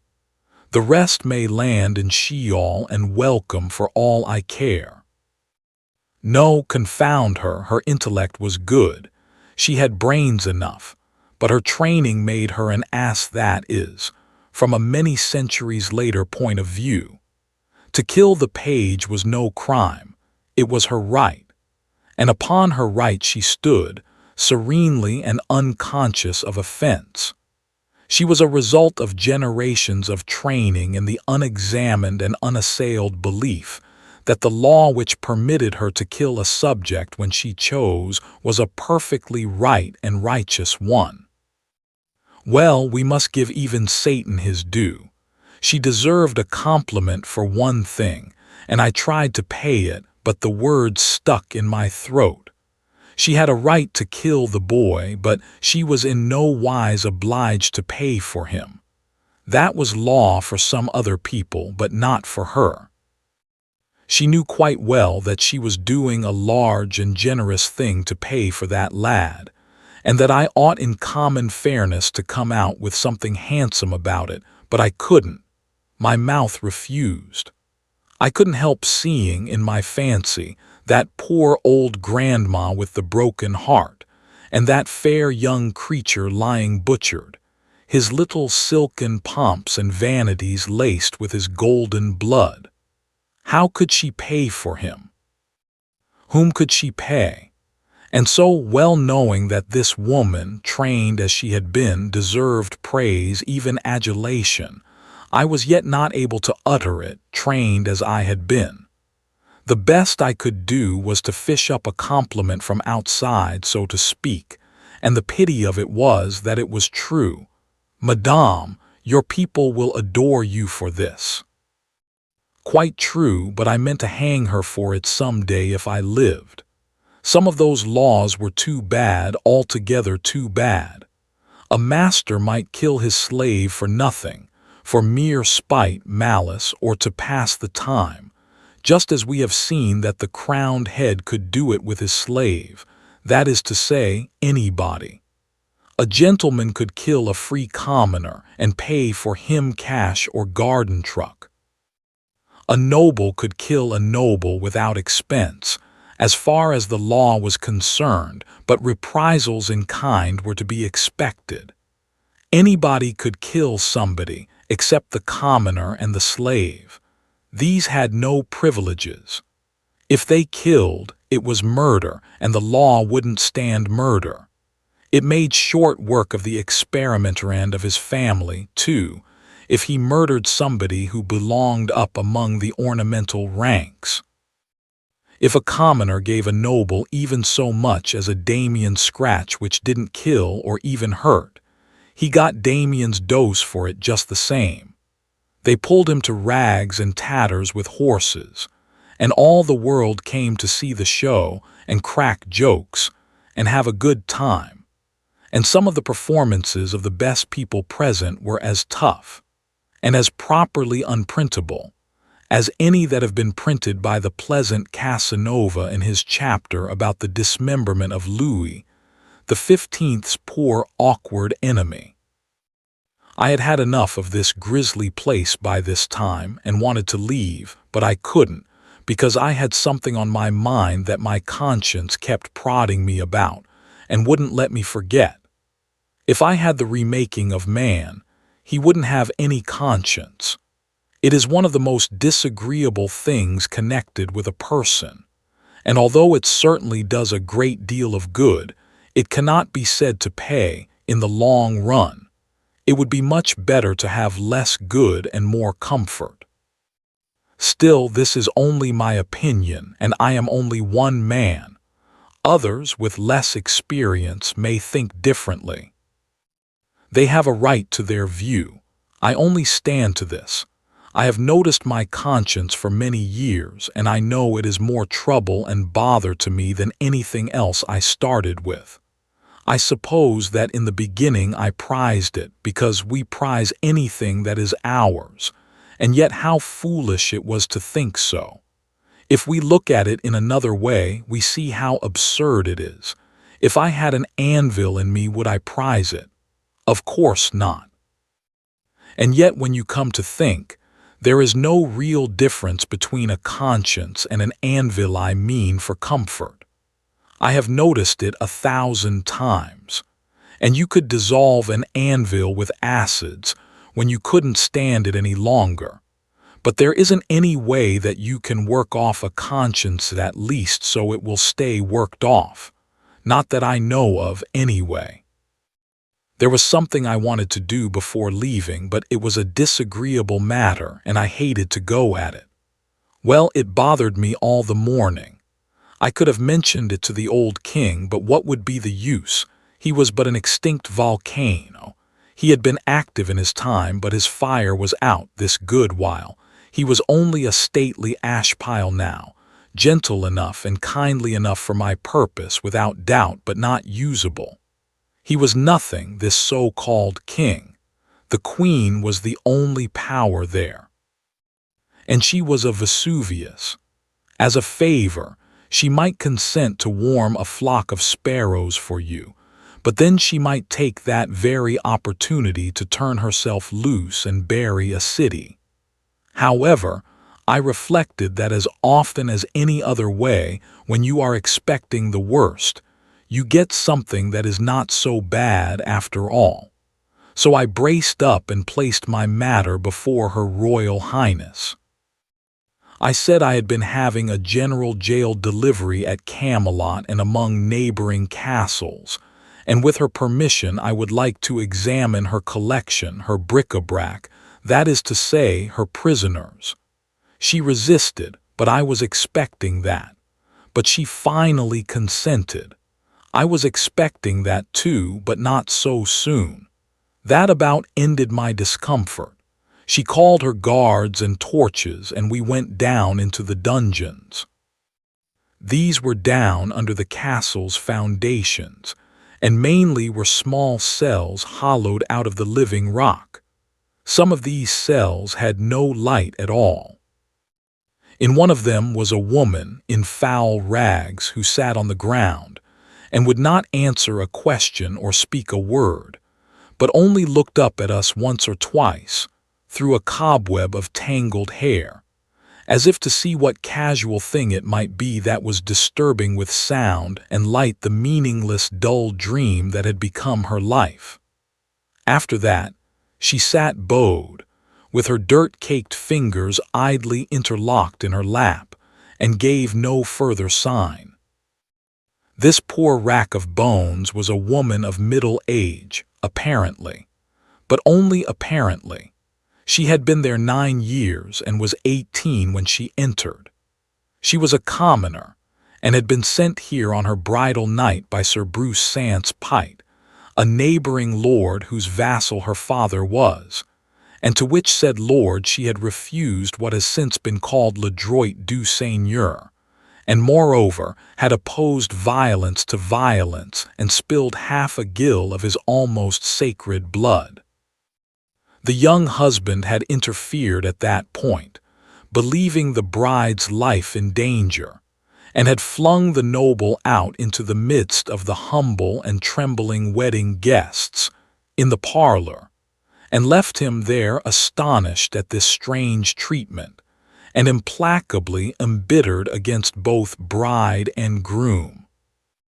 The said lord, being cramped for dungeon room, had asked the queen to accommodate his 2 criminals, and here in her Bastille they had been ever since. Hither, indeed, they had come before their crime was an hour old, and had never seen each other since. Here they were, kennelled like toads in the same rock. They had passed 9 pitch-dark years within 50 feet of each other, yet neither knew whether the other was alive or not. All the first years, their only question had been asked with beseechings and tears that might have moved stones in time, perhaps, but hearts are not stones. Is he alive? Is she alive? But they had never got an answer, and at last that question was not asked any more or any other. I wanted to see the man, after hearing all this. He was 34 years old and looked 60. He sat upon a squared block of stone, with his head bent down, his forearms resting on his knees, his long hair hanging like a fringe before his face, and he was muttering to himself. He raised his chin and looked us slowly over, in a listless, dull way, blinking with the distress of the torchlight, then dropped his head and fell to muttering again, and took no further notice of us. There were some pathetically suggestive dumb witnesses present. On his wrists and ankles were cicatrices, old smooth scars, and fastened to the stone on which he sat was a chain with manacles and fetters attached. But this apparatus lay idle on the ground and was thick with rust. Chains cease to be needed after the spirit has gone out of a prisoner. I could not rouse the man, so I said we would take him to her, and see to the bride who was the fairest thing on the earth to him, once roses, pearls, and dew made flesh for him. A wonder work, the master work of nature, with eyes like no other eyes, and voice like no other voice, and a freshness and lithe young grace and beauty that belonged properly to the creatures of dreams, as he thought, and to no other. The sight of her would set his stagnant blood leaping. The sight of her, but it was a disappointment. They sat together on the ground and looked dimly wondering into each other's faces a while, with a sort of weak animal curiosity, then forgot each other's presence, and dropped their eyes, and you saw that they were away again and wandering in some far land of dreams and shadows that we know nothing about. I had them taken out and sent to their friends. The Queen did not like it much. Not that she felt any personal interest in the matter, but she thought it disrespectful to Sir Bruce Sance-Pite. However, I assured her that if he found he couldn't stand it, I would fix him so that he could. I set 47 prisoners loose out of those awful rat holes and left only one in captivity. He was a lord and had killed another lord, a sort of kinsman of the Queen. That other lord had ambushed him to assassinate him, but this fellow had got the best of him and cut his throat. However, it was not for that I left him jailed, but for maliciously destroying the only public well in one of his wretched villages. The Queen was bound to hang him for killing her kinsman, but I would not allow it. It was no crime to kill an assassin. But I said I was willing to let her hang him for destroying the well, so she concluded to put up with that, as it was better than nothing. Dear me, for what trifling offenses the most of those 47 men and women were shut up there. Indeed, some were there for no distinct offense at all, but only to gratify somebody's spite, and not always the Queen's by any means, but a friend's. The newest prisoner's crime was a mere remark which he had made. He said he believed that men were about all alike, and one man as good as another, barring clothes. He said he believed that if you were to strip the nation naked and send a stranger through the crowd, he couldn't tell the king from a quack doctor, nor a duke from a hotel clerk. Apparently, here was a man whose brains had not been reduced to an ineffectual mush by idiotic training. I set him loose and sent him to the factory. Some of the cells carved in the living rock were just behind the face of the precipice, and in each of these an arrow slit had been pierced outward to the daylight, and so the captive had a thin ray from the blessed sun for his comfort. The case of one of these poor fellows was particularly hard. From his dusky swallow's hole high up in that vast wall of native rock, he could peer out through the arrow slit and see his own home off yonder in the valley, and for 22 years he had watched it with heartache and longing through that crack. He could see the lights shine there at night, and in the daytime he could see figures go in and come out. His wife and children, some of them, no doubt, though he could not make out at that distance. In the course of years he noted festivities there and tried to rejoice, and wondered if they were weddings or what they might be. And he noted funerals, and they wrung his heart. He could make out the coffin, but he could not determine its size, and so could not tell whether it was wife or child. He could see the procession form, with priests and mourners, and move solemnly away, bearing the secret with them. He had left behind him 5 children and a wife, and in 19 years he had seen 5 funerals issue, and none of them humble enough in pomp to denote a servant. So he had lost 5 of his treasures. There must still be one remaining one now infinitely, unspeakably precious. But which one? Wife or child? That was the question that tortured him by night and by day, asleep and awake. Well, to have an interest of some sort and half a ray of light, when you are in a dungeon, is a great support to the body and preserver of the intellect. This man was in pretty good condition yet. By the time he had finished telling me his distressful tale, I was in the same state of mind that you would have been in yourself, if you have got average human curiosity. That is to say, I was as burning up as he was to find out which member of the family it was that was left. So I took him over home myself, and an amazing kind of a surprise party it was, 2 typhoons and cyclones of frantic joy, and whole Niagaras of happy tears, and by George! We found the aforetime young matron graying toward the imminent verge of her half-century, and the babies all men and women, and some of them married and experimenting family-wise themselves, for not a soul of the tribe was dead. Conceive of the ingenious devilishness of that queen. She had a special hatred for this prisoner, and she had invented all those funerals herself, to scorch his heart with.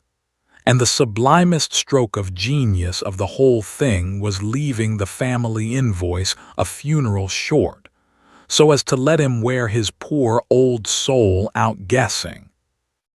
But for me, he never would have got out. Morgan Le Fay hated him with her whole heart, and she never would have softened toward him, and yet his crime was committed more in thoughtlessness than deliberate depravity. He had said she had red hair. Well, she had, but that was no way to speak of it. When red-headed people are above a certain social grade, their hair is auburn. Consider it. Among these 47 captives there were 5 whose names, offenses, and dates of incarceration were no longer known. 1 woman and 4 men, all bent and wrinkled and mind-extinguished patriarchs. They themselves had long ago forgotten these details. At any rate, they had mere vague theories about them, nothing definite and nothing that they repeated twice in the same way. The succession of priests whose office it had been to pray daily with the captives and remind them that God had put them there, for some wise purpose or other, and teach them that patience, humbleness, and submission to oppression was what he loved to see in parties of a subordinate rank, had traditions about these poor old human ruins, but nothing more. These traditions went but little way, for they concerned the length of the incarceration only, and not the names of the offenses. And even by the help of tradition, the only thing that could be proven was that none of the five had seen daylight for 35 years. How much longer this privation has lasted was not guessable. The king and the queen knew nothing about these poor creatures, except that they were heirlooms, assets inherited, along with the throne, from the former firm.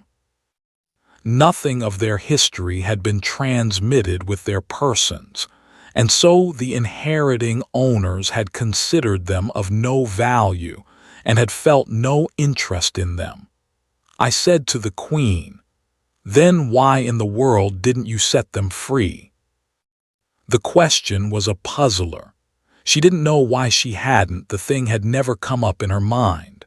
So here she was, forecasting the veritable history of future prisoners of the Castle Diff without knowing it.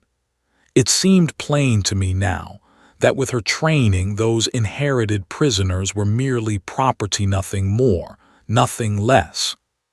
Well, when we inherit property, it does not occur to us to throw it away, even when we do not value it. When I brought my procession of human bats up into the open world and the glare of the afternoon sun previously blindfolding them, in charity for eyes so long untortured by light, they were a spectacle to look at. Skeletons, scarecrows, goblins, pathetic frights, every one, legitimatest possible children of monarchy by the grace of God and the established church. I muttered absently, "I wish I could photograph them." You have seen that kind of people who will never let on that they don't know the meaning of a new big word. The more ignorant they are, the more pitifully certain they are to pretend you haven't shot over their heads. The queen was just one of that sort, and was always making the stupidest blunders by reason of it. She hesitated a moment. Then her face brightened up with sudden comprehension, and she said she would do it for me. I thought to myself, why, what can she know about photography? But it was a poor time to be thinking. When I looked around, she was moving on the procession with an axe.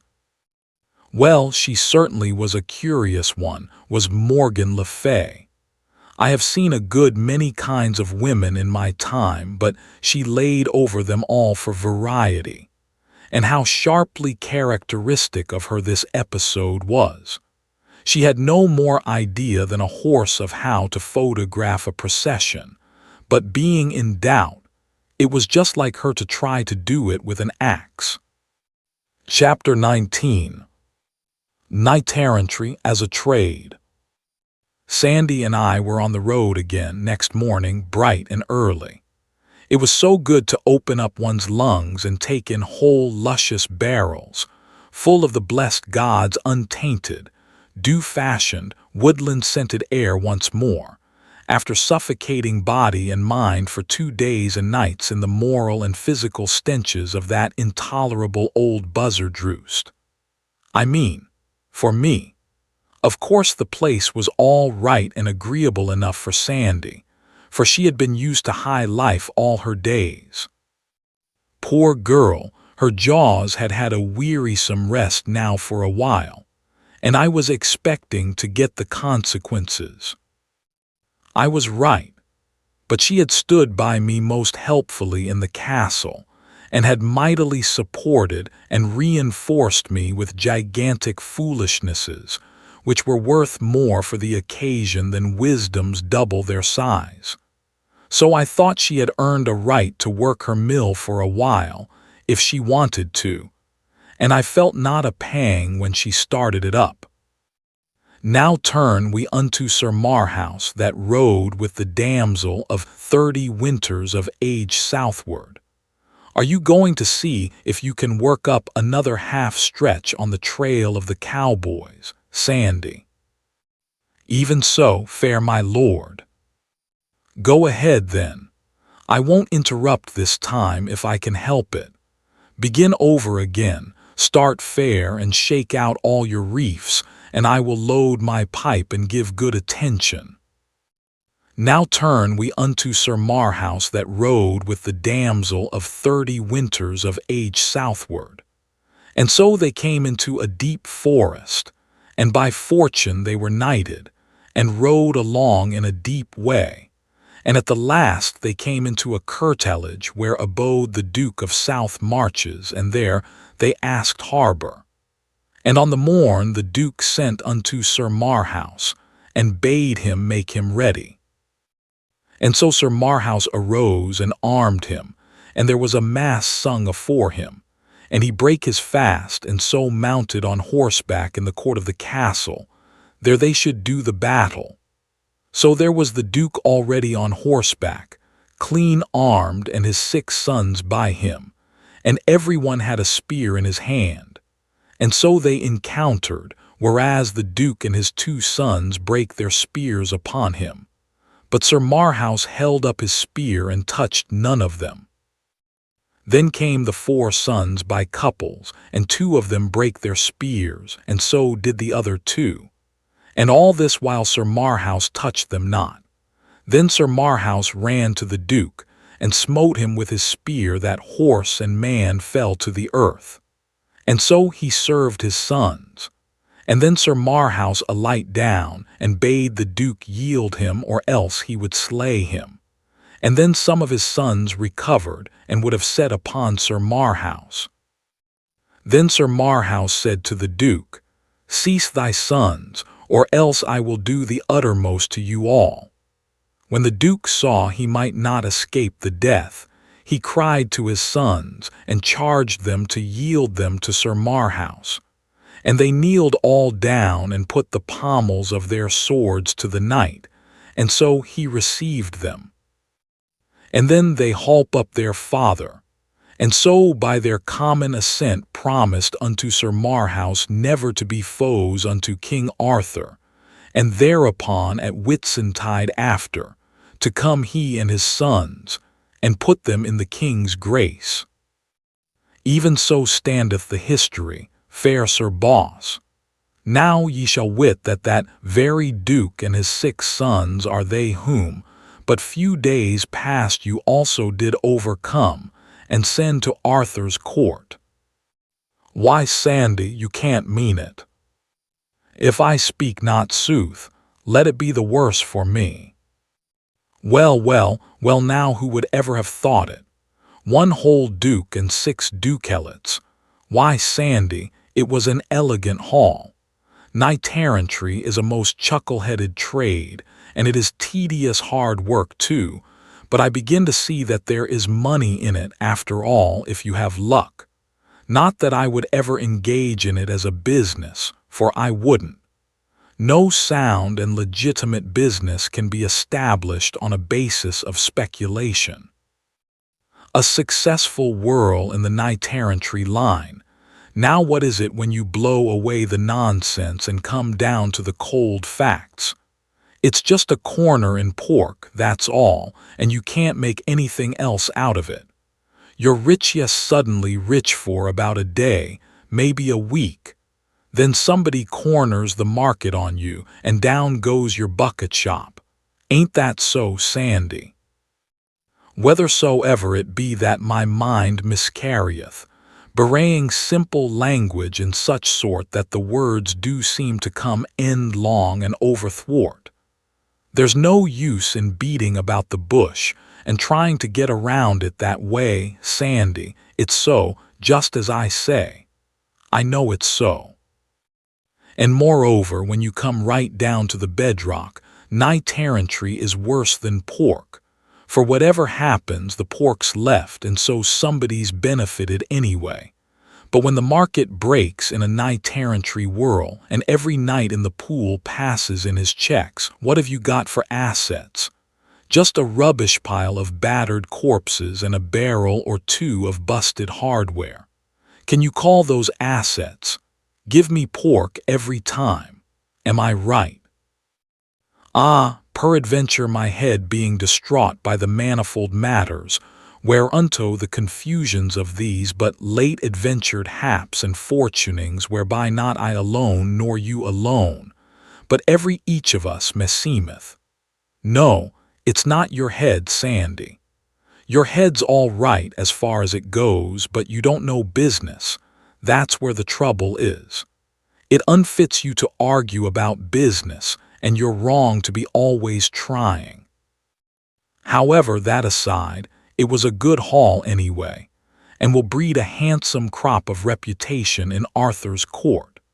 And speaking of the cowboys, what a curious country this is for women and men that never get old.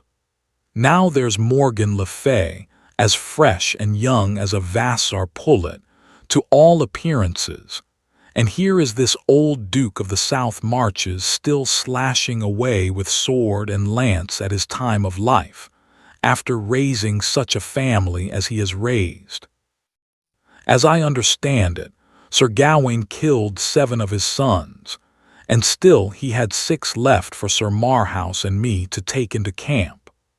And then there was that damsel of 60 winters of age still excursioning around in her frosty bloom. How old are you, Sandy?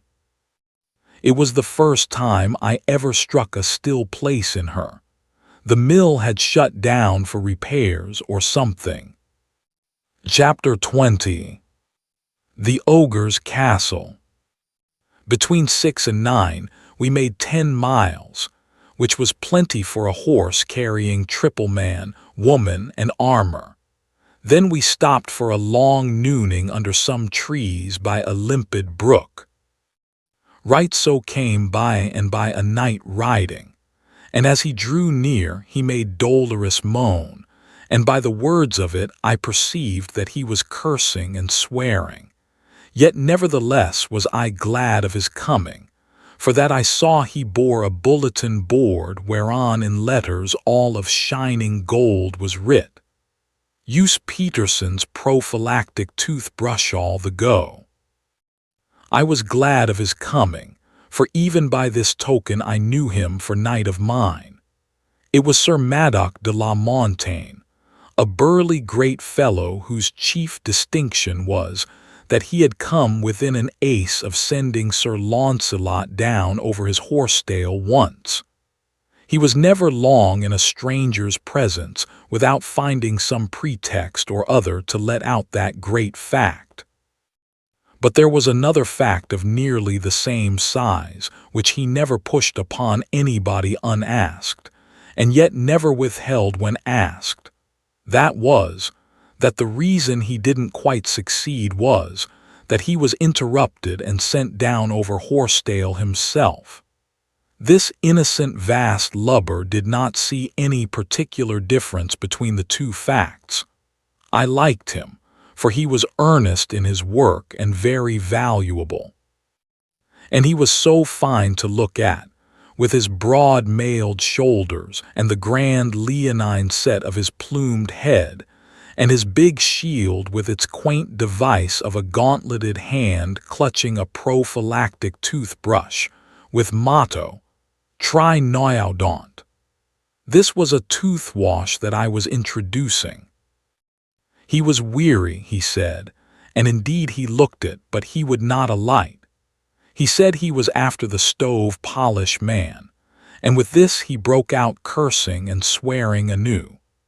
The bulletin boarder referred to was Sir Assays of Surlus, a brave knight, and of considerable celebrity on account of his having tried conclusions in a tournament once, with no less a mogul than Sir Gaheris himself, although not successfully. He was of a light and laughing disposition, and to him nothing in this world was serious. It was for this reason that I had chosen him to work up a stove polish sentiment. There were no stoves yet, and so there could be nothing serious about stove polish.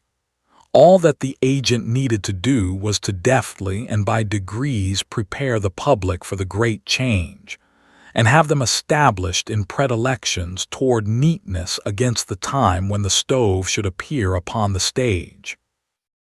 Sir Maddock was very bitter and broke out anew with cursings.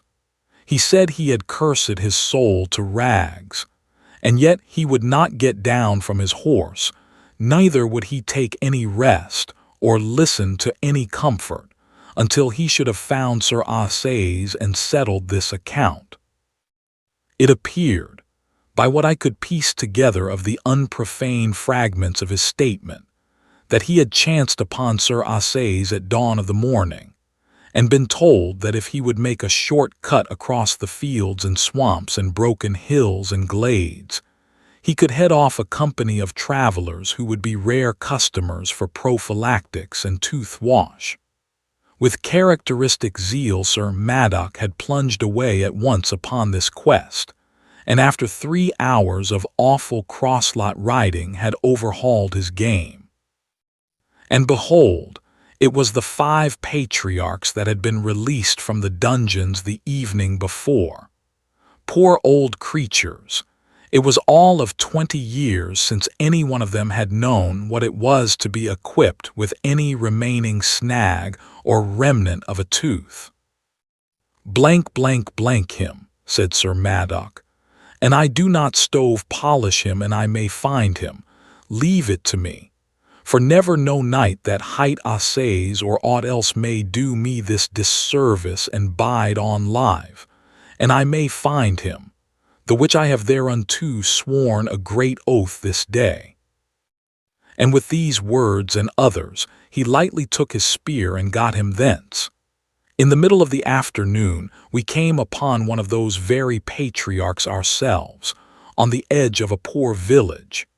He was basking in the love of relatives and friends whom he had not seen for 50 years, and about him and caressing him were also descendants of his own body whom he had never seen at all till now.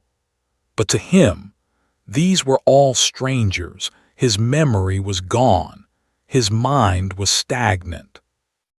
It seemed incredible that a man could outlast half a century shut up in a dark hole like a rat. But here were his old wife and some old comrades to testify to it. They could remember him as he was in the freshness and strength of his young manhood, when he kissed his child and delivered it to its mother's hands, and went away into that long oblivion. The people at the castle could not tell within half a generation the length of time the man had been shut up there for his unrecorded and forgotten offense. But this old wife knew, and so did her old child, who stood there among her married sons and daughters trying to realize a father who had been to her a name, a thought, a formless image, a tradition, all her life, and now was suddenly concreted into actual flesh and blood and set before her face. It was a curious situation, yet it is not on that account that I have made room for it here, but on account of a thing which seemed to me still more curious, to wit, that this dreadful matter brought from these downtrodden people no outburst of rage against these oppressors. They had been heritors and subjects of cruelty and outrage so long that nothing could have startled them but a kindness. Yes, here was a curious revelation indeed of the depth to which these people had been sunk in slavery. Their entire being was reduced to a monotonous dead level of patience, resignation, dumb, uncomplaining acceptance of whatever might befall them in this life. Their very imagination was dead. When you can say that of a man, he has struck bottom, I reckon. There is no lower deep for him. I rather wished I had gone some other road. This was not the sort of experience for a statesman to encounter who was planning out a peaceful revolution in his mind. For it could not help bringing up the unget-aroundable fact that, all gentle cant and philosophizing to the contrary notwithstanding, no people in the world ever did achieve their freedom by goody-goody talk and moral suasion, it being immutable law that all revolutions that will succeed must begin in blood, whatever may answer afterward. If history teaches anything, it teaches that. What these folk needed then was a reign of terror and a guillotine, and I was the wrong man for them. 2 days later, toward noon, Sandy began to show signs of excitement and feverish expectancy. She said we were approaching the ogre's castle. I was surprised into an uncomfortable shock. The object of our quest had gradually dropped out of my mind. This sudden resurrection of it made it seem quite a real and startling thing for a moment and roused up in me a smart interest. Sandy's excitement increased every moment, and so did mine, for that sort of thing is catching. My heart got to thumping. You can't reason with your heart. It has its own laws and thumps about things which the intellect scorns. Presently, when Sandy slid from the horse, motioned me to stop, and went creeping stealthily, with her head bent nearly to her knees, toward a row of bushes that bordered a declivity, the thumpings grew stronger and quicker, and they kept it up while she was gaining her ambush and getting her glimpse over the declivity, and also while I was creeping to her side on my knees. Her eyes were burning now as she pointed with her finger and said in a panting whisper, the castle, lo, where it looms." What a welcome disappointment I experienced. I said, "Castle, it is nothing but a pigsty with a wattled fence around it." She looked surprised and distressed. The animation faded out of her face, and during many moments she was lost in thought and silent. Then, "It was not enchanted aforetime," she said in a musing fashion, as if to herself. "And how strange is this marvel, and how awful, that to the one perception it is enchanted and dight in a base and shameful aspect, yet to the perception of the other it is not enchanted, hath suffered no change, but stands firm and stately still, girt with its moat and waving its banners in the blue air from its towers. And God shield us! How it pricks the heart to see again these gracious captives, and the sorrow deepened in their sweet faces. We have tarried long and are to blame." I saw my cue. The castle was enchanted to me, not to her. It would be wasted time to try to argue her out of her delusion. It couldn't be done. I must just humor it. So I said, "This is a common case, the enchanting of a thing to one eye and leaving it in its proper form to another. You have heard of it before, Sandy, though you haven't happened to experience it. But no harm is done.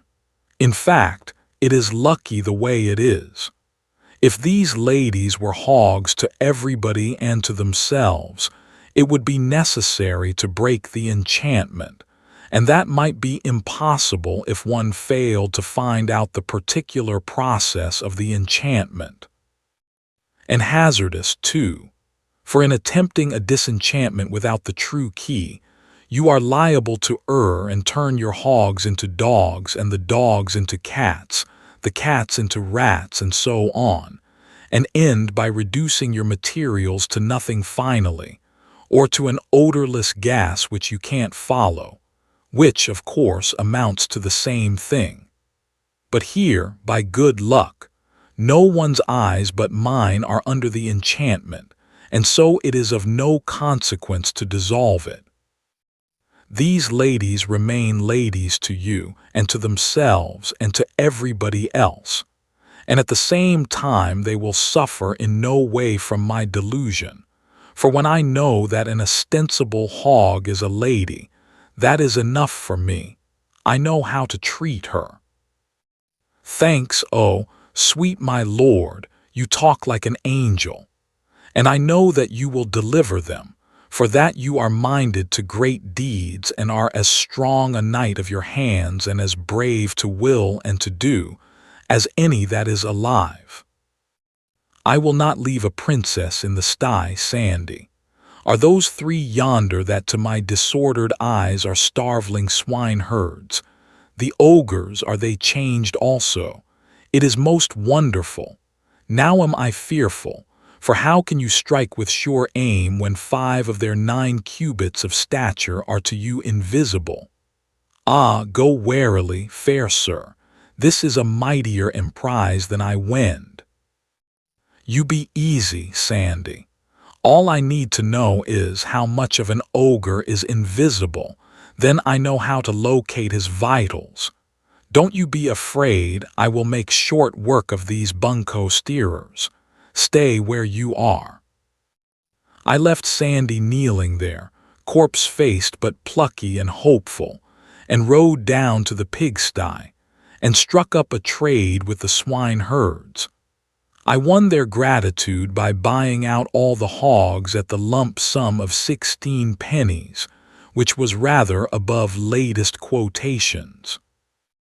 I was just in time, for the church, the lord of the manor, and the rest of the tax-gatherers would have been along next day and swept off pretty much all the stock, leaving the swineherds very short of hogs and Sandy out of princesses.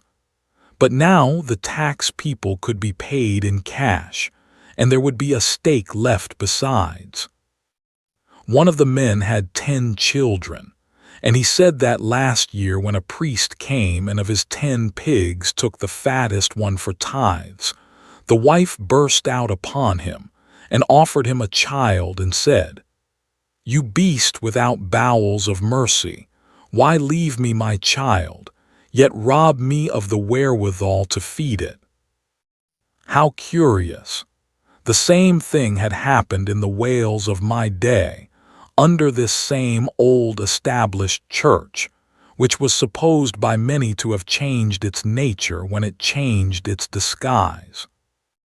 I sent the 3 men away, and then opened the sty gate and beckoned Sandy to come, which she did, and not leisurely, but with the rush of a prairie fire. And when I saw her fling herself upon those hogs, with tears of joy running down her cheeks, and strain them to her heart, and kiss them, and caress them, and call them reverently by grand princely names, I was ashamed of her, ashamed of the human race. We had to drive those hogs home 10 miles, and no ladies were ever more fickle-minded or contrary. They would stay in no road, no path. They broke out through the brush on all sides and flowed away in all directions, over rocks and hills and the roughest places they could find. And they must not be struck or roughly accosted. Sandy could not bear to see them treated in ways unbecoming their rank. The troublesomest old sow of the lot had to be called my lady and your highness, like the rest. It is annoying and difficult to scour around after hogs in armor.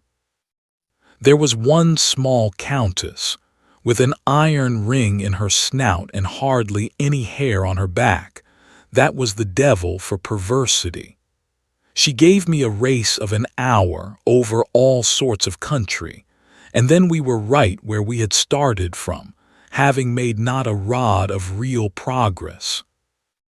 I seized her at last by the tail and brought her along squealing. When I overtook Sandy, she was horrified, and said it was in the last degree indelicate to drag a countess by her train. We got the hogs home just at dark, most of them. The Princess Narrowvens de Morganore was missing, and 2 of her ladies in waiting, namely, Miss Angela Bohun and the Demoiselle Elaine Curtimains, the former of these 2 being a young black sow with a white star in her forehead, and the latter a brown one with thin legs and a slight limp in the forward shank on the starboard side. A couple of the tryingest blisters to drive that I ever saw. Also among the missing were several mere baronesses, and I wanted them to stay missing. But no, all that sausage meat had to be found. So servants were sent out with torches to scour the woods and hills to that end. Of course, the whole drove was housed in the house, and great guns. Well, I never saw anything like it, nor ever heard anything like it, and never smelt anything like it. It was like an insurrection in a gasometer. Chapter 21. The Pilgrims. When I did get to bed at last, I was unspeakably tired. The stretching out, and the relaxing of the long tense muscles, how luxurious, how delicious. But that was as far as I could get. Sleep was out of the question for the present. The ripping and tearing and squealing of the nobility up and down the halls and corridors was pandemonium come again, and kept me broad awake. Being awake, my thoughts were busy, of course, and mainly they busied themselves with Sandy's curious delusion. Here she was, as sane a person as the kingdom could produce, and yet from my point of view she was acting like a crazy woman. My land, the power of training, of influence, of education. It can bring a body up to believe anything. I had to put myself in Sandy's place to realize that she was not a lunatic. Yes, and put her in mine, to demonstrate how easy it is to seem a lunatic to a person who has not been taught as you have been taught. If I had told Sandy I had seen a wagon, uninfluenced by enchantment, spin along 50 miles an hour, had seen a man, unequipped with magic powers, get into a basket and soar out of sight among the clouds, and had listened without any necromancer's help to the conversation of a person who was several hundred miles away, Sandy would not merely have supposed me to be crazy, she would have thought she knew it. Everybody around her believed in enchantments. Nobody had any doubts. To doubt that a castle could be turned into a sty and its occupants into hogs would have been the same as my doubting among Connecticut people the actuality of the telephone and its wonders, and in both cases would be absolute proof of a diseased mind, an unsettled reason. Yes, Sandy was sane. That must be admitted. If I also would be sane to Sandy, I must keep my superstitions about unenchanted and unmiraculous locomotives, balloons and telephones, to myself. Also, I believed that the world was not flat, and hadn't pillars under it to support it, nor a canopy over it to turn off a universe of water that occupied all space above. But as I was the only person in the kingdom afflicted with such impious and criminal opinions, I recognized that it would be good wisdom to keep quiet about this matter, too, if I did not wish to be suddenly shunned and forsaken by everybody as a madman. The next morning Sandy assembled the swine in the dining room and gave them their breakfast, waiting upon them personally and manifesting in every way the deep reverence which the natives of her island, ancient and modern, have always felt for rank, let its outward casket and the mental and moral contents be what they may. I could have eaten with the hogs if I had had birth approaching my lofty official rank, but I hadn't, and so accepted the unavoidable slight and made no complaint. Sandy and I had our breakfast at the second table. The family were not at home. I said, "How many are in the family, Sandy, and where do they keep themselves?" "Family." "Yes." "Which family, good my lord?" "Why, this family, your own family." Sooth to say, I understand you not. I have no family. No family. Why, Sandy, isn't this your home? Now how indeed might that be? I have no home. Well then, whose house is this? Ah, wit you well I would tell you an I knew myself. Come, you don't even know these people. Then who invited us here? None invited us. We but came, that is all. Why, woman, this is a most extraordinary performance. The effrontery of it is beyond admiration. We blandly march into a man's house and cram it full of the only really valuable nobility the sun has yet discovered in the earth, and then it turns out that we don't even know the man's name. How did you ever venture to take this extravagant liberty? I supposed, of course, it was your home. What will the man say? What will he say? Forsooth, what can he say but give thanks? Thanks for what? Her face was filled with a puzzled surprise. Verily, thou troublest mine understanding with strange words. Do ye dream that one of his estate is like to have the honor twice in his life to entertain company, such as we have brought to grace his house withal? Well, no, when you come to that. No, it's an even bet that this is the first time he has had a treat like this. Then let him be thankful and manifest the same by grateful speech and due humility. He were a dog else, and the heir and ancestor of dogs. To my mind, the situation was uncomfortable. It might become more so. It might be a good idea to muster the hogs and move on. So I said, the day is wasting, Sandy. It is time to get the nobility together and be moving. Wherefore, fair sir and boss? We want to take them to their home, don't we? La, but list to him. They be of all the regions of the earth. Each must hie to her own home.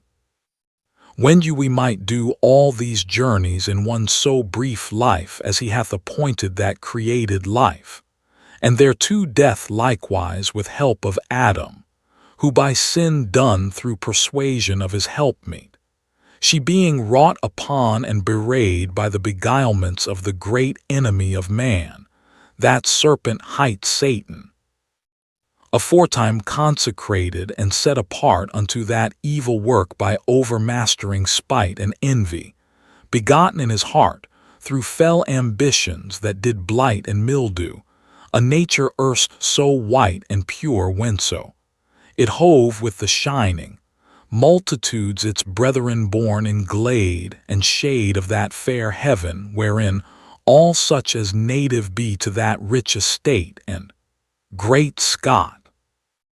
My lord. Well, you know we haven't got time for this sort of thing. Don't you see, we could distribute these people around the earth in less time than it is going to take you to explain that we can't. We mustn't talk now, we must act. You want to be careful. You mustn't let your mill get the start of you that way at a time like this. To business now, and sharp's the word. Who is to take the aristocracy home? Even their friends. These will come for them from the far parts of the earth. This was lightning from a clear sky for unexpectedness, and the relief of it was like pardon to a prisoner. She would remain to deliver the goods, of course. Well then, Sandy, as our enterprise is handsomely and successfully ended, I will go home and report, and if ever another one, I also am ready. I will go with thee. This was recalling the pardon. How, you will go with me? Why should you? Will I be traitor to my knight, dost think? That were dishonor. I may not part from thee until in knightly encounter in the field some overmatching champion shall fairly win and fairly wear me. I were to blame, and I thought that might ever hap. Elected for the long term, I sighed to myself. I may as well make the best of it. So then I spoke up and said, "All right, let us make a start." While she was gone to cry her farewells over the pork, I gave that whole peerage away to the servants, and I asked them to take a duster and dust around a little where the nobilities had mainly lodged and promenaded. But they considered that would be hardly worth while, and would moreover be a rather grave departure from custom, and therefore likely to make talk. A departure from custom that settled it. It was a nation capable of committing any crime but that. The servants said they would follow the fashion, a fashion grown sacred through immemorial observance. They would scatter fresh rushes in all the rooms and halls, and then the evidence of the aristocratic visitation would be no longer visible. It was a kind of satire on nature. It was the scientific method, the geologic method. It deposited the history of the family in a stratified record, and the antiquary could dig through it and tell by the remains of each period what changes of diet the family had introduced successively for 100 years.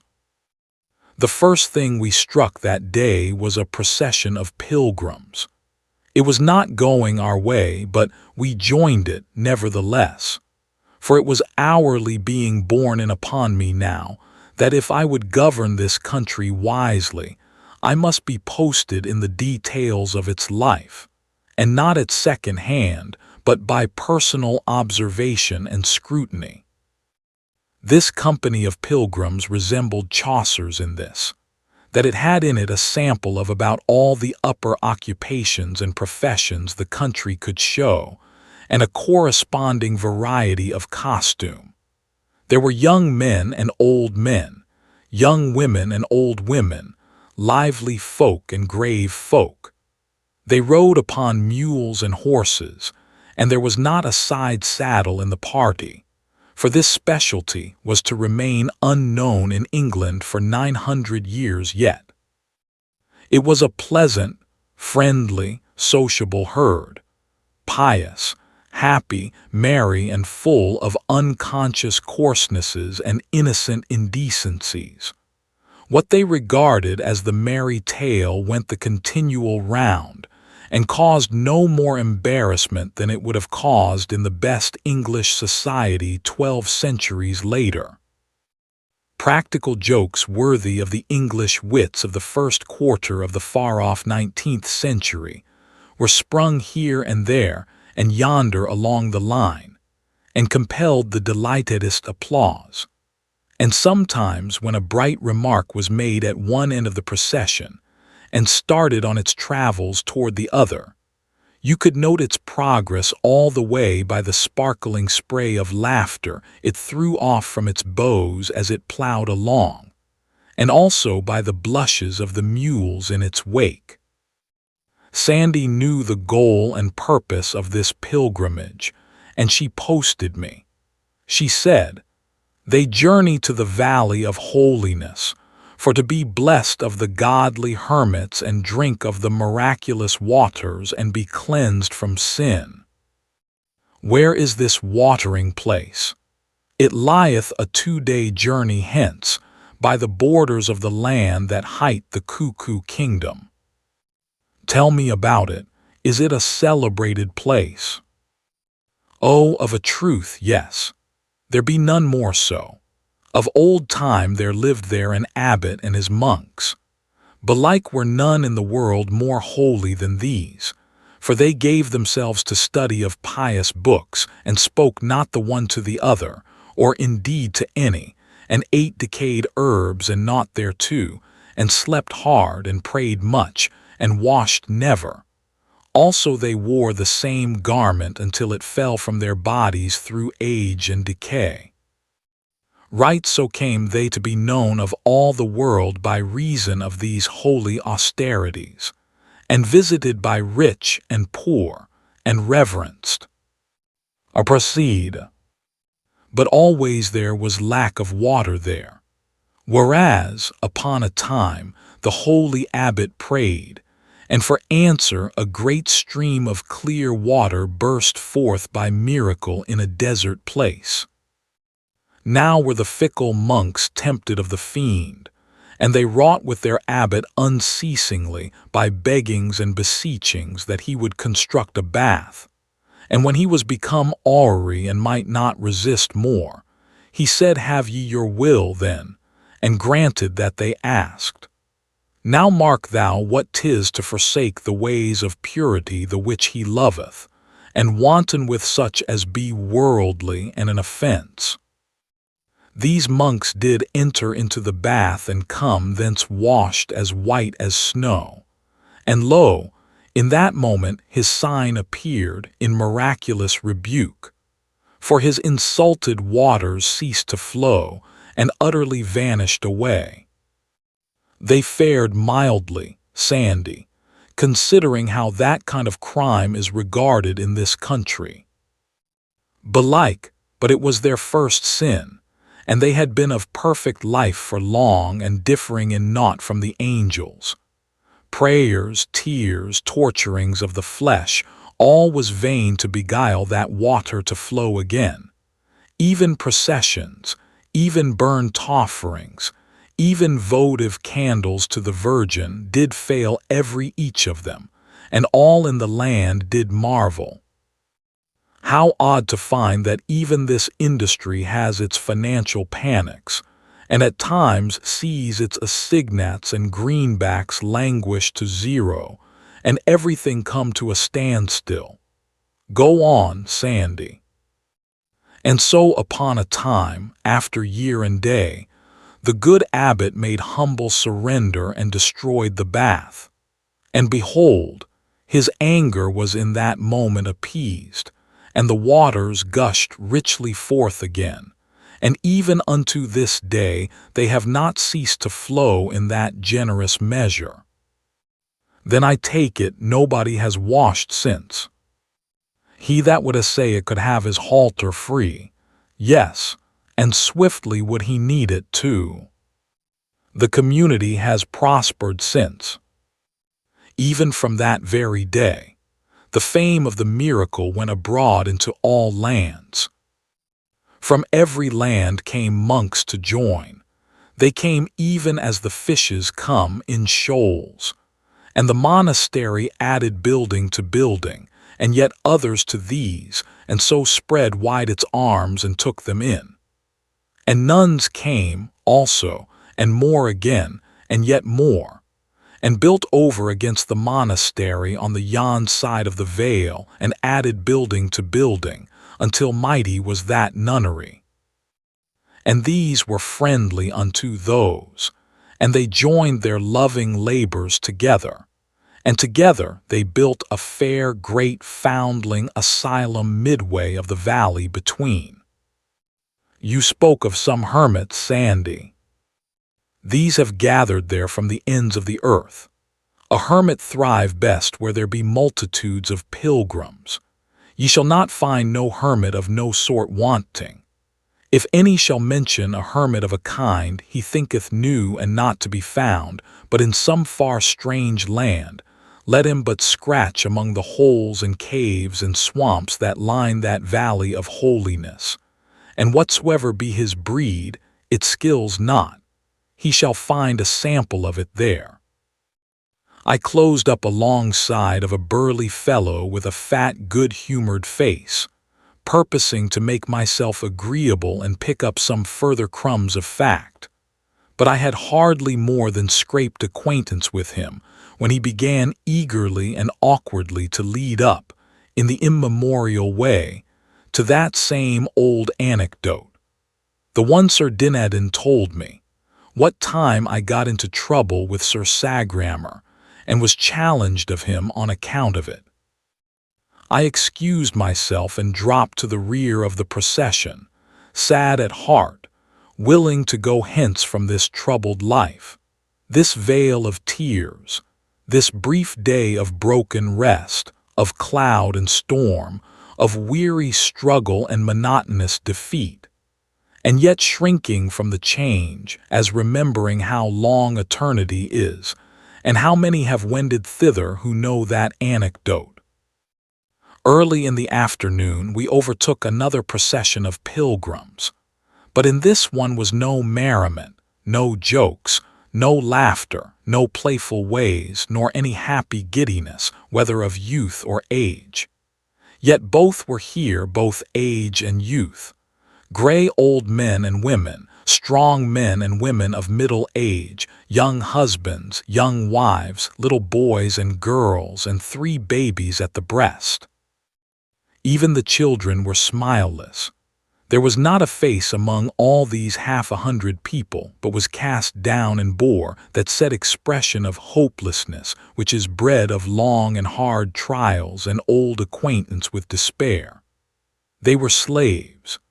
Chains led from their fettered feet and their manacled hands to a sole leather belt about their waists, and all except the children were also linked together in a file 6 feet apart, by a single chain which led from collar to collar all down the line. They were on foot and had tramped 300 miles in 18 days, upon the cheapest odds and ends of food and stingy rations of that. They had slept in these chains every night, bundled together like swine. They had upon their bodies some poor rags, but they could not be said to be clothed. Their irons had chafed the skin from their ankles and made sores which were ulcerated and wormy. Their naked feet were torn, and none walked without a limp.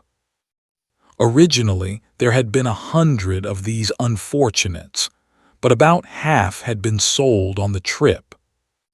The trader in charge of them rode a horse and carried a whip with a short handle, and a long heavy lash divided into several knotted tails at the end.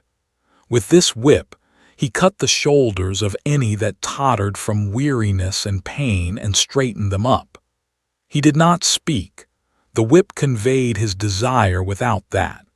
None of these poor creatures looked up as we rode along by. They showed no consciousness of our presence. And they made no sound but one. That was the dull and awful clank of their chains from end to end of the long file, as 43 burdened feet rose and fell in unison. The file moved in a cloud of its own making. All these faces were gray, with a coating of dust.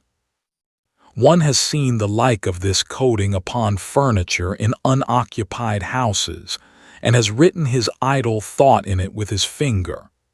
I was reminded of this when I noticed the faces of some of those women, young mothers carrying babes that were near to death and freedom, how a something in their hearts was written in the dust upon their faces, plain to see, and Lord, how plain to read, for it was the track of tears.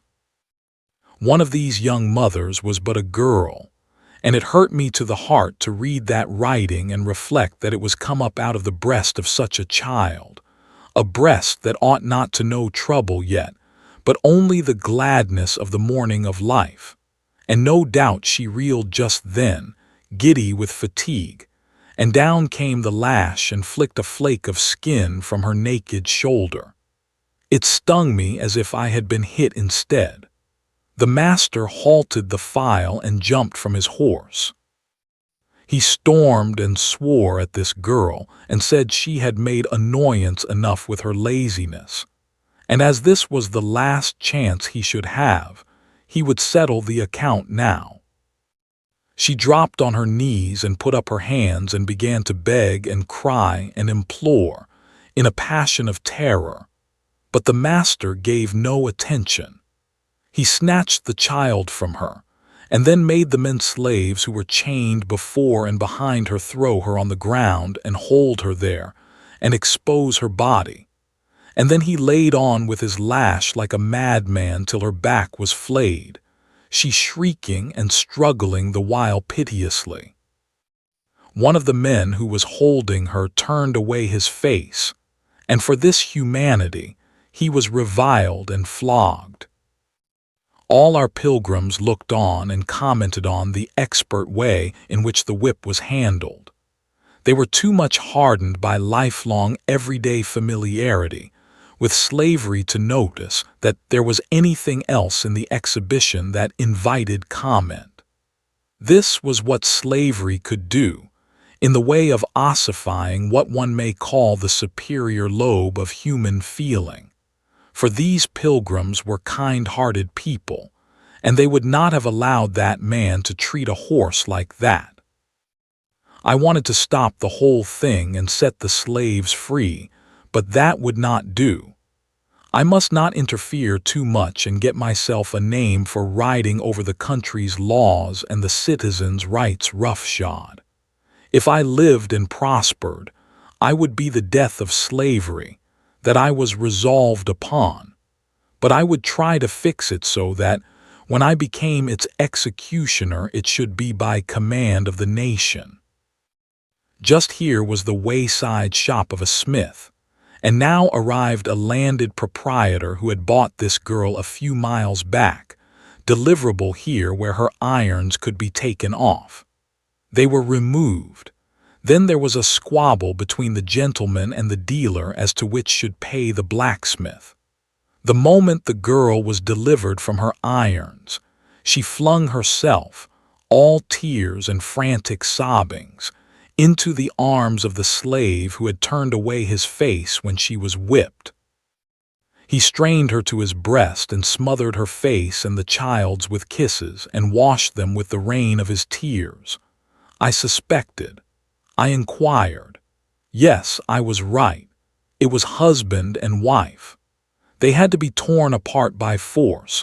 The girl had to be dragged away, and she struggled and fought and shrieked like one gone mad till a turn of the road hid her from sight. And even after that, we could still make out the fading plaint of those receding shrieks. And the husband and father, with his wife and child gone, never to be seen by him again in life. Well, the look of him one might not bear at all, and so I turned away. But I knew I should never get his picture out of my mind again, and there it is to this day, to wring my heartstrings whenever I think of it.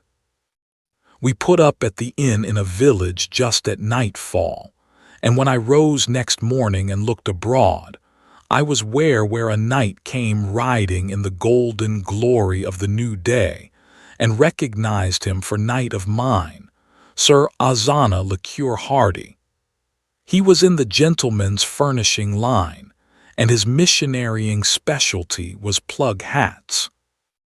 He was clothed all in steel, in the beautifulest armor of the time up to where his helmet ought to have been. But he hadn't any helmet. He wore a shiny stovepipe hat, and was as ridiculous a spectacle as one might want to see. It was another of my surreptitious schemes for extinguishing knighthood by making it grotesque and absurd. Sir Ozana's saddle was hung about with leather hat boxes, and every time he overcame a wandering knight he swore him into my service, and fitted him with a plug and made him wear it. I dressed and ran down to welcome Sir Ozana and get his news. "How is trade?" I asked. "Ye will note that I have but these 4 left, yet were they 16 wenas I got me from Camelot." "Why, you have certainly done nobly, Sir Ozana. Where have you been foraging of late?" "I am but now come from the Valley of Holiness, please you, sir." "I am pointed for that place myself. Is there anything stirring in the monkery more than common?" "By the mass ye may not question it. Give him good feed, boy, and stint it not, and thou valuest thy crown. So get ye lightly to the stable and do even as I bid. Sir, it is parlous news I bring, and be these pilgrims." "Then ye may not do better, good folk. Then gather and hear the tale I have to tell. Sith it concerneth you, forasmuch as ye go to find that ye will not find, and seek that ye will seek in vain, my life being hostage for my word, and my word and message being these, namely, that a hap has happened whereof the like has not been seen no more, but once this 200 years, which was the first and last time that that said misfortune strake the holy valley in that form by commandment of the Most High, whereto by reasons just and causes thereunto contributing, wherein the matter, the miraculous fount hath ceased to flow. This shout burst from 20 pilgrim mouths at once. Ye say well, good people, I was verging to it even when ye spake. Has somebody been washing again? Nay, it is suspected, but none believe it. It is thought to be some other sin, but none wit what. How are they feeling about the calamity? None may describe it in words. The fount is these 9 days dry. The prayers that did begin then, and the lamentations in sackcloth and ashes, and the holy processions, none of these have ceased nor night nor day. And so the monks and the nuns and the foundlings be all exhausted, and do hang up prayers writ upon parchment, sith that no strength is left in man to lift up voice. And at last they sent for thee, Sir Boss, to try magic and enchantment. And if you could not come, then was the messenger to fetch Merlin, and he is there these 3 days now, and saith he will fetch that water though he burst the globe and wreck its kingdoms to accomplish it. And right bravely doth he work his magic and call upon his hellions to hie them hither and help, but not a whiff of moisture hath he started yet, even so much as might qualify as mist upon a copper mirror, and ye count not the barrel of sweat he sweateth betwixt sun and sun over the dire labors of his task. And if ye breakfast was ready. As soon as it was over, I showed to Sir Ozana these words which I had written on the inside of his hat. Chemical Department, Laboratory Extension. Section G, send 2 of first size, 2 of number 3, and 6 of number 4, together with the proper complementary details, and 2 of my trained assistants. And I said, now get you to Camelot as fast as you can fly, brave knight, and show the writing to Clarence, and tell him to have these required matters in the Valley of Holiness with all possible dispatch. I will well, Sir Boss, and he was off. Chapter 22. The Holy Fountain. The pilgrims were human beings, otherwise they would have acted differently. They had come a long and difficult journey, and now when the journey was nearly finished, and they learned that the main thing they had come for had ceased to exist, they didn't do as horses or cats or angle worms would probably have done, turn back and get at something profitable. No, anxious as they had before been to see the miraculous fountain, they were as much as 40 times as anxious now to see the place where it had used to be. There is no accounting for human beings. We made good time, and a couple of hours before sunset we stood upon the high confines of the Valley of Holiness, and our eyes swept it from end to end and noted its features. That is, its large features. These were the 3 masses of buildings. They were distant and isolated temporalities shrunken to toy constructions in the lonely waste of what seemed a desert and was. Such a scene is always mournful. It is so impressively still and looks so steeped in death. But there was a sound here which interrupted the stillness only to add to its mournfulness. This was the faint, far sound of tolling bells which floated fitfully to us on the passing breeze, and so faintly, so softly, that we hardly knew whether we heard it with our ears or with our spirits. We reached the monastery before dark, and there the males were given lodging, but the women were sent over to the nunnery. The bells were close at hand now, and their solemn booming smote upon the ear like a message of doom. A superstitious despair possessed the heart of every monk and published itself in his ghastly face. Everywhere these black-robed, soft-sandaled, tallow-visaged specters appeared, flitted about and disappeared, noiseless as the creatures of a troubled dream, and as uncanny. The old abbot's joy to see me was pathetic, even to tears, but he did the shedding himself. He said, "Delay not, son, but get to thy saving work. If we bring not the water back again and soon, we are ruined, and the good work of 200 years must end. And see thou do it with enchantments that be holy, for the church will not endure that work in her cause be done by devil's magic. When I work, Father, be sure there will be no devil's work connected with it. I shall use no arts that come of the devil, and no elements not created by the hand of God. But is Merlin working strictly on pious lines?" "Ah, he said he would, my son, he said he would, and took oath to make his promise good." "Well, in that case, let him proceed. But surely you will not sit idle by, but help. It will not answer to mix methods, Father, neither would it be professional courtesy. Two of a trade must not underbid each other. We might as well cut rates and be done with it. It would arrive at that in the end. Merlin has the contract. No other magician can touch it till he throws it up. But I will take it from him. It is a terrible emergency, and the act is thereby justified.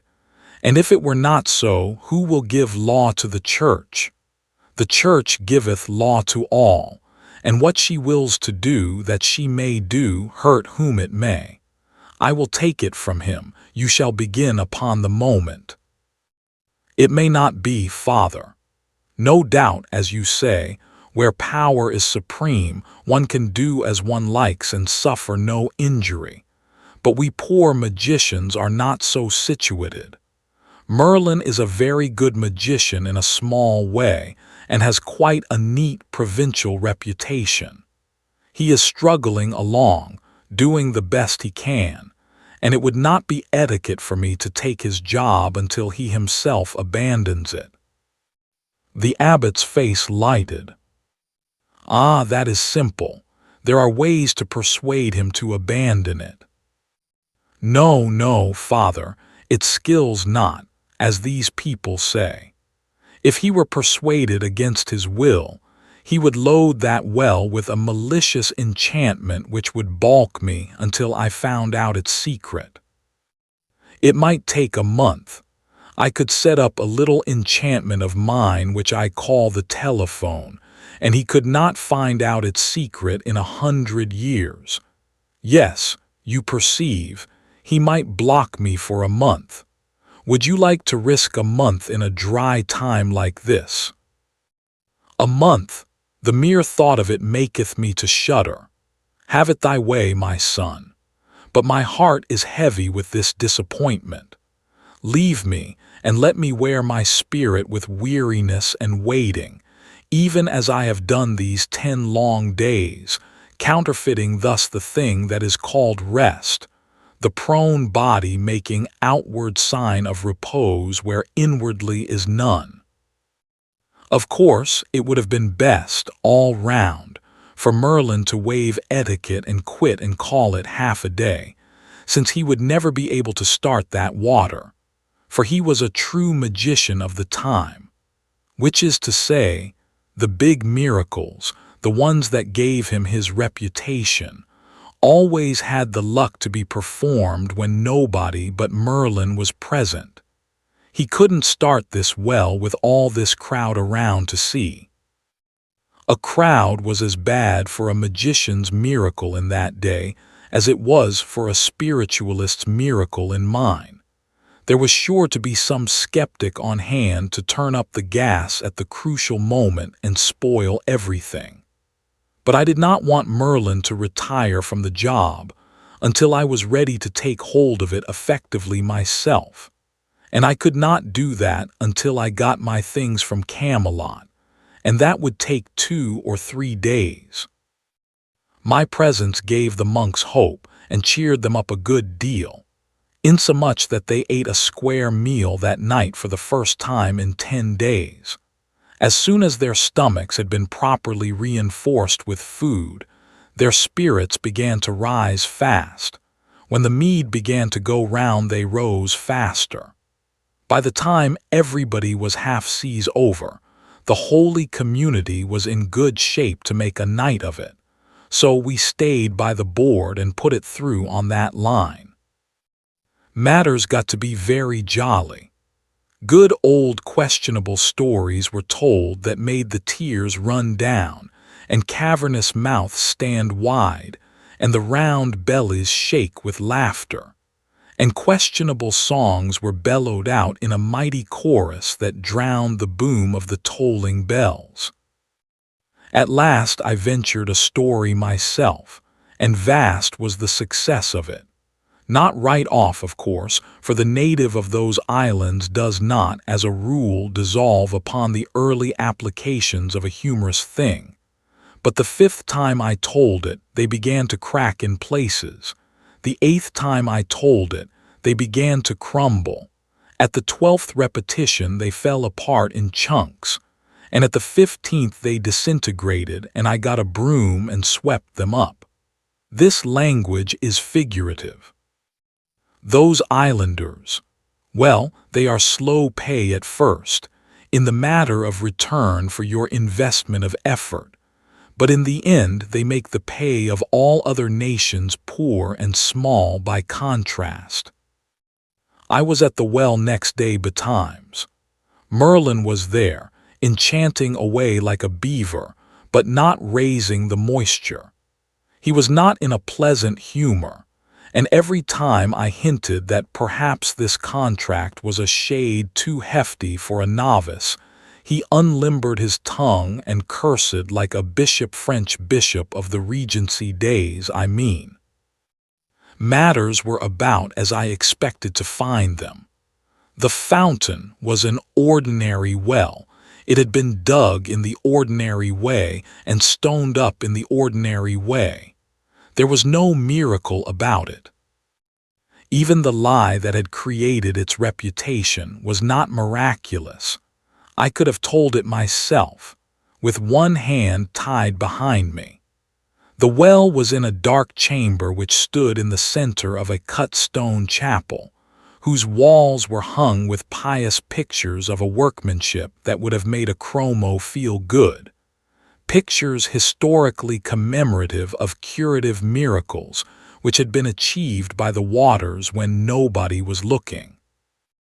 That is, nobody but angels.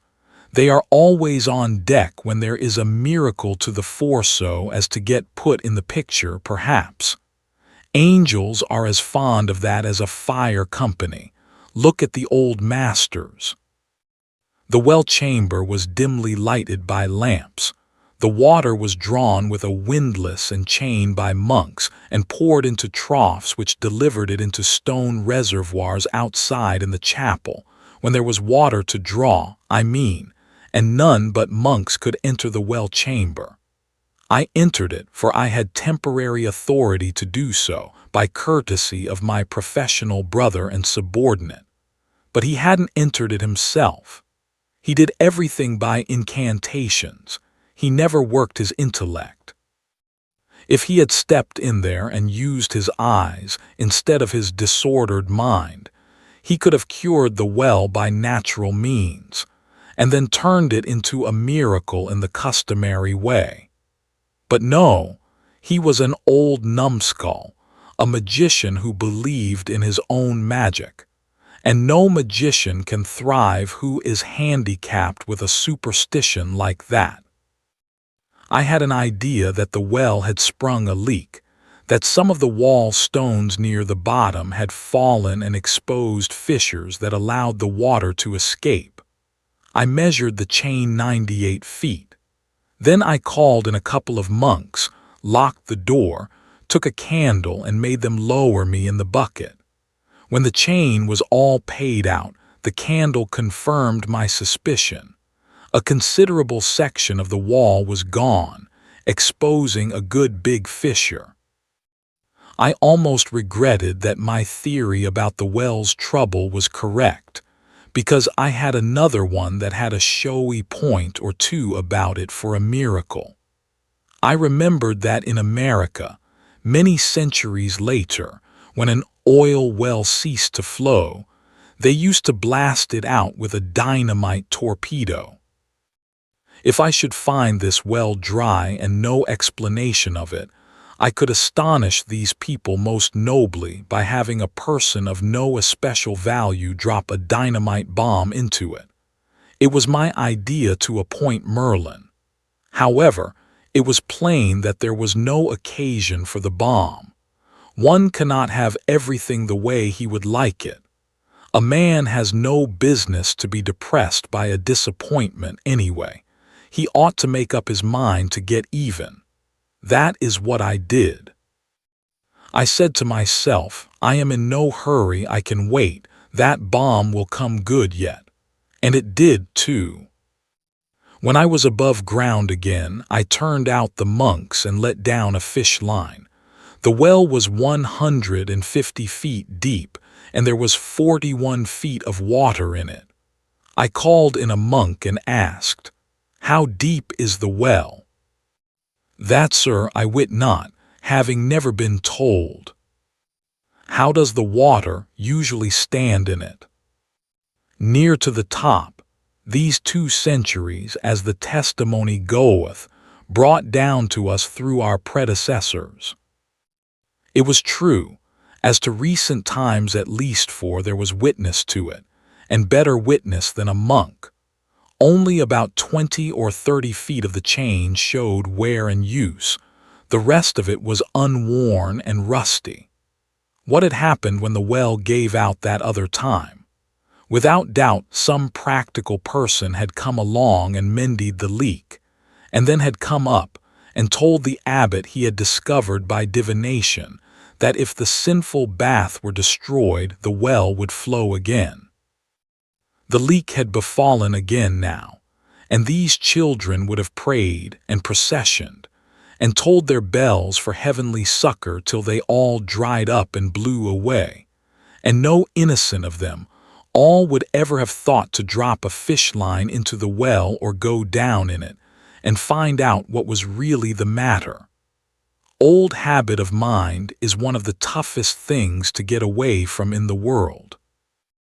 It transmits itself like physical form and feature, and for a man in those days to have had an idea that his ancestors hadn't had would have brought him under suspicion of being illegitimate. I said to the monk, "It is a difficult miracle to restore water in a dry well, but we will try if my brother Merlin fails."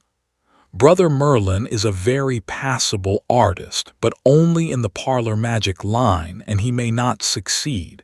In fact, is not likely to succeed. But that should be nothing to his discredit. The man that can do this kind of miracle knows enough to keep a hotel.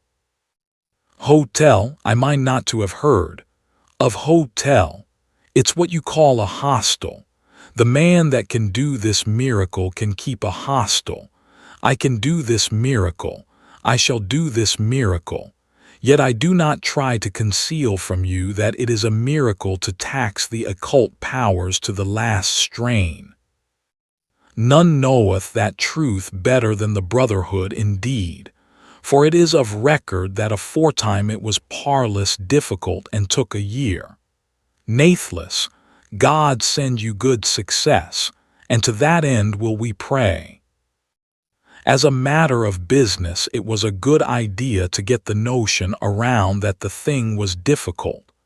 Many a small thing has been made large by the right kind of advertising.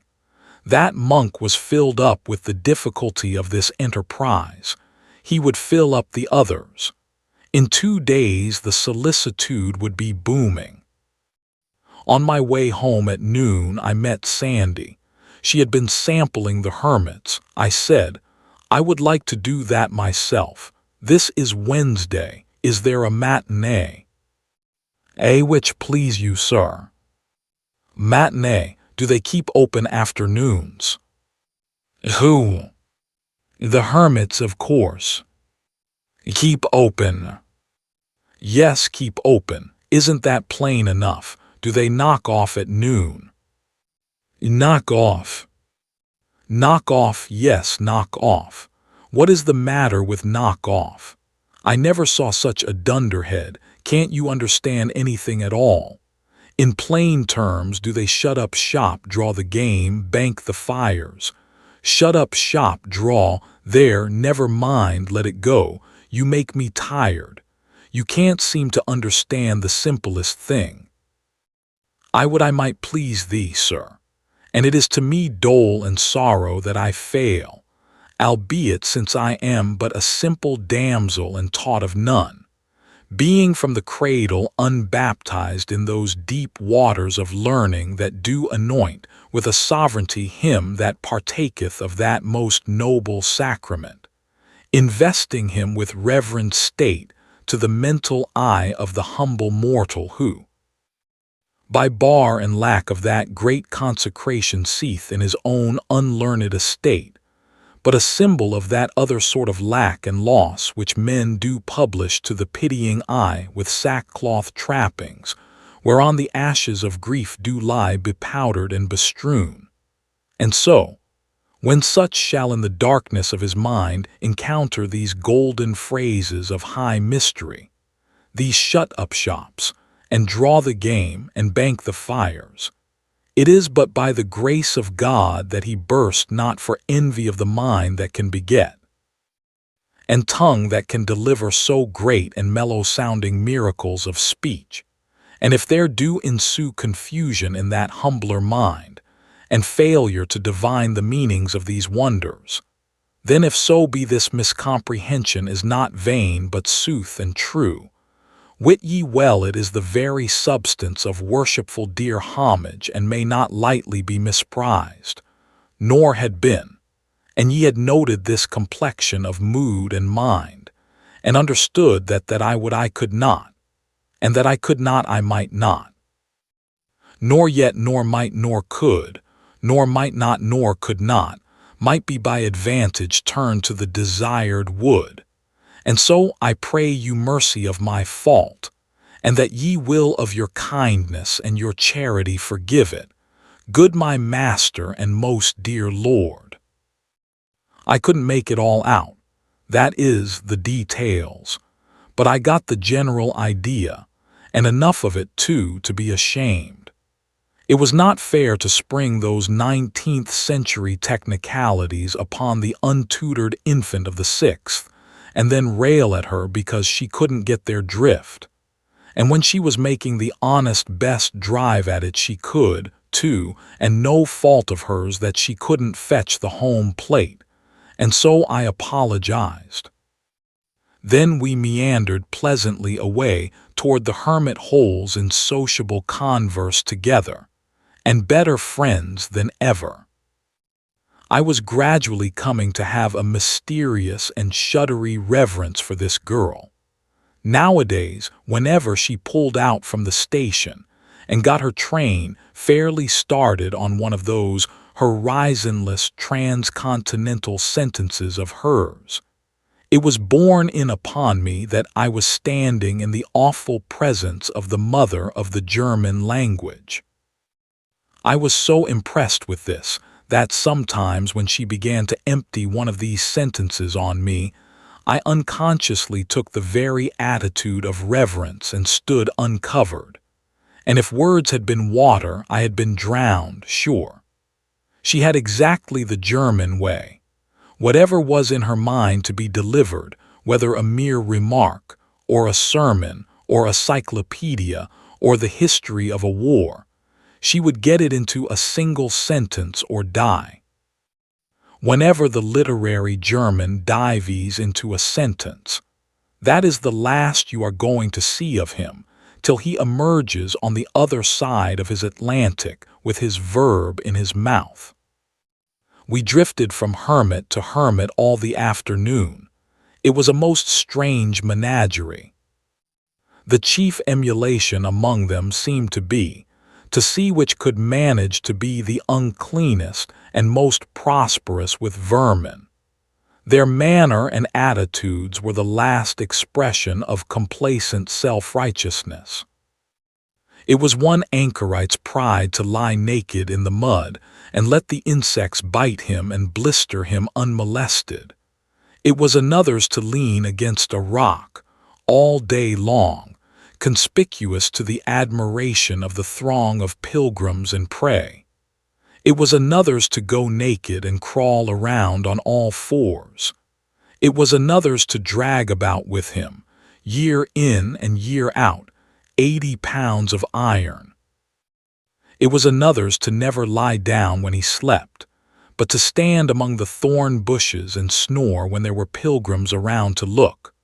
A woman, who had the white hair of age and no other apparel, was black from crown to heel with 47 years of holy abstinence from water. Groups of gazing pilgrims stood around all and every of these strange objects, lost in reverent wonder, and envious of the fleckless sanctity which these pious austerities had won for them from an exacting heaven. By and by we went to see one of the supremely great ones. He was a mighty celebrity. His fame had penetrated all Christendom. The noble and the renowned journeyed from the remotest lands on the globe to pay him reverence. His stand was in the center of the widest part of the valley, and it took all that space to hold his crowds. His stand was a pillar 60 feet high, with a broad platform on the top of it. He was now doing what he had been doing every day for 20 years up there, bowing his body ceaselessly and rapidly almost to his feet. It was his way of praying. I timed him with a stopwatch, and he made 1,244 revolutions in 24 minutes and 46 seconds. It seemed a pity to have all this power going to waste.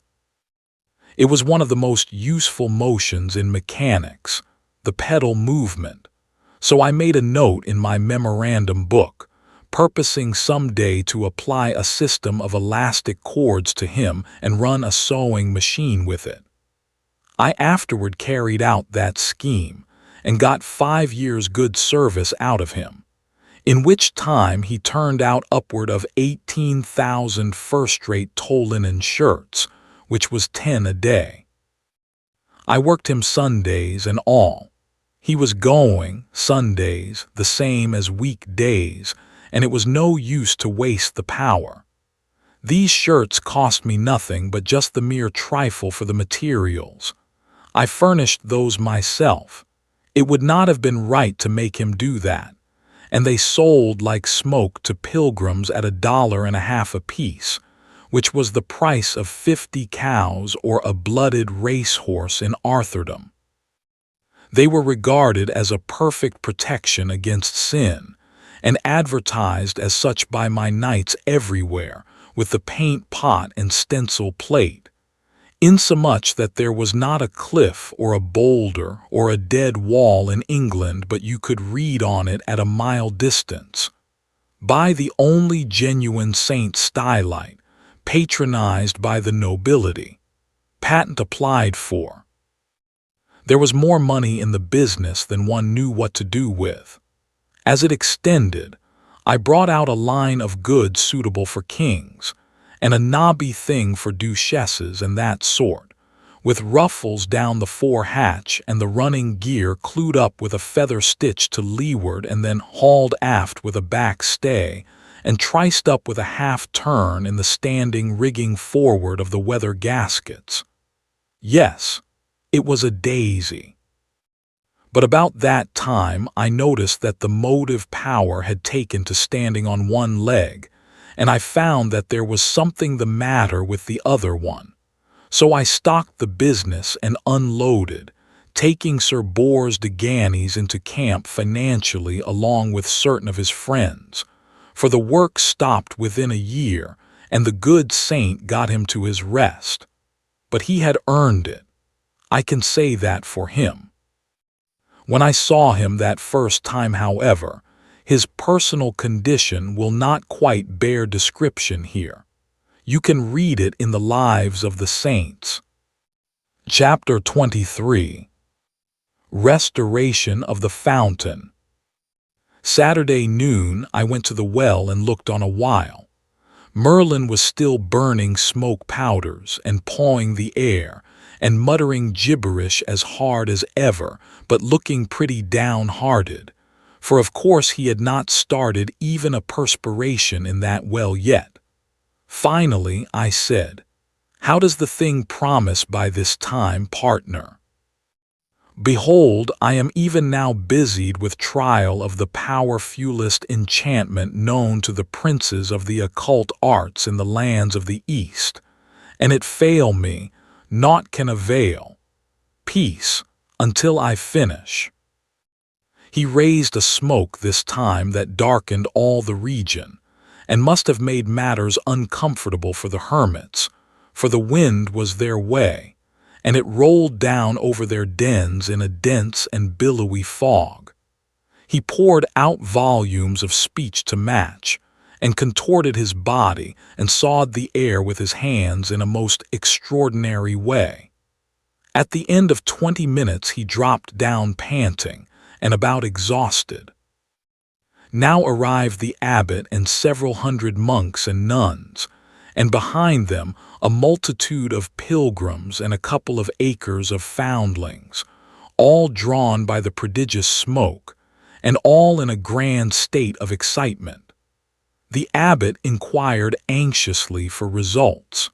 Merlin said, "If any labor of mortal might break the spell that binds these waters, this which I have but just essayed had done it. It has failed, whereby I do now know that that which I had feared is a truth established.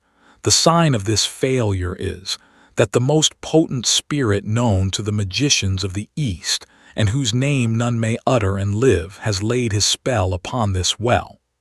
The mortal does not breathe, nor ever will, who can penetrate the secret of that spell, and without that secret none can break it. The water will flow no more forever, good father. I have done what man could. Suffer me to go." Of course this threw the abbot into a good deal of a consternation. He turned to me with the signs of it in his face and said, "You have heard him. Is it true?" "Part of it is." "Not all then, not all. What part is true?"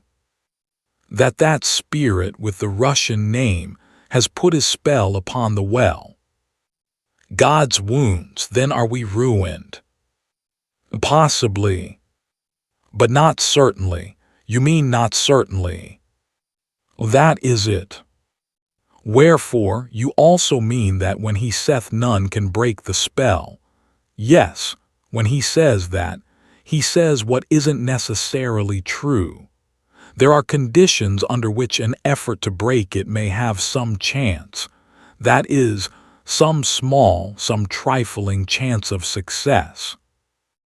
"The conditions? Oh, they are nothing difficult.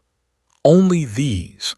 I want the well and the surroundings for the space of half a mile, entirely to myself from sunset today until I remove the ban, and nobody allowed to cross the ground but by my authority." "Are these all?" "Yes." "And you have no fear to try?" "Oh, none. One may fail, of course, and one may also succeed. One can try, and I am ready to chance it. I have my conditions." These and all others you may name. I will issue commandment to that effect." "Wait," said Merlin, with an evil smile. "You wit that he that would break this spell must know that spirit's name." "Yes, I know his name." "And wit you also that to know it skills not of itself, but you must likewise pronounce it." "Ha ha, knew you that?" "Yes, I knew that too." "You had that knowledge, art a fool. Are you minded to utter that name and die?" "Utter it, why certainly. I would utter it if it was Welsh." "You are even a dead man then, and I go to tell Arthur." "That's all right. Take your gripsack and get along. The thing for you to do is to go home and work the weather, John W. Merlin." It was a home shot, and it made him wince, for he was the worst weather failure in the kingdom. Whenever he ordered up the danger signals along the coast, there was a week's dead calm, sure, and every time he prophesied fair weather it rained brickbats. But I kept him in the Weather Bureau right along, to undermine his reputation. However, that shot raised his bile, and instead of starting home to report my death, he said he would remain and enjoy it.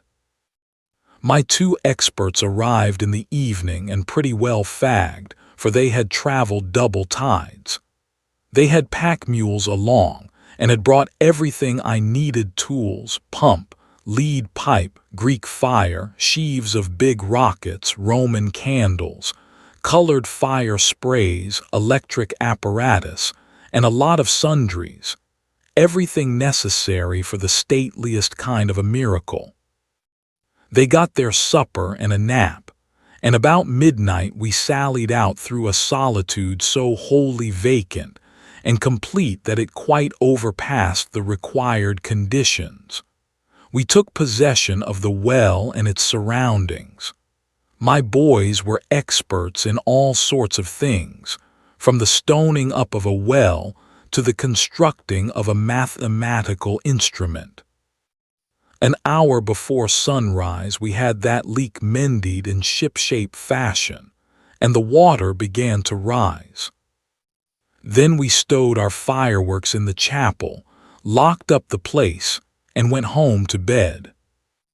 Before the noon mass was over, we were at the well again, for there was a deal to do yet, and I was determined to spring the miracle before midnight, for business reasons.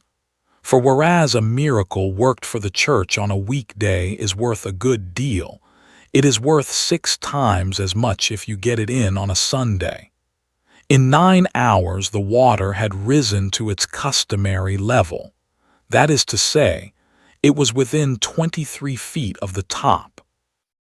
We put in a little iron pump, one of the first turned out by my works near the Capitol. We bored into a stone reservoir which stood against the outer wall of the well chamber, and inserted a section of lead pipe that was long enough to reach to the door of the chapel and project beyond the threshold, where the gushing water would be visible to the 250 acres of people I was intending should be present on the flat plain in front of this little holy hillock at the proper time. We knocked the head out of an empty hogshead and hoisted this hogshead to the flat roof of the chapel, where we clamped it down fast, poured in gunpowder till it lay loosely an inch deep on the bottom. Then we stood up rockets in the hogshead as thick as they could loosely stand, all the different breeds of rockets there are, and they made a portly and imposing sheaf, I can tell you. We grounded the wire of a pocket electrical battery in that powder. We placed a whole magazine of Greek fire on each corner of the roof, blue on one corner, green on another, red on another, and purple on the last, and grounded a wire in each. About 200 yards off, in the flat, we built a pen of scantlings, about 4 feet high, and laid planks on it and so made a platform. We covered it with swell tapestries borrowed for the occasion and topped it off with the abbot's own throne. When you are going to do a miracle for an ignorant race, you want to get in every detail that will count. You want to make all the properties impressive to the public eye. You want to make matters comfortable for your head guest. Then you can turn yourself loose and play your effects for all they are worth. I know the value of these things, for I know human nature. You can't throw too much style into a miracle. It costs trouble and work and sometimes money, but it pays in the end. Well, we brought the wires to the ground at the chapel, and then brought them under the ground to the platform and hid the batteries there. We put a rope fence 100 feet square around the platform to keep off the common multitude, and that finished the work. My idea was, doors open at 10:30, performance to begin at 11:25 sharp. I wished I could charge admission, but of course that wouldn't answer. I instructed my boys to be in the chapel as early as 10, before anybody was around, and be ready to man the pumps at the proper time and make the fur fly. Then we went home to supper. The news of the disaster to the well had traveled far by this time, and now for 2 or 3 days a steady avalanche of people had been pouring into the valley. The lower end of the valley had become one huge camp. We should have a good house, no question about that. Criers went the rounds early in the evening and announced the coming attempt, which put every pulse up to fever heat. They gave notice that the abbot and his official suite would move in state and occupy the platform at 10:30, up to which time all the region which was under my ban must be clear. The bells would then cease from tolling, and this sign should be permission to the multitudes to close in and take their places. I was at the platform and all ready to do the honors when the abbot's solemn procession hove in sight, which it did not do till it was nearly to the rope fence, because it was a starless black night and no torches permitted. With it came Merlin and took a front seat on the platform. He was as good as his word for once. One could not see the multitudes banked together beyond the ban, but they were there just the same. The moment the bells stopped, those banked masses broke and poured over the line like a vast black wave, and for as much as a half hour it continued to flow, and then it solidified itself, and you could have walked upon a pavement of human heads to miles. We had a solemn stage wait now for about 20 minutes, a thing I had counted on for effect. It is always good to let your audience have a chance to work up its expectancy. At length, out of the silence, a noble Latin chantman's voices broke and swelled up and rolled away into the night, a majestic tide of melody. I had put that up too, and it was one of the best effects I ever invented. When it was finished, I stood up on the platform and extended my hands abroad, for 2 minutes, with my face uplifted. That always produces a dead hush, and then slowly pronounced this ghastly word with a kind of awfulness which caused hundreds to tremble, and many women to faint. Constantinopolitanischer Dudelsaxpfeifenmischers Gesellschaft. Just as I was moaning out the closing hunks of that word, I touched off one of my electric connections, and all that murky world of people stood revealed in a hideous blue glare. It was immense, that effect. Lots of people shrieked, women curled up and quit in every direction, foundlings collapsed by platoons. The abbot and the monks crossed themselves nimbly, and their lips fluttered with agitated prayers. Merlin held his grip, but he was astonished clear down to his corns. He had never seen anything to begin with that before. Now was the time to pile in the effects. I lifted my hands and groaned out this word, as it were in agony. Nihilisten Dynamit Theater Kästchen Sprengungssatten Tats für Suchungen. And turned on the red fire. You should have heard that Atlantic of people moan and howl when that crimson hell joined the blue. After 60 seconds I shouted, Transvaltra Pentro Pentransportrum Pelthier Traber Trongs Threnen Tragody, and lit up the green fire. After waiting only 40 seconds this time, I spread my arms abroad and thundered out the devastating syllables of this word of words. Mechamusil mannen massen Menschen moerder moren mutter marmor monumenten macher, and whirled on the purple glare. There they were, all going at once, red, blue, green, purple, 4 furious volcanoes pouring vast clouds of radiant smoke aloft, and spreading a blinding rainbowed noonday to the furthest confines of that valley. In the distance one could see that fellow on the pillar standing rigid against the background of sky. His seesaw stopped for the first time in 20 years. I knew the boys were at the pump now and ready. So I said to the abbot, "The time is come, Father. I am about to pronounce the dread name and command the spell to dissolve. You want to brace up and take hold of something." Then I shouted to the people, "Behold, in another minute the spell will be broken, or no mortal can break it. If it break, all will know it, for you will see the sacred water gush from the chapel door." I stood a few moments, to let the hearers have a chance to spread my announcement to those who couldn't hear, and so convey it to the furthest ranks. Then I made a grand exhibition of extra posturing and gesturing, and shouted, "Lo, I command the fell spirit that possesses the holy fountain to now disgorge into the skies all the infernal fires that still remain in him, and straightway dissolve his spell and flee hence to the pit, there to lie bound 1,000 years. By his own dread name I command it, BGWJ Gillick." Then I touched off the hogshead of rockets, and a vast fountain of dazzling lances of fire vomited itself toward the zenith with a hissing rush, and burst in mid-sky into a storm of flashing jewels. One mighty groan of terror started up from the massed people, then suddenly broke into a wild hosanna of joy, for there, fair and plain in the uncanny glare, they saw the freed water leaping forth.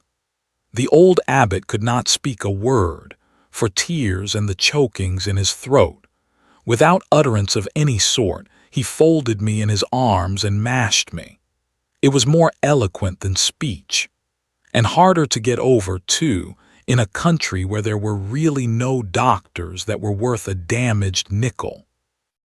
You should have seen those acres of people throw themselves down in that water and kiss it, and pet it and fondle it and talk to it as if it were alive, and welcome it back with the dear names they gave their darlings, just as if it had been a friend who was long gone away and lost, and had come home again.